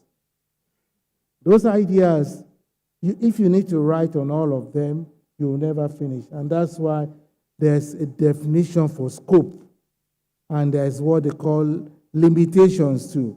Again, maybe from this discourse here again, even from this panel, we'll see how far we can go in transportation. But I said transportation infrastructure is not the only thing. Faraday has alluded to the fact that we all talk about road, but it's road efficient. We all know that when we move things by pipeline, and even I learned that from NNPC, we can stay from one point and see what is going on the other point and do what we can do intervention. So that is not the only one. We talked about ships, and I hear earlier on talk about freight on board, landing at ports for you to take to the inland. So you have three different parts moving: the road, the pipelines, the vessels. Dangote has his SPM for receiving crude and taking things out. So, and that's why, again, I referred to when I was talking about an infrastructure plan. We have policies that look at that. The ECOWAS treaty can come up with that. But we look at compliance with regulation. And where there's no compliance, we try to move them in, because regulations were designed based on what we have seen in our experience in the industry. So there's a lot of, like I always say, moving parts. But all I always tell people, which is in line with what Dizzy said, he said, build it and they will come. Faraday built his refinery and there were off-takers, isn't it?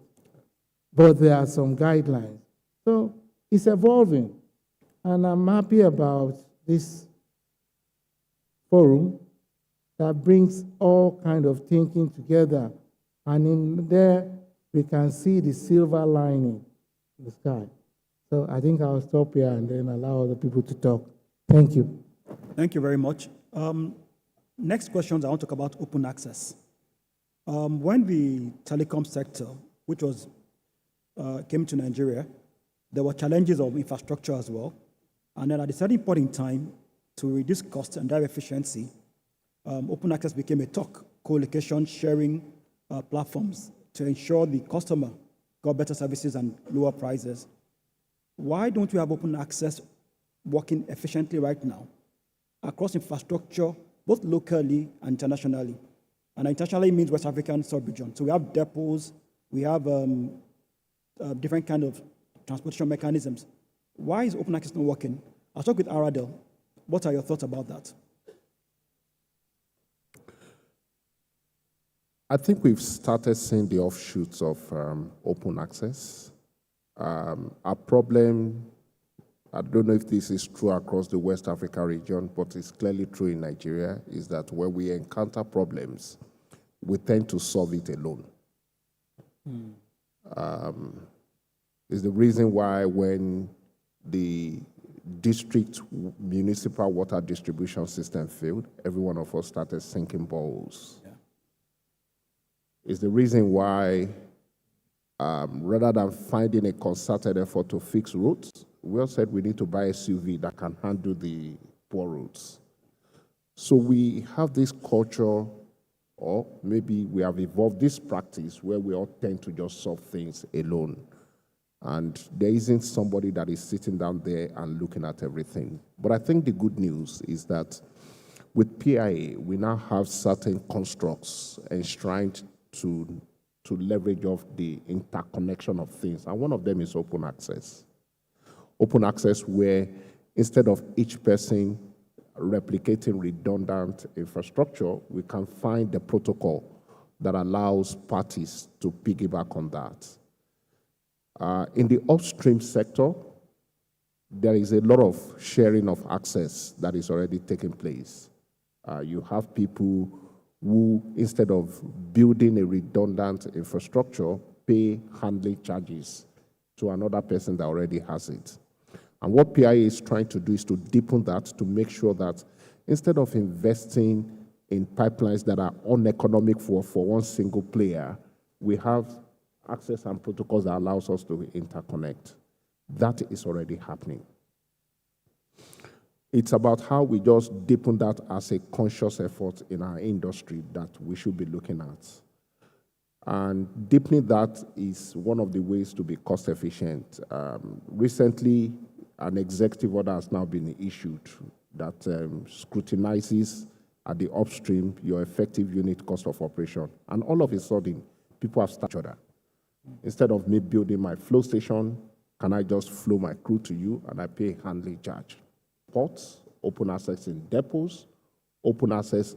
If we can continue to drive that, I think it can be a rallying point for collaborative investment in evacuation infrastructure that become very burdensome for one single player, but allows all of us to subscribe to a collective spend that we have the person that has made the investment. Take a bit of carrot and stick, like the executive order that is trying to incentivize tweaking that also discourages people from just going solo.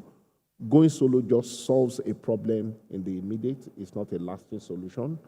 Where we are today, the concept of practice of open access has not deepened enough, but we've started it. And we should just continue to canvass it. It's the way for us to go. Until we truly distill open access as a way and a construct to run the business, we will never be able to make the investments of the scale of infrastructure to get us out of the quagmire where we are at. Like I said, we do have some of that is already taking place. People are paying tariff for using certain pipelines. It's the concept of open access. It has started. It's not yet at the scale that it should be. We should just continue to encourage that, using the levers of the regulator and everybody else to make sure that's the way for us to go. Thank you very much. I'll come back to Mr. Krager now. Thinking about it again, you've talked about investment a lot. Your efforts about driving investments, attracting $1 billion funds for those who want to invest, and other policies like that. Now, across the room now, we have a network of regulators. What is not allowing efficiency in terms of infrastructure development? What are those policies inhibiting it? What are those fears that are not making it happen, anti-competitive behavior? Or what are those rules and regulations within those countries, whether the landlocked countries or the open countries through the sea? What are your thoughts about that? Okay, this is the second time I'm being asked a regulator question, so maybe you have a vision or something that's... I have a vision, I know. So I would put it this way. I think the fundamental thing, and I think Dr. Okonda was talking about it earlier, is about market-based policies that are truly reflective of the cost of doing business. And for this, I will touch on what some of my other panelists have said. And when you go to the national level, you're talking, I like the analogy of boreholes and all of that. Let's take refineries, for example. There's a lot of national pride. I own a refinery. But is the refinery efficient? Is it strategically located? Do I have the infrastructure to really make it economic? And at the end of the day, is it covering my crack spread so I'm maximizing value of crude, right? And again, so what the regulator will do is say, listen, where the regulators can help is to come and say, listen, we need to incentivize investors by coming together to see how can we aggregate markets such that there's incentive for a single player or a group of folks to come together and put infrastructure that supports the greater good. For this, I think we should look to CABEF, the CABEF region. And they are putting together a very ambitious project called the Central African Pipeline System, which is going to cover 11 countries. So who's leading that engagement? It's His Excellency Gabriel Obiang of Equatorial Guinea. He's the president of CAP, so they set up a company, but it's in the Central African region. So the 11 countries there. And what they are looking at is saying, look, individually, our markets may not be that big. Okay, Angola is big, but when you have Burundi, you have a couple of countries, some of us are landlocked, Rwanda is landlocked. How do we sit together and say, okay, what is our aggregate demand? Where are the strategic investments going to be made? Where should we invest in the refineries? Where should we invest in the storage? Where should we invest in the pipelines? And how do we come together to bring a package that is coherent, well thought out, and attracts investors? I think they're talking to the Chinese, Americans, and a couple of key players in that, look, we've identified, we've aggregated, and that's where the regulators will support, because they are the ones, as we say in Nigeria, have the knife and the yam, right? They basically say, we are going to create and we are going to support, but we are going to ensure that we see the trends, we see the numbers, and we also have the purview of knowing where we're going economically, right? So we need to start to future-proof our countries for energy security and all of that. Because this whole thing started with energy security when all these geopolitical shocks happened. So these 11 countries came together and said, okay, if we're going to do this, even things as simple as the steel you're using for your pipelines, is it compatible? Are we using the same types of pumps? Are we using, because when you start doing that, you can have different types of conversations with different types of players. When you're talking 11 countries, that kind of scale, it's a very different kind of conversation to say, listen, phase one is going to be this. You go to a UOP or whoever, or a General Electric or somebody and say, we're going to cover 11 countries, but this is phase one. And phase one is this. And there are going to be 4 phases over the next couple of years, right? Everybody can plan because the regulator has said, we know that it's going to take, from what we expect, it's going to take 6-7 years, let's just say. Phase one is this number of years, phase two. So the regulators give the certainty that, look, as I'm investing over 7 years, it doesn't matter whether this president changes or that, because it actually went to the CABEF Board of Governors, so the presidents had to sign off on it.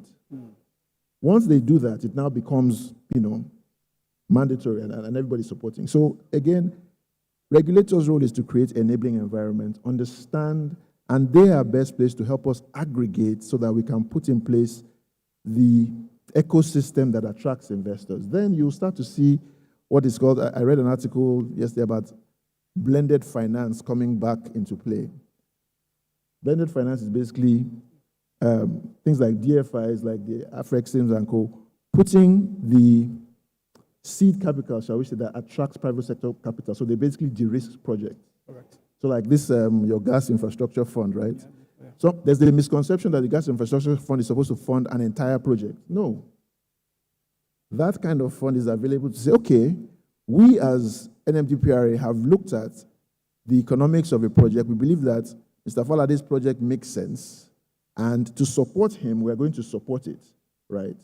That's what the DFIs are going to do. So in summary, regulators can help understand the ecosystem, can put in place the regulations and ensure that there are market-based pricing, there are market-based tariffs that reflect the cost for each player in the ecosystem so that everybody benefits, not exorbitantly, of course, but such that it is sustainable over time, especially given the fact that our populations are growing significantly, and you recognize that what is going on now is not sustainable. This disparate, I own this, I own that, and all of that. Thank you very much. I'm going to put Engineer Harry on the spot now, gently. Part of the complaints we get from operators in the sector is that some of the regulations issued by the regulators are not market-based. The feedback comes and says, well, regulation has been issued, but not reflective of the true market situation, or is not aimed at protecting investments or ensuring the customer benefits from efficiency. In terms of infrastructure development now, we've had DAPMAN, MEMAN on stage. We've had Alhaji Dangote on stage, each talking from the perspective of efficiency, monopoly, anti-competition, and others. How much engagement has NMDPRA undertaken on understanding what the value of an efficient infrastructural system will be on pricing for the consumer? Has there been any study on that, or are there any regulations on that? That has not really been the focus. You've had the DAPMAN, Dangote, particularly Dangote, he said we fast-tracked his project. Again, what do we do in NMDPRA? We look at activities in terms of their technical viabilities and in terms of operational excellence. That is the primary something we do in NMDPRA. Because these are what bring benefits.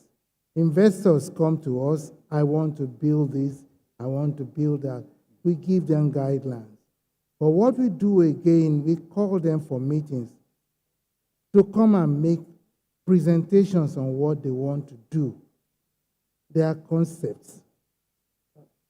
How does it go?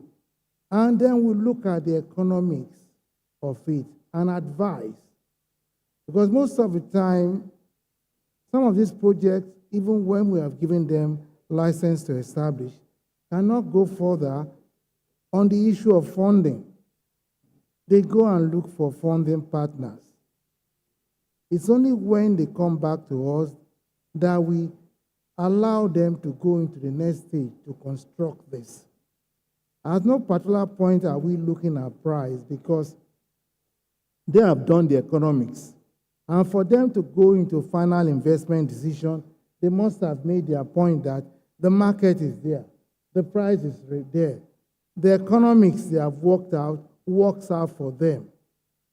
When they come push back, there's always somebody to blame, and that's what I've heard from you. They did not read the regulations properly. They did not apply it. We have had few occasions, on so many occasions, where we gave non-compliance to the technical guidelines we have given because we do not want a facilities that is unsafe. We have some few incidents. That is something they probably didn't take into cognizance in the engineering. That's why we engage them in review, safety reviews. Those are factors they don't add into their cost itself. So by the time they bring the project to fruition, they very overshoot their budgets. And that's why they now talk about pricing. When you talk about DAPMAN, DAPMAN is a depot people. They build their bulk storages to get some volumes to fill up because they have to have a threshold of volumes before they can say they are. And maybe one of the things I won't speak for them is that they are not getting that now. And like he said, I know that they put in for refinery. And we have also recalled them to know and get a better understanding where they are going to. So the regulator, I like the audience here to see them, they are not policemen. They are enablers of business. We only do due diligence on them to guide them so they can establish their facilities very well. Those facilities must work to the utmost, that's utmost efficiency, to deliver what they expect. It's not their guesswork or their expectation, which might be overshooting the bar. Let me give you another instance. The people will be refinery, and I think that's what Faladay is alluding to again. They built a refinery of maybe 10,000 barrels. They need to get the crude. They need assurance, which the ACE guarantees them that we get assurance to get them crude to put into their refineries. That request is made to the NUPRC, who works with the operators that produce crude, and is filed. So is that performance of the crude obligation that will follow through? Again, these are systems because there are a lot the PIA offers, and then we are touching them to bring about industry moving. Because while the NUPRC does the exploration to bring out the resource, the midstream and the downstream refines the resource and then push it to the market. That is what simply we do. Again, what I've seen in this last 3.5 years is a basic understanding of what NMPTPRA does. Like you have asked that question, everybody thinks we are the magicians that can do everything. We work along with rules. My brother Krager has said it, regulator this, regulator that. We have shown out 20 regulations, which covers the midstream, the flare, and a lot of things. They are there gazetted. And like Dr. Kuhn said again, because of feedback itself, we are working on some other regulations that will stabilize the industry. It's not yet a finished product, but a work in progress. So I'll probably appeal to everyone here. We're a solution finder, but when you bring your solution, we do it in line with our articulations and our understanding of the PIA and our guidelines and regulations that came out from the PIA. So on infrastructure, the same thing comes up. Earlier on, you mentioned the communication system. What we have found out is, and what we will try to encourage going forward, is what we did in the upstream. We talk about bundle services. We talk about rig sharing. For this refinery hub, or African refinery, or even West African hub to persist, we can have interconnectivity. We can advise, especially when we see that facilities have proximity to share what? Energy supply. Okay, sir. Thank you very much for that. Thank you. Again, let me come back to another general question as well. And I want all of you to take out this question from different perspectives. Every time there's a price differential in the market, you find products of where the price is lowest, affecting the production of the price is higher. Now, you talked about standardization. There's an ECOWAS protocol about E50 and standard of petroleum. Why is that not implemented? Is that due to price differential affecting smuggling or distorting the market? Can that be the base of low investments in infrastructure? Because again, like you said, if you invest in infrastructure, you want to recover your money back.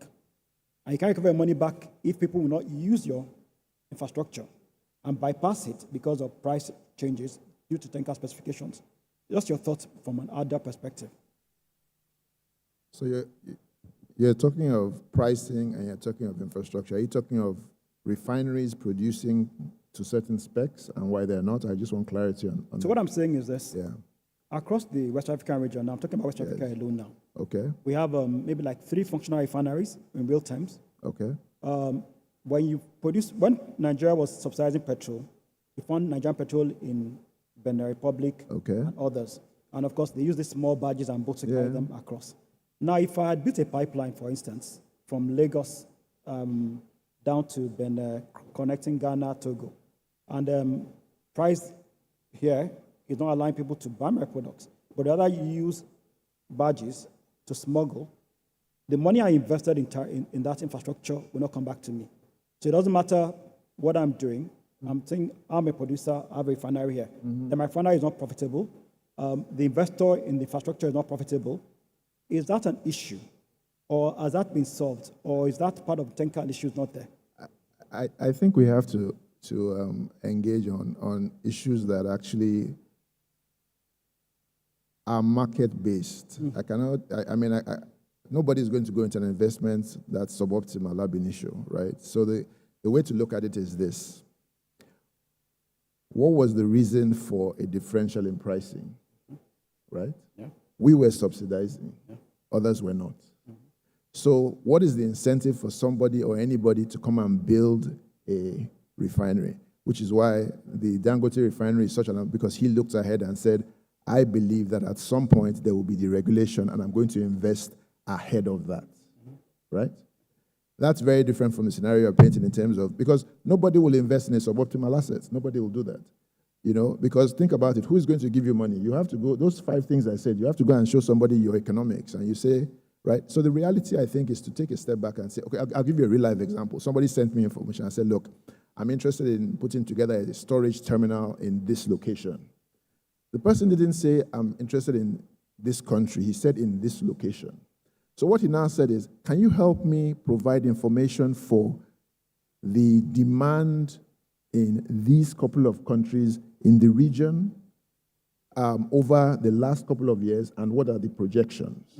Based on that, you say, okay, I now go and check the regulations to say, what price can I expect to get in this if I produce 50 ppm, right?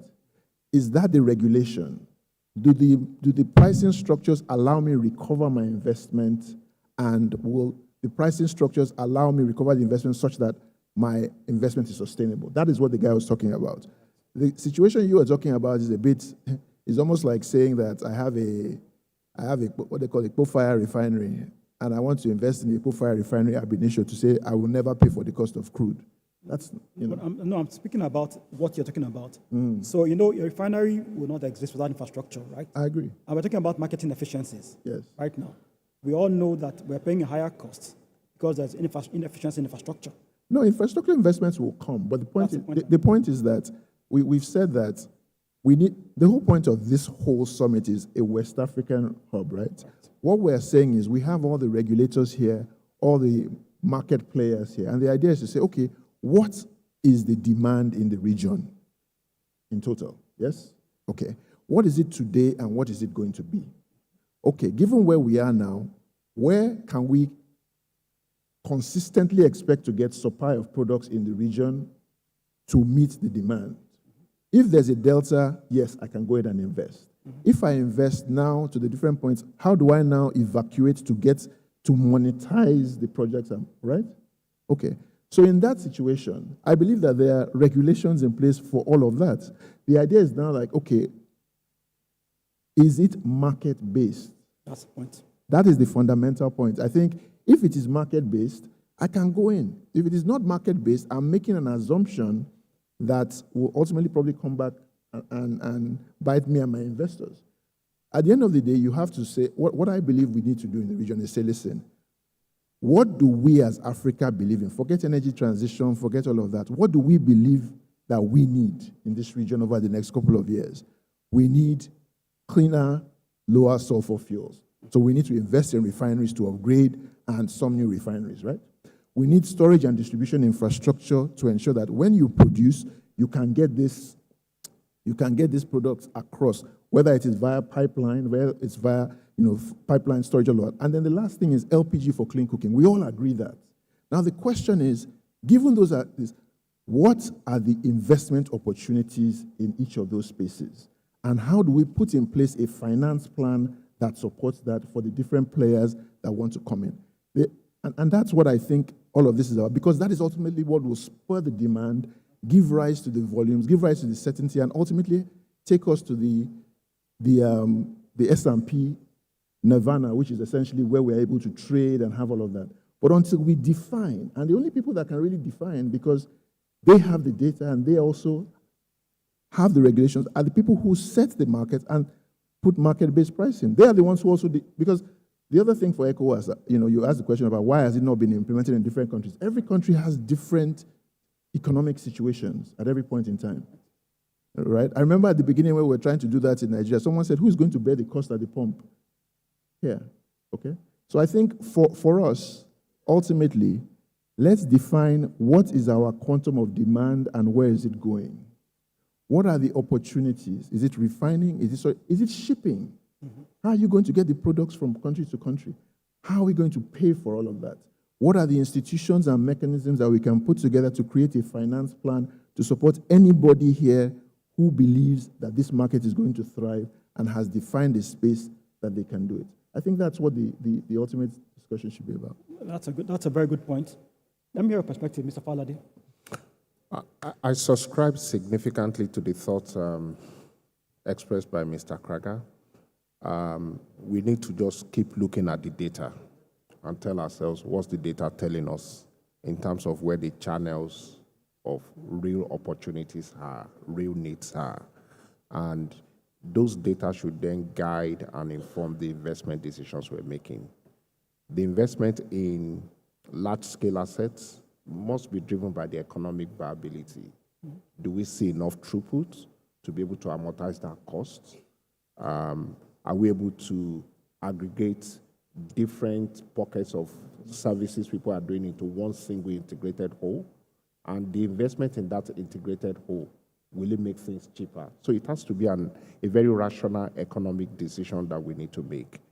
I strongly believe that is that rational thinking that has gifted us the Dangote refinery we have today, but there are cottage investments around it that today now is feeding off on that we can begin to make and consolidate that with the idea of an integration across the West African region. Some of that data will come from the Platts of this world. Some of them will come from sharing of data from our own regulators with the regulators of other places where we see the bigger picture. And I think it would be a good idea if we have that cross-country, and then they can become the subject of engaging operators and investors, and people can then come together to start making those things. So I'm saying that just to augment what Mr. Krager said, which I strongly subscribe to. That's very good. Thought on this. And Gary, one of the questions they've all said is about data. And one of the things we don't have enough of is data. I think people want more data to be published by the regulators. People know you have the information, but it's not available sometimes. And there's some laws in the PIE that mandates both the commission and the authority to publish that data. So I'm asking, what are we doing about across West Africa as well? Yeah, we're working on data. But yeah, you and me know that you can't just pay out data without verification. Any data we need to, and what you've seen on our website, has been distilled that should not bring about controversies. So what we're doing right and what we're doing through the economic regulation and strategic planning is to look at the data. Data comes from different sources. And if I listen to S&P very well, they have to look at the data, like trying to ensure by looking it up in the light, looking it up somewhere, and looking at the efficacy of those data. So some data we have, but then we cannot be stampeded to bring out all data. Dr. Kuhn said here, there are tariffs, but he's talking about point to point for pipeline. He's talking about ship vessel. Most of the time there has been pushbacks from getting data. It's not that we do not write. We don't have, we do not go.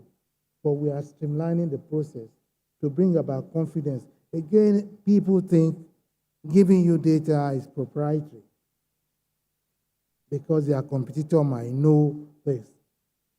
But we have our confidentiality. That should, you say they are What about the data that are not confidential? Data like on volumes, on specification, and others? We do have some of those things. Are they published regularly? Yeah, it's published, yeah. It's on our website. All right. Even our guidelines, even though all the provisions, they are published. A lot of people that have come to meet us, we have to refer them back. In most cases, we give them what they can, but again, people have to. It's like studying for exam. You have to look at the questions or the curriculum to know what you're doing. Our websites are always there, and if there are missing gaps, people come to us, or people come to us back is contesting some of the regulations and guidelines, which has been put together with their input, just like we are here. We call stakeholders meetings. You ask me that question from time to time. We had one recently. They've made their opinions known. But again, like every standardization, you cannot incorporate everything into zoning. It will favor some, it will not favor some. Even on what someone said about the ELFs, we've had review of the Rev 1, we've gone to Rev 2 now. There are still people who come back who do not agree because of fixation to what they've been doing. But we cannot help that. Okay. And if we have to stop going forward, then the progress we have made so far will have been stagnated. Everybody eventually, what they call adaptation, comes in, even to our life, even right we're going through. Someone say, cut your clothes according to your cloth. Faraday said something. You can't want to build an El Dorado. And that means, I'll give you again from my experience in NNPC, people who get some marginal fields want to set up an organization like NNPC.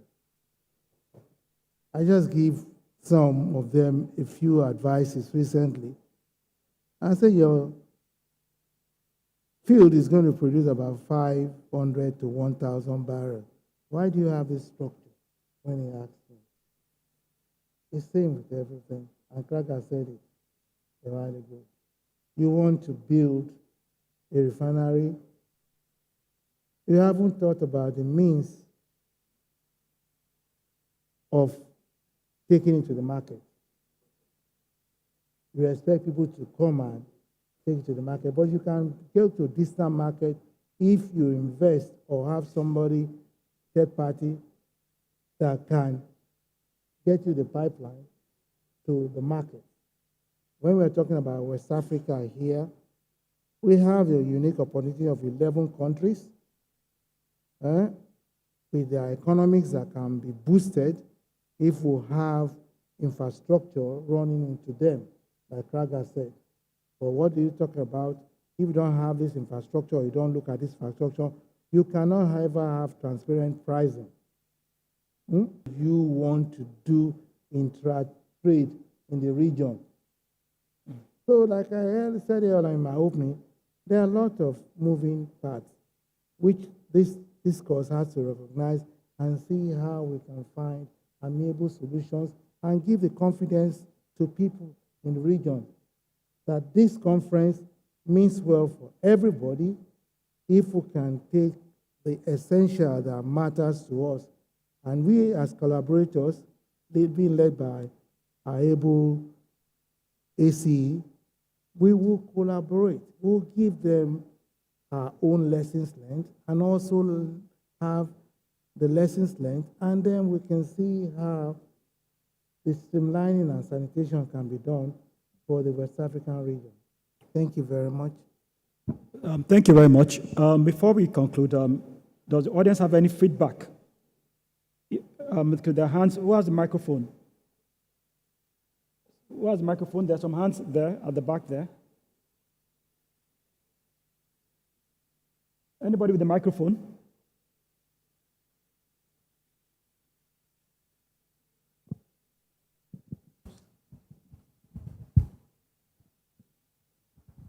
Please introduce yourself and then ask the question or comment. Okay, thank you very much. My name is Dr. Taufik Rahimi. I'm a development expert, President CEO, Reed Value Consultants. Let me congratulate NMDPRA and SP Global and all of us here. For want of time, I have an intervention that I want to make, and that has to do with what we have gathered a lot of content and data through this conference. What are we going to do with it? Oftentimes, conferences are held, especially in Africa, and after 1, 2, 3 days of the conference, that is the end of it. And that is why internationally what obtained now is to develop what we call an actionable communique. I know that we are going to have communique, which is the outcome of what we have discussed. I am suggesting that through the leadership of the Executive Secretary, that we set up a quality circle, a post-conference monitoring and evaluation performance team that will be able to articulate and distill all that we have discussed, send it as a report to different stakeholders that have been affected. Some are here, some are not here, and also report back to all this audience in every 3 months, every 6 months, so that at the end of the day, we will have been able to have what we call post-conference outcome performance evaluation. And in the end, we will not come back here, maybe in another 1 year, and start still talking about problems that we have identified, solutions that we have devised. Thank you very much. That's my intervention. Thank you very much. Any other comment or question? There's somebody in front here, the white.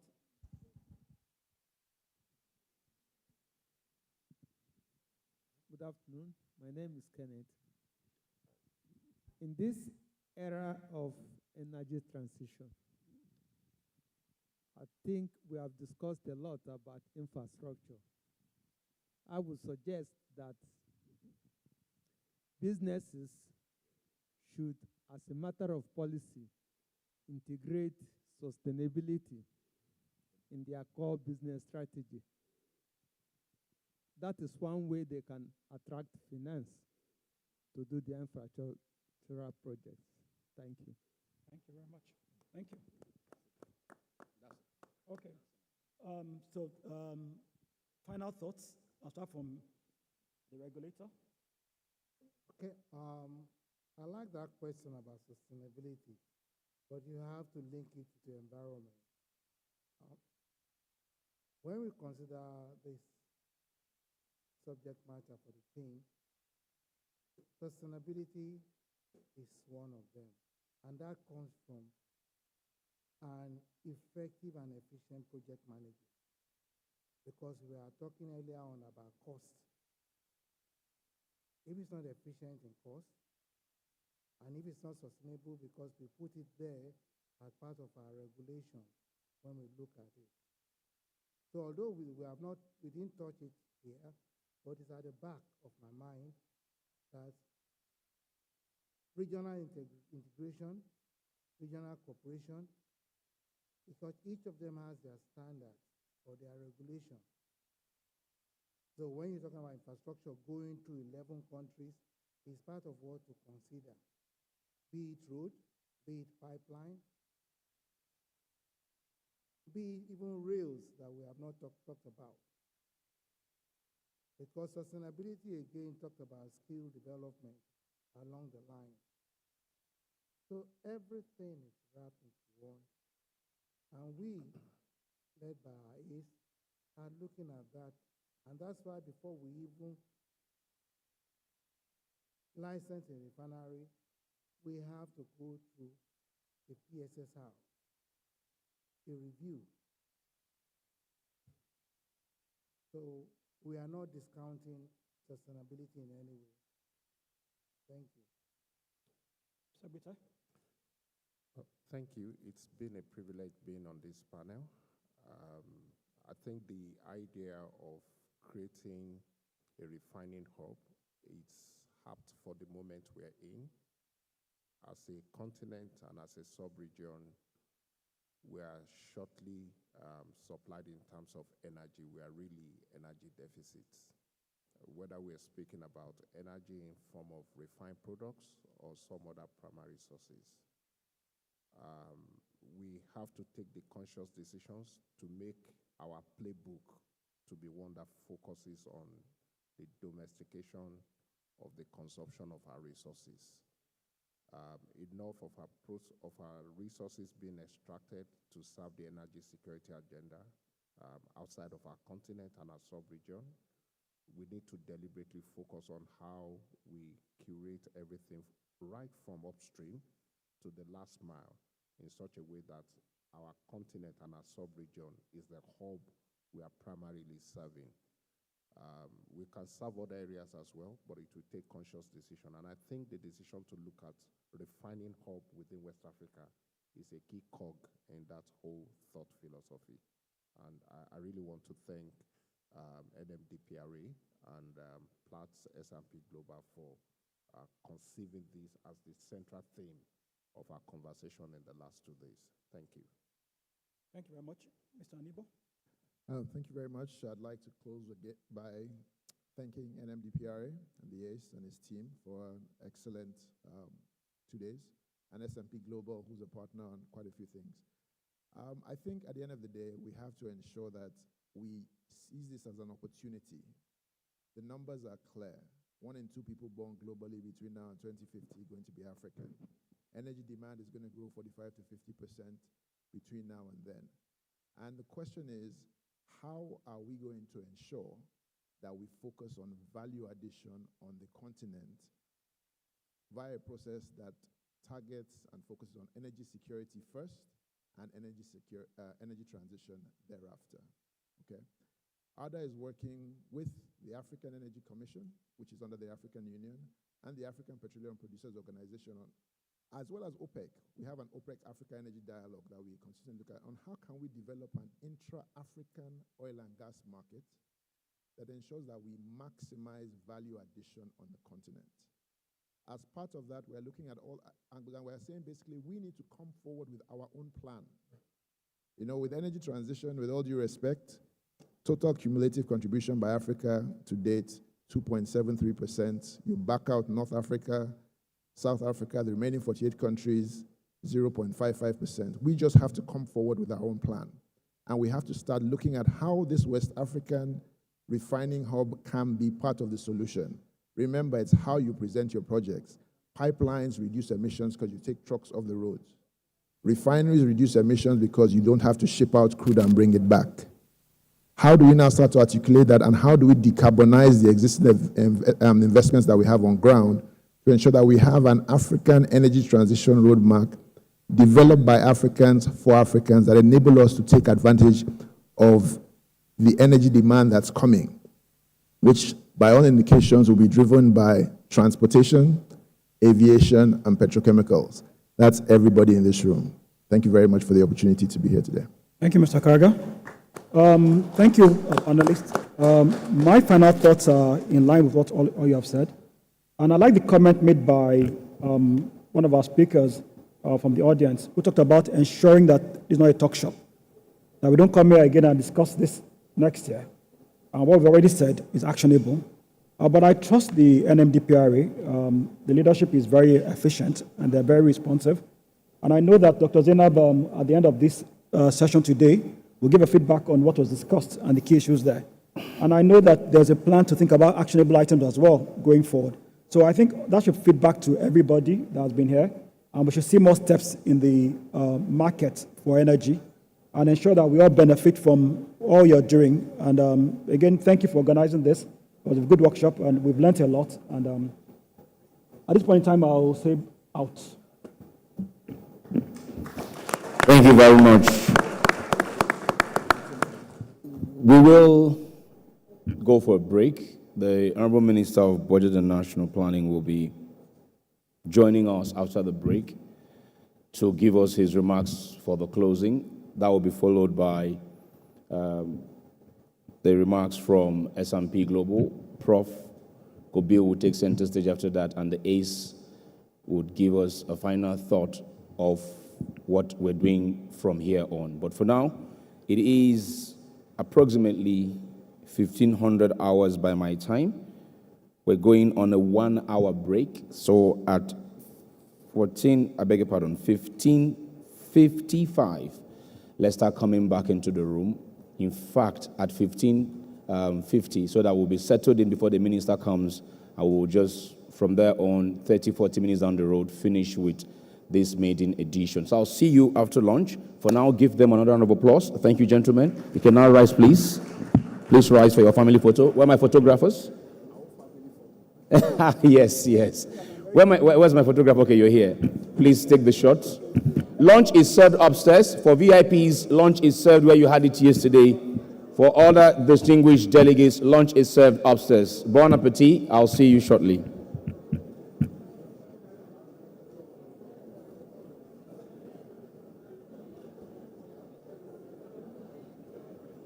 Please take care of your personal belongings.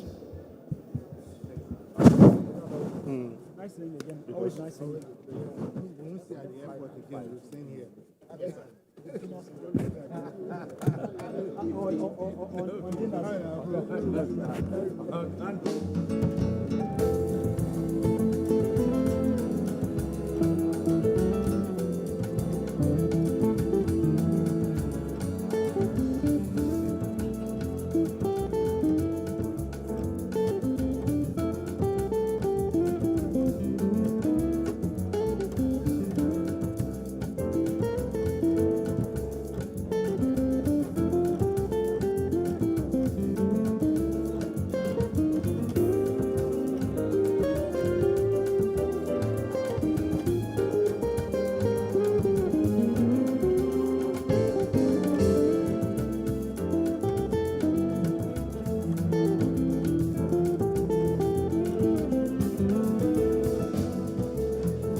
I search to find the love within.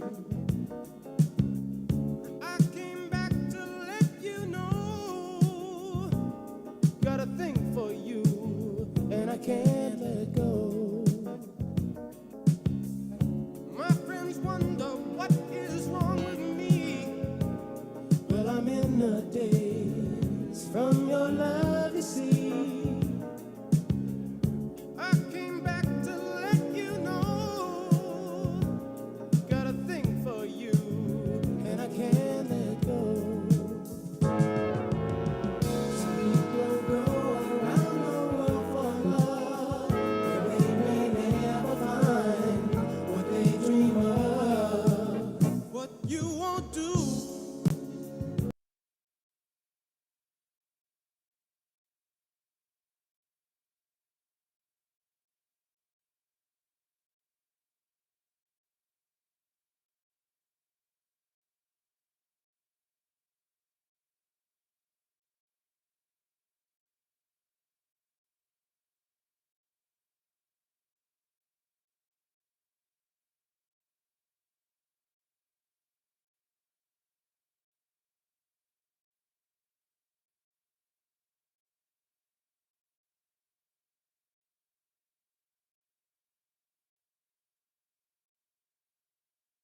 the Global Commodity Insights Conference on West African Refined Fuel Markets.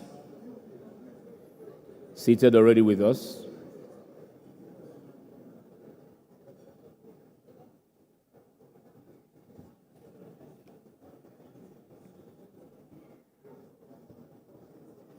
So please take your seats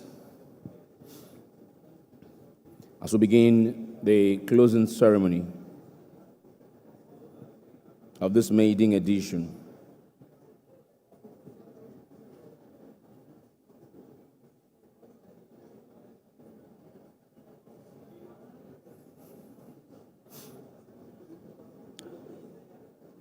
Collaboration between the authority, the Nigerian Midstream and Downstream Petroleum Regulatory Authority, and Platts S&P Global Insight.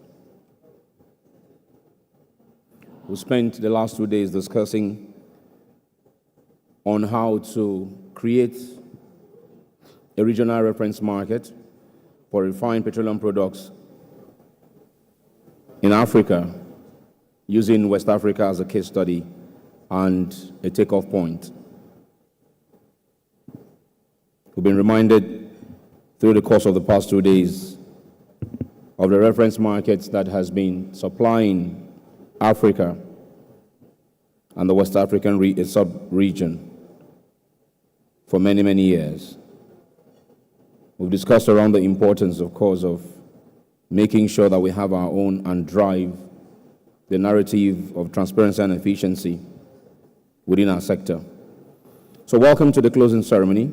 It's going to be a brief one, but of course, we'll attempt through the respective experts that will come to speak now, attempt to summarize all has been said and give us the next step forward of what would happen, as one of the interventions alluded to earlier, that it must not be a talk shop.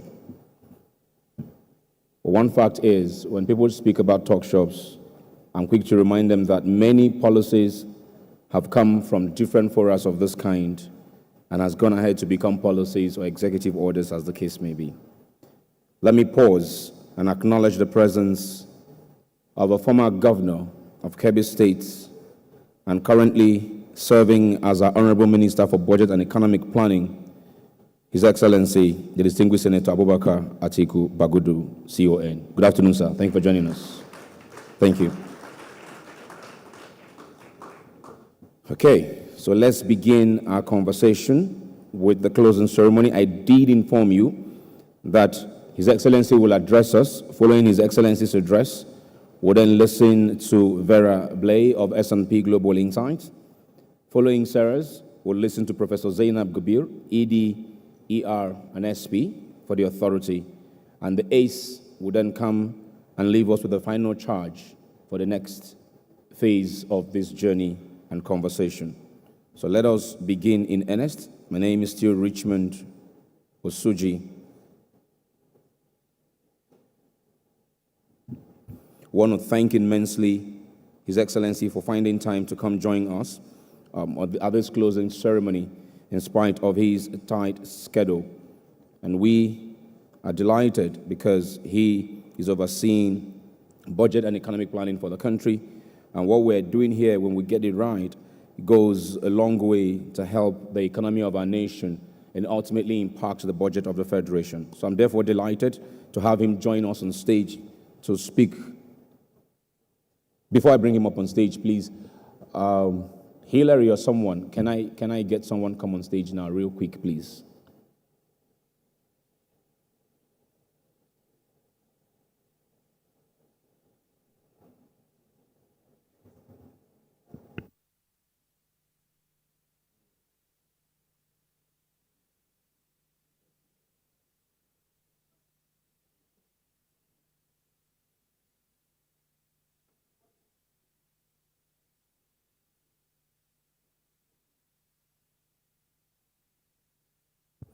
Apologies for the break in transmission. After all, one of my role models of blessed memory used to say something I love so much.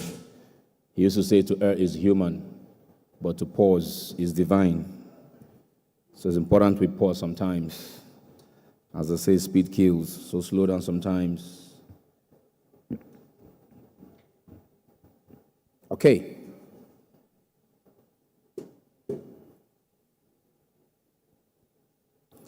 Someone was asking me if there will be a dinner this evening. I'm guessing the person missed what happened yesterday night. There's no dinner this evening. We had our dinner yesterday. Don't worry about this evening. But if you want to host us to a dinner, tell us, we'll meet you where you want us to go to. After all, there's a party after the party, right? If you want us to meet you, we'll meet you, not a problem. But for us, as the authority and S&P, we had our dinner yesterday, hosted by S&P, of course. And we did have fun. If you were not here yesterday, I guess you missed a bit of that. I want to thank S&P again for hosting that dinner.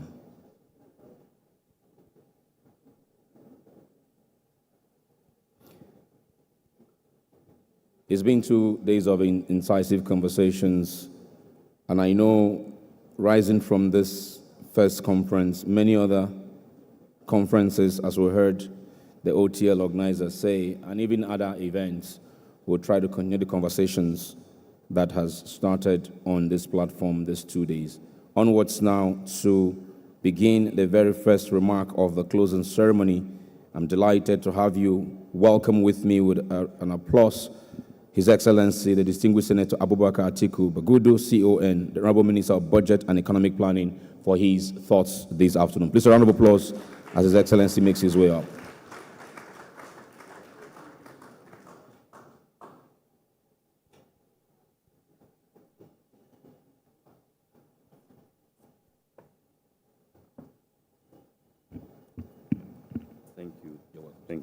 Thank you very much.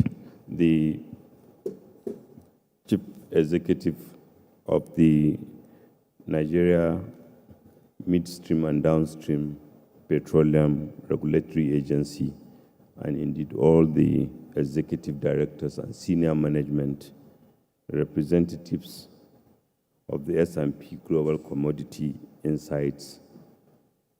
Just so that I don't breach the order of protocol, I appreciate all those who are participating in this conference. Good afternoon, everyone. And let me start by appreciating all of you. Oscar Onyema, sorry, my former DG of the Nigerian Stock Exchange.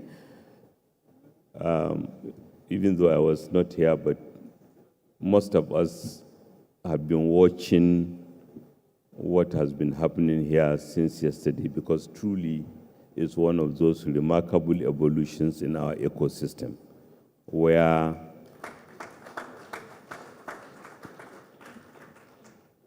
the Petroleum Regulatory Authority, which emerged from the Petroleum Industry Act, and an authority that has evolved in one of Nigeria's best governed institutions. And yes, one can say that our oil sector has a history of many agencies and companies that have global best practices, but over the last 2 years, the NMDPRA has really been outstanding, and I congratulate my brother Farouk Ahmed and his team, both executive directors and members of staff. It's difficult being a regulator, and that they have answered the call very well, have supported the evolution of the refined fuel market in Nigeria and without, and certainly with the global player S&P, we believe the two institutions have capabilities that harnessed can help us, especially in a region which is a subset of the African free trade area. Is a region that will have integrated markets, in a region where just 2 years ago, Nigeria, among others, have one of the most distorted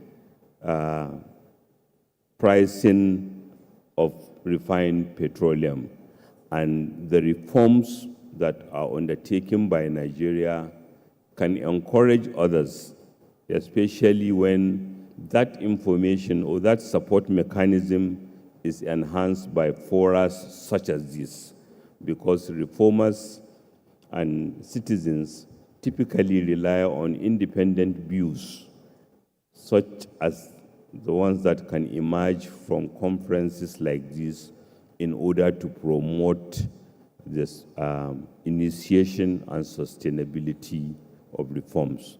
So I congratulate all of you, but really this is very, very historical for us. I saw the comment from the private sector. I saw the comment from most of the government officers or government officials that spoke. So once again, this is a testament to the fact that His Excellency President Bola Ahmed Tinubu leadership to say, let us for once confront our reality. Let us adopt and introduce policies that will make Nigeria a global player and take its place of pride is catching on, especially in the private sector, because in the energy sector, because the totality of our renewed hope agenda is based on the axiom that for decades we have underinvested compared to our peers, and confronting our reality without blame game so that we adopt policies and choices, pleasant and otherwise, though, that can help us leapfrog into the Nigeria of our dream is what we set to do. And this conference is further demonstration of the commitment to do that. So we thank the Ministries of Petroleum, both gas and petroleum resources, for helping and leading this. Liberalization of our energy markets, improved regulatory and fiscal framework across the energy value chain, extension of multilateral cooperation, and sustained support of the government have created an enabling environment that is attractive for investment in our industry.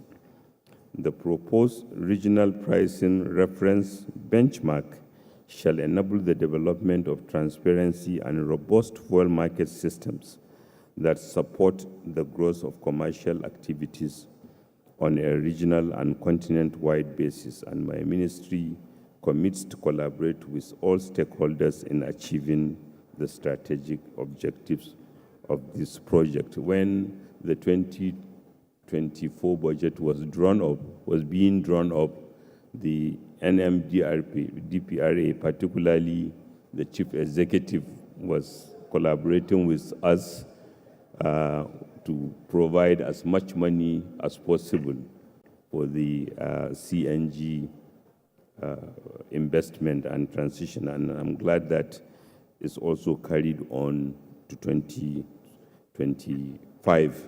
And in addition to the broader refined energy market, in addition to the expansion of regional cooperation and even Central Africa cooperation, we believe that the refined fuels market holds potential for growth, especially what we have seen in the last 2 decades, where we have seen Nigerian players becoming Africa and global brands. We can do much more. Our ambition in Nigeria is to generate double-digit growth. Our ambition in Nigeria is to refine all that is produced in Nigeria and even in some West African, even African countries. Our ambition is support consistent with our size and our absorptive capacity is to listen to conferences like this and tinker, calibrate policies so that we ensure that Nigeria, investors putting faith in Nigeria will generate higher rates of growth for those investors. And I'm glad market players such as Oscar Onyema are all here. Were our very best to support this conference. I thank you all for giving me the opportunity, and I congratulate yet again NMDPRA for this outstanding innovative conference that has brought them in conjunction with S&P Global Commodities. Thank you very much.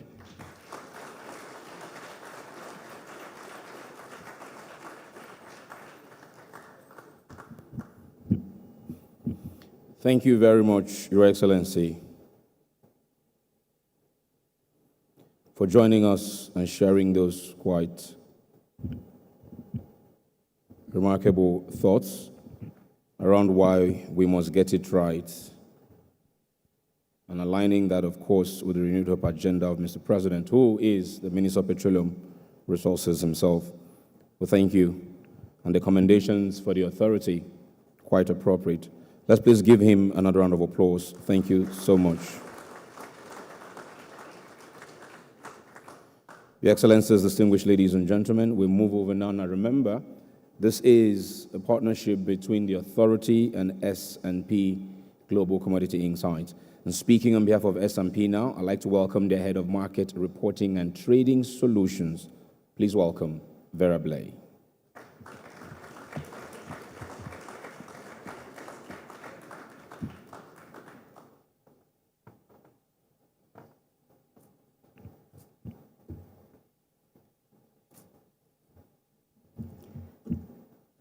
His Excellency, distinguished guests, ladies and gentlemen, what an amazing 2 days it has been. I think we came here with great positive expectations, and actually collectively you managed to exceed them by far.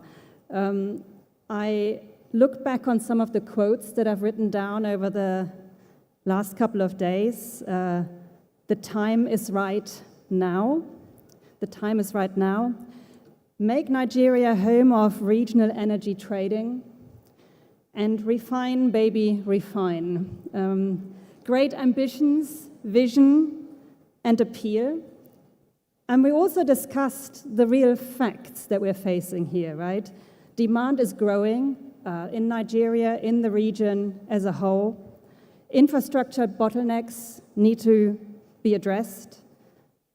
Regional refining expanded, standards aligned, and an environment needs to be created for investment and financing to really further that growth and aspiration that this region has. Yesterday evening, when we summed up day one, Professor Gobir talked about the fact that we brought this amazing community of regulators from the region together here over the last couple of days, not only to talk the talk, but really proving that you're walking the walk to lay the foundations for this market. And in fact, walking the walk is what all the stakeholders who came together here over the last couple of days have to do from here on. Regulators, refiners, traders, infrastructure providers, all need to come together to make this aspiration come true. It's been a real honor and privilege for S&P Global to be partnered up here with NMDPRA. We thank you for being such a productive, amazing partner in this, and a host. It's been fantastic. We are honored to play a role in bringing a pathway to a transparent and prosperous refined products market to this region. We will work with you in the years to come to not only provide you with the assessments that the market needs, with the methodologies, with the standards that we're looking to set and that will hopefully facilitate for this market to thrive. So let this be a beginning of a new conversation. We laid an amazing foundation here over the last couple of days, and it's great to look together at the future ahead of us. So thank you so much, and we look forward to continuing to working with you. Thank you.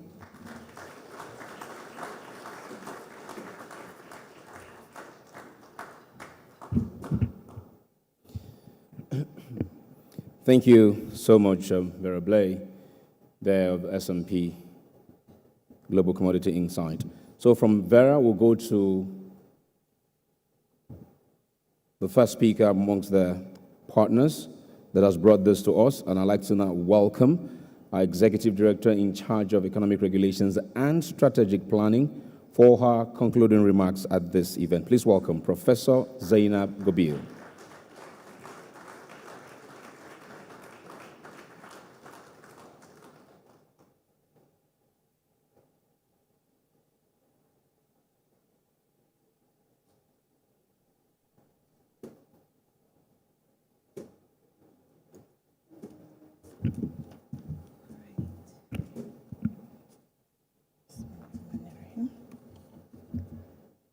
Your Excellency, our Honorable Minister of Budget and National Planning, Authority Chief Executive, I would like to stand on existing protocols. Our regulatory bodies all across Africa and our traders, investors, and the magnificent staff of the Nigerian Midstream, Downstream Petroleum Regulatory Authority. All right, so like the A's charged us yesterday, walking the walk, talking the talk, we were able to put together a roadmap for 2025 to 2030. Some of the major highlights are as follows. The West Africa petroleum product market has evolved in refining capacity and availability of storage infrastructure. The need for a viable reference trading hub and price for West Africa is contingent upon coordination across 4 key independent pillars. First one, building and maintaining of refinery capacity and supply capabilities. 2, logistic networks and operational excellence. 3, regulatory alignment. 4, and not the least, adoption of a harmonized, transparent, and robust refining product market pricing. Now, to expatiate a bit on each point without boring you, what are our plans? In order to build and maintain refinery capacity and supply capabilities, certain things must happen. We must definitely change the game. And Dangote Refinery has started that motion. Other functional upcoming refineries in West Africa are also changing the dynamics of defining product markets in the region. To ensure a thriving West Africa product pricing and trading market, the following are necessary. 1, operational stability of refineries. 2, cross-country agreements and cross-border agreements. 3, regional refinery collaborations, strong ones. 4, such refineries that we have in existence right now are Ghana, Thames, Senegal, Cote d'Ivoire, and of course, Nigeria. So what are the objectives of how we're going to achieve this? We secure a stable supply of products locally refined in West Africa to help meet the growing demands in the region, because we clearly established yesterday that the demand is there. How do we go about doing this? We have a responsibility matrix that has the action that must be taken and the timelines. So here we go. The first one, to ensure all operational refineries steadily operate at optimal output to fulfill West Africa's demand for refined products. All member states are expected to abide by this. And what is our timeline? Short to medium term. Secondly, a harmonized regional market framework, regulatory policy, and incentives that will attract investment in greenfield refinery products. What is the action base? Regional regulatory bodies working closely together. Timeline, fourth quarter 2025, meaning we have some type of agreement, a regulatory agreement together, and seal it and chart a way forward before the end of 2024. To ensure all performing licensed refineries deliver and commit to obligations, they are licensed to construct or impose steep penalties for non-performance in all countries of the West African sub-region. Who's to do this? Operating refinery member states, and that's expected monthly. So we'll track the production levels and what the outputs are every month and have a report. 4, protect domestic refineries from unfair international competition and destruction structures and systems that promote same. Timeline, immediate to short term. Now, you ask, how do our partners play in this? S&P Global. We took the initiative to also chart some parts and responsibilities for you. So the first one is 1, to promote regular West Africa market reference status and development updates, in which West Africa refineries report information on operating status and timelines, plan upgrades, objectives, directly to plots to increase transparency and accountability in West Africa. Second, to facilitate discussions in forms of webinars or workshops between West Africa refinery communities by providing market insights on regular basis. Third, to facilitate the country-level refined products buy or sell tenders, which can be conducted transparently by S&P Global in the market close-up. Secondly, logistical, storage, and operations. Reliable logistics and surrounding infrastructure are needed to nurture the reliable trading hub Nigeria can improve in physical and commercial logistics framework through 1, port or pipeline infrastructure upgrades, 2, the ECOWAS motorway or Abidjan-Lagos corridor highway, which is in plan right now, 3, strategic storage hubs coming up all across West Africa. Responsibility matrix to get that done. 1, to promote the principles of economic development of infrastructure and ensure sustainable infrastructural development with regards to mid and downstream petroleum operations biannually. 2, to come up with regulatory policies and incentives that will attract investment in the development of storage facilities and pipeline. That is expected annually.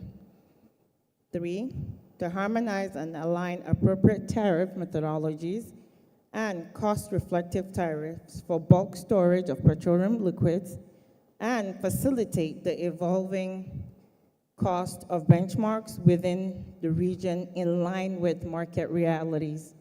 First quarter 2026.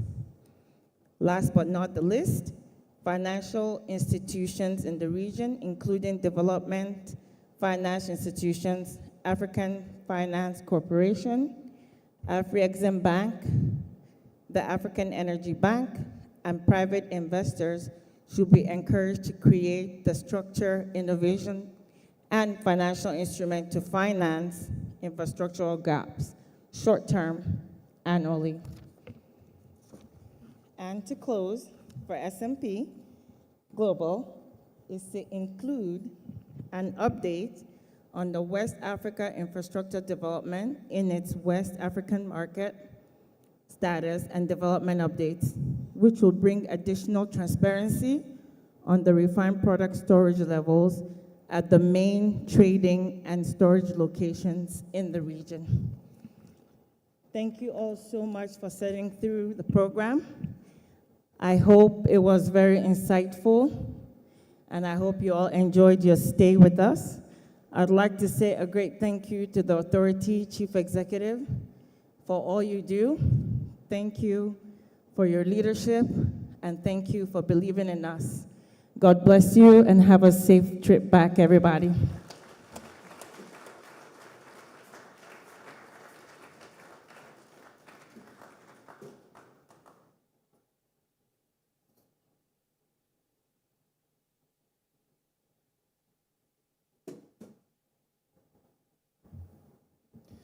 Thank you very much.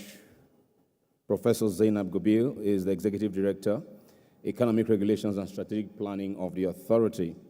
She has given us a summary of what has happened these past 2 days, and I'm sure her and her team will be coming up in the near future with a detailed communique that will be shared with stakeholders, and I'm sure when you receive it, you make your inputs, they'll get the feedback and produce, as it were, a more comprehensive document that we can all fall back to when we need to advance this conversation. Your Excellency, distinguished ladies and gentlemen, it is said that everything rises and falls on leadership. Speaker after speaker since we started yesterday has alluded to the fact that the Authority is thriving because it has been blessed with such good leadership. As an MC, when I go around doing what I do, one thing that has come through the last 1 year plus of the existence of the Authority is that they do not stop progress. They enable business in the downstream, and they do that ensuring that there's efficiency and there's transparency. And all of that is thanks to this honest speaker who is deploring his over 3 decades of experience in the industry as an engineer and ensuring that this Authority does what the government has set it up to do, to enable efficient regulations and move business smoothly. Please welcome him with me now as he addresses us with the charge and the way forward. Please welcome Engineer Farouk Ahmed, Authority Chief Executive, NMDPRA, and we can indeed make that applause better because, as I said yesterday, he has had the passion for this regional reference market for nearly over 10 years. And with the opportunity, he's delivering on the vision and mandate. You're welcome, sir.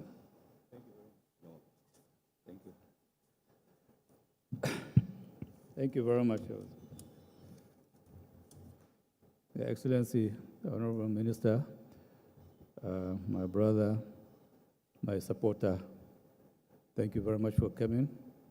The Honorable Minister was meant to be here yesterday, but he was extremely busy with state engagements. So today, he called several times to say he wants to come. I think there's no need for him to come because the main opening was yesterday, but he insisted. And I still said, please, you don't need to because you have other engagements. I went to pray, and I was told he was already here. Honorable Minister, thank you for the honor.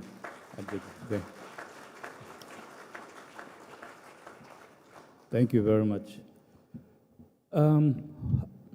All that we are doing today, to be honest, I give credit to His Excellency, Mr. President Bola Ahmed Tinubu, GCFR, because I can tell you, President has never objected to the right things that we're doing. In fact, he has given us free hand to be an independent regulator. That's where we drive our confidence to insist on doing the right thing. And that's why we are courageous in what we do, because we believe whatever we do is for the best interest of Nigeria and Nigerians. So I appreciate all the support I have in-house from my executive directors, management, and staff of NIDPRA. Thank you very much for your support. I particularly appreciate the support given to us by our stakeholders. Of course, when you're a regulator, you should always expect pushbacks. First, because maybe the regulation is not clear, or secondly, because of the fear of the unknown. But by the time you get patience and look at the regulations and policies that are being put in place, it's really for the benefit of the investors and the public that is meant to serve. So please, I call upon all our stakeholders to bear with us and follow the rules, the regulations, the policies, which are all in line with the provisions of the law. By so doing, Nigeria, West Africa, and Africa, if we collaboratively obey our rules and regulations, will move forward, just like the other advanced countries. Now, the purpose of this, of course, is about Africa, it's about West Africa, of course, it's about Nigeria. But it's collective. We have to work together. We have over 12 countries represented here, regulators from our African brothers who are here. You are welcome. We have representation from the State Federation of Russian Republic, from United States, and of course, from the United Kingdom. I welcome you all to Nigeria. For SP Global Community Insight, this is a project that we have been working on, and we thank God today we have reached one milestone. It took years to believe and believe that it's going to happen and can happen. That's why we kept moving. And I appreciate your patience, resilience, and commitment to this project. Thank you very much, and we are ready to work with you. Like the Honorable Minister said, the government is behind us, and we'll get all the necessary support when needed. But of course, we need to work with other agencies of government and policymakers of government. So this project, we are going to work with the Honorable Minister of Budget and National Planning, the Minister of Finance and Coordinating Minister of the Economy, the Minister of Trade and Industries, Investment, as well as the Minister of Petroleum Resources, Oil and Gas. Then, of course, we have to work with the Central Bank of Nigeria because there are some monetary policies that have been put in place that we have to work with them to ensure that whatever we are doing, we can do it within the confines of Nigerian shores. Ladies and gentlemen, Honorable Minister, the pricing benchmarking we're talking about, as it is today, we have only 3 hubs that have pricing quotation. These are the US Gulf Coast, the Northwest Europe, Arabian Gulf, as well as Mediterranean and Singapore, nowhere else. And you can hear 5 locations. I didn't call any location in Africa. So for S&P Community Global Insight to agree to work with us to create a hub in Nigeria is a major, major milestone. Thank you very much for your commitment to work with Nigeria. What are the potentials or the benefits? Like we said yesterday, when we take the average of 2025, the trading activities of only gasoline in the West African zone did about 2 million metric tons of trading activities, plus those in gas oil and jet. But again, all these are benchmarked on those locations that I've said. But the trading activity is happening within our own coast, in the Gulf Coast, whether you talk about offshore Lagos, Lekki, which is Dangote, Lomé, or going to Senegal, or Ghana. It's sold within the West Africa zone. Why can't we have it in our own locations so that we can have a pricing benchmarking here? So that is the essence of this collaboration with S&P Global Insight. The advantage, we improve on our refining capacity in Africa, shipping activities, shipping business, because all this products movement is going to be marine-based, whether it is local in terms of coastal movement to offshore, to Nigerian shores, or offshore Lagos or offshore Lekki, there will be business activity in shipping. Of course, the storage. We need to create more storage for this activity. So when we commence, we'll have to look at storage. And Professor Gobir has already mentioned that. And when I digress a bit to look at Nigeria in particular, we have in the law the NSS, what you call National Strategic Storage. So once we have this hub created and business activity takes off, we have the products within our own shores.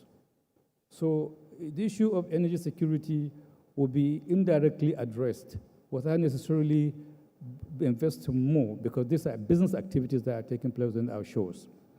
And of course, the trading and marketing activities. So all these traders that are in Europe or in Far East or Middle East or US Gulf, now there'll be trading hubs in Nigeria. So the traders now will start doing their own trade within Nigerian territorial water, or let's say within West African territorial countries, as well as marketing. So all marketing activities will come. So there are a lot of activities that will generate employment, will generate economic empowerment, and of course, economic independence for both Africa and West Africa, and particularly in this case, Nigeria. So ladies and gentlemen, another factor that we fail to, or we don't see is the bunkering activities. When we're talking about gasoline price, we're talking about fueling our cars. Bunkering is about fueling ships. So when we have these shipping activities and coastal ships, coastal activities, you will see a lot of bunkering business booming within the West African coast. Now, ships coming from Europe or from Far East, they go to Gibraltar to go and bunker before coming to Nigeria, or they go to other countries and bunker their ship before coming to West Africa. But now if we have this bunkering business within West Africa, it's a plus for all of us. So please, let's arise as Africans to ensure that we bring business back to our own territories. On behalf of the people and government of Nigeria, Ministry of Petroleum Resources, Oil and Gas, NNDPRA, I welcome all our participants who sacrifice their times and comfort in order to come and join us in reaching this milestone. For our African brothers who came here, and those from the Federation of Russian Federation, the United States, and our friends from the United Kingdom, you are welcome to Nigeria, and thank you very much. And for the benefit of those who have doubts, because during one of the sessions today, one gentleman raised a very critical issue that has been to conferences, but it would be so exciting when the deliberations are taking place. But upon completion, that is it. Nothing is followed up. And I'm glad when Professor Gobre came on stage and she was giving us her timelines of who and who. So believe me, from the way we see this project, from the way we have walked through for the past few years, I believe that this is something that will continue and will be from time to time reviewing it. But again, we have to do it in collaboration with all our stakeholders and our African brothers.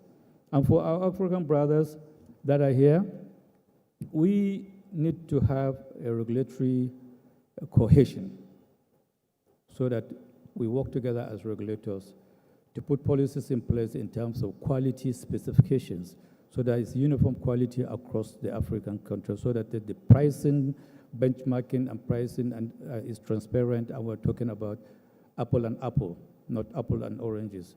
Because if we put all regulatory cohesion, we'll be able to achieve the same objective. Thank you very much, Honorable Minister, for coming. And thank you very much, ladies and gentlemen. I wish you all safe journey back home. Thank you. Yes, sir. Engineer Farouk, please don't leave yet. Let's just do one quick photo. Your Excellency, sir, please can you come on stage? Let's do a quick photo. Can I have all those from the different countries who came earlier for a photograph? Can you come back? And Vera, please come. All those from the different countries who came out earlier. All those from the different countries who came earlier, please come back. E.S. Ada, sir, please. We need you here as well. Let's do this quick family photo. I'm going to add some more people to the photo, but let's take this one first. I'll have the EDs be on standby, and the others.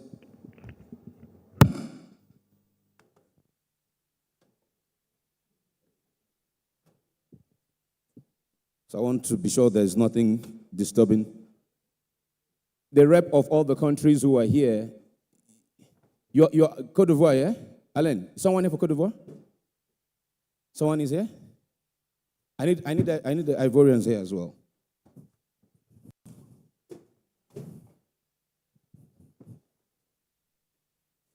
Okay.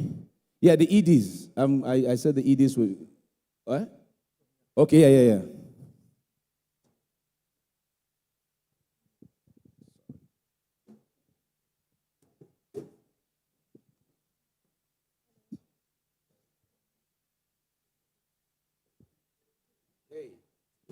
There you have it. I need to jump down now. Yeah, let them come up. My photographer, you want it to curve? So let's curve it this way. Sir, please. Okay, yeah. Just the curve, okay. That you come in this way. Francis, this is good for you. This is good for you. Allow me. Escape. Your Excellencies, distinguished ladies and gentlemen, and with this photograph, we've come to the end of this very first edition of the Global Commodity Insight Conference on West Africa.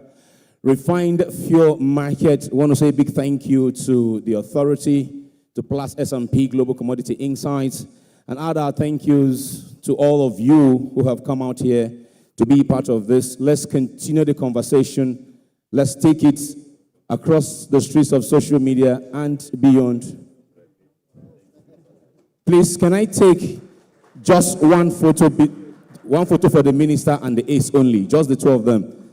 The minister and the ace is my last photo now. Sir, ace, up here, sir, just you and the minister. Just you and the minister. One photo for just you and the minister.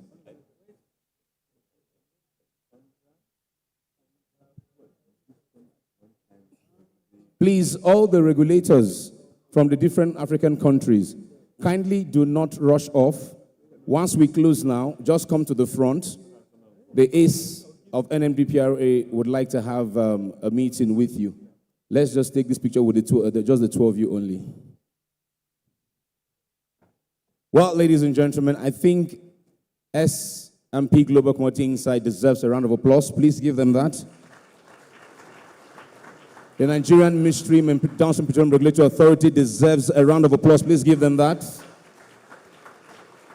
And on that note, ladies and gentlemen, thank you for coming.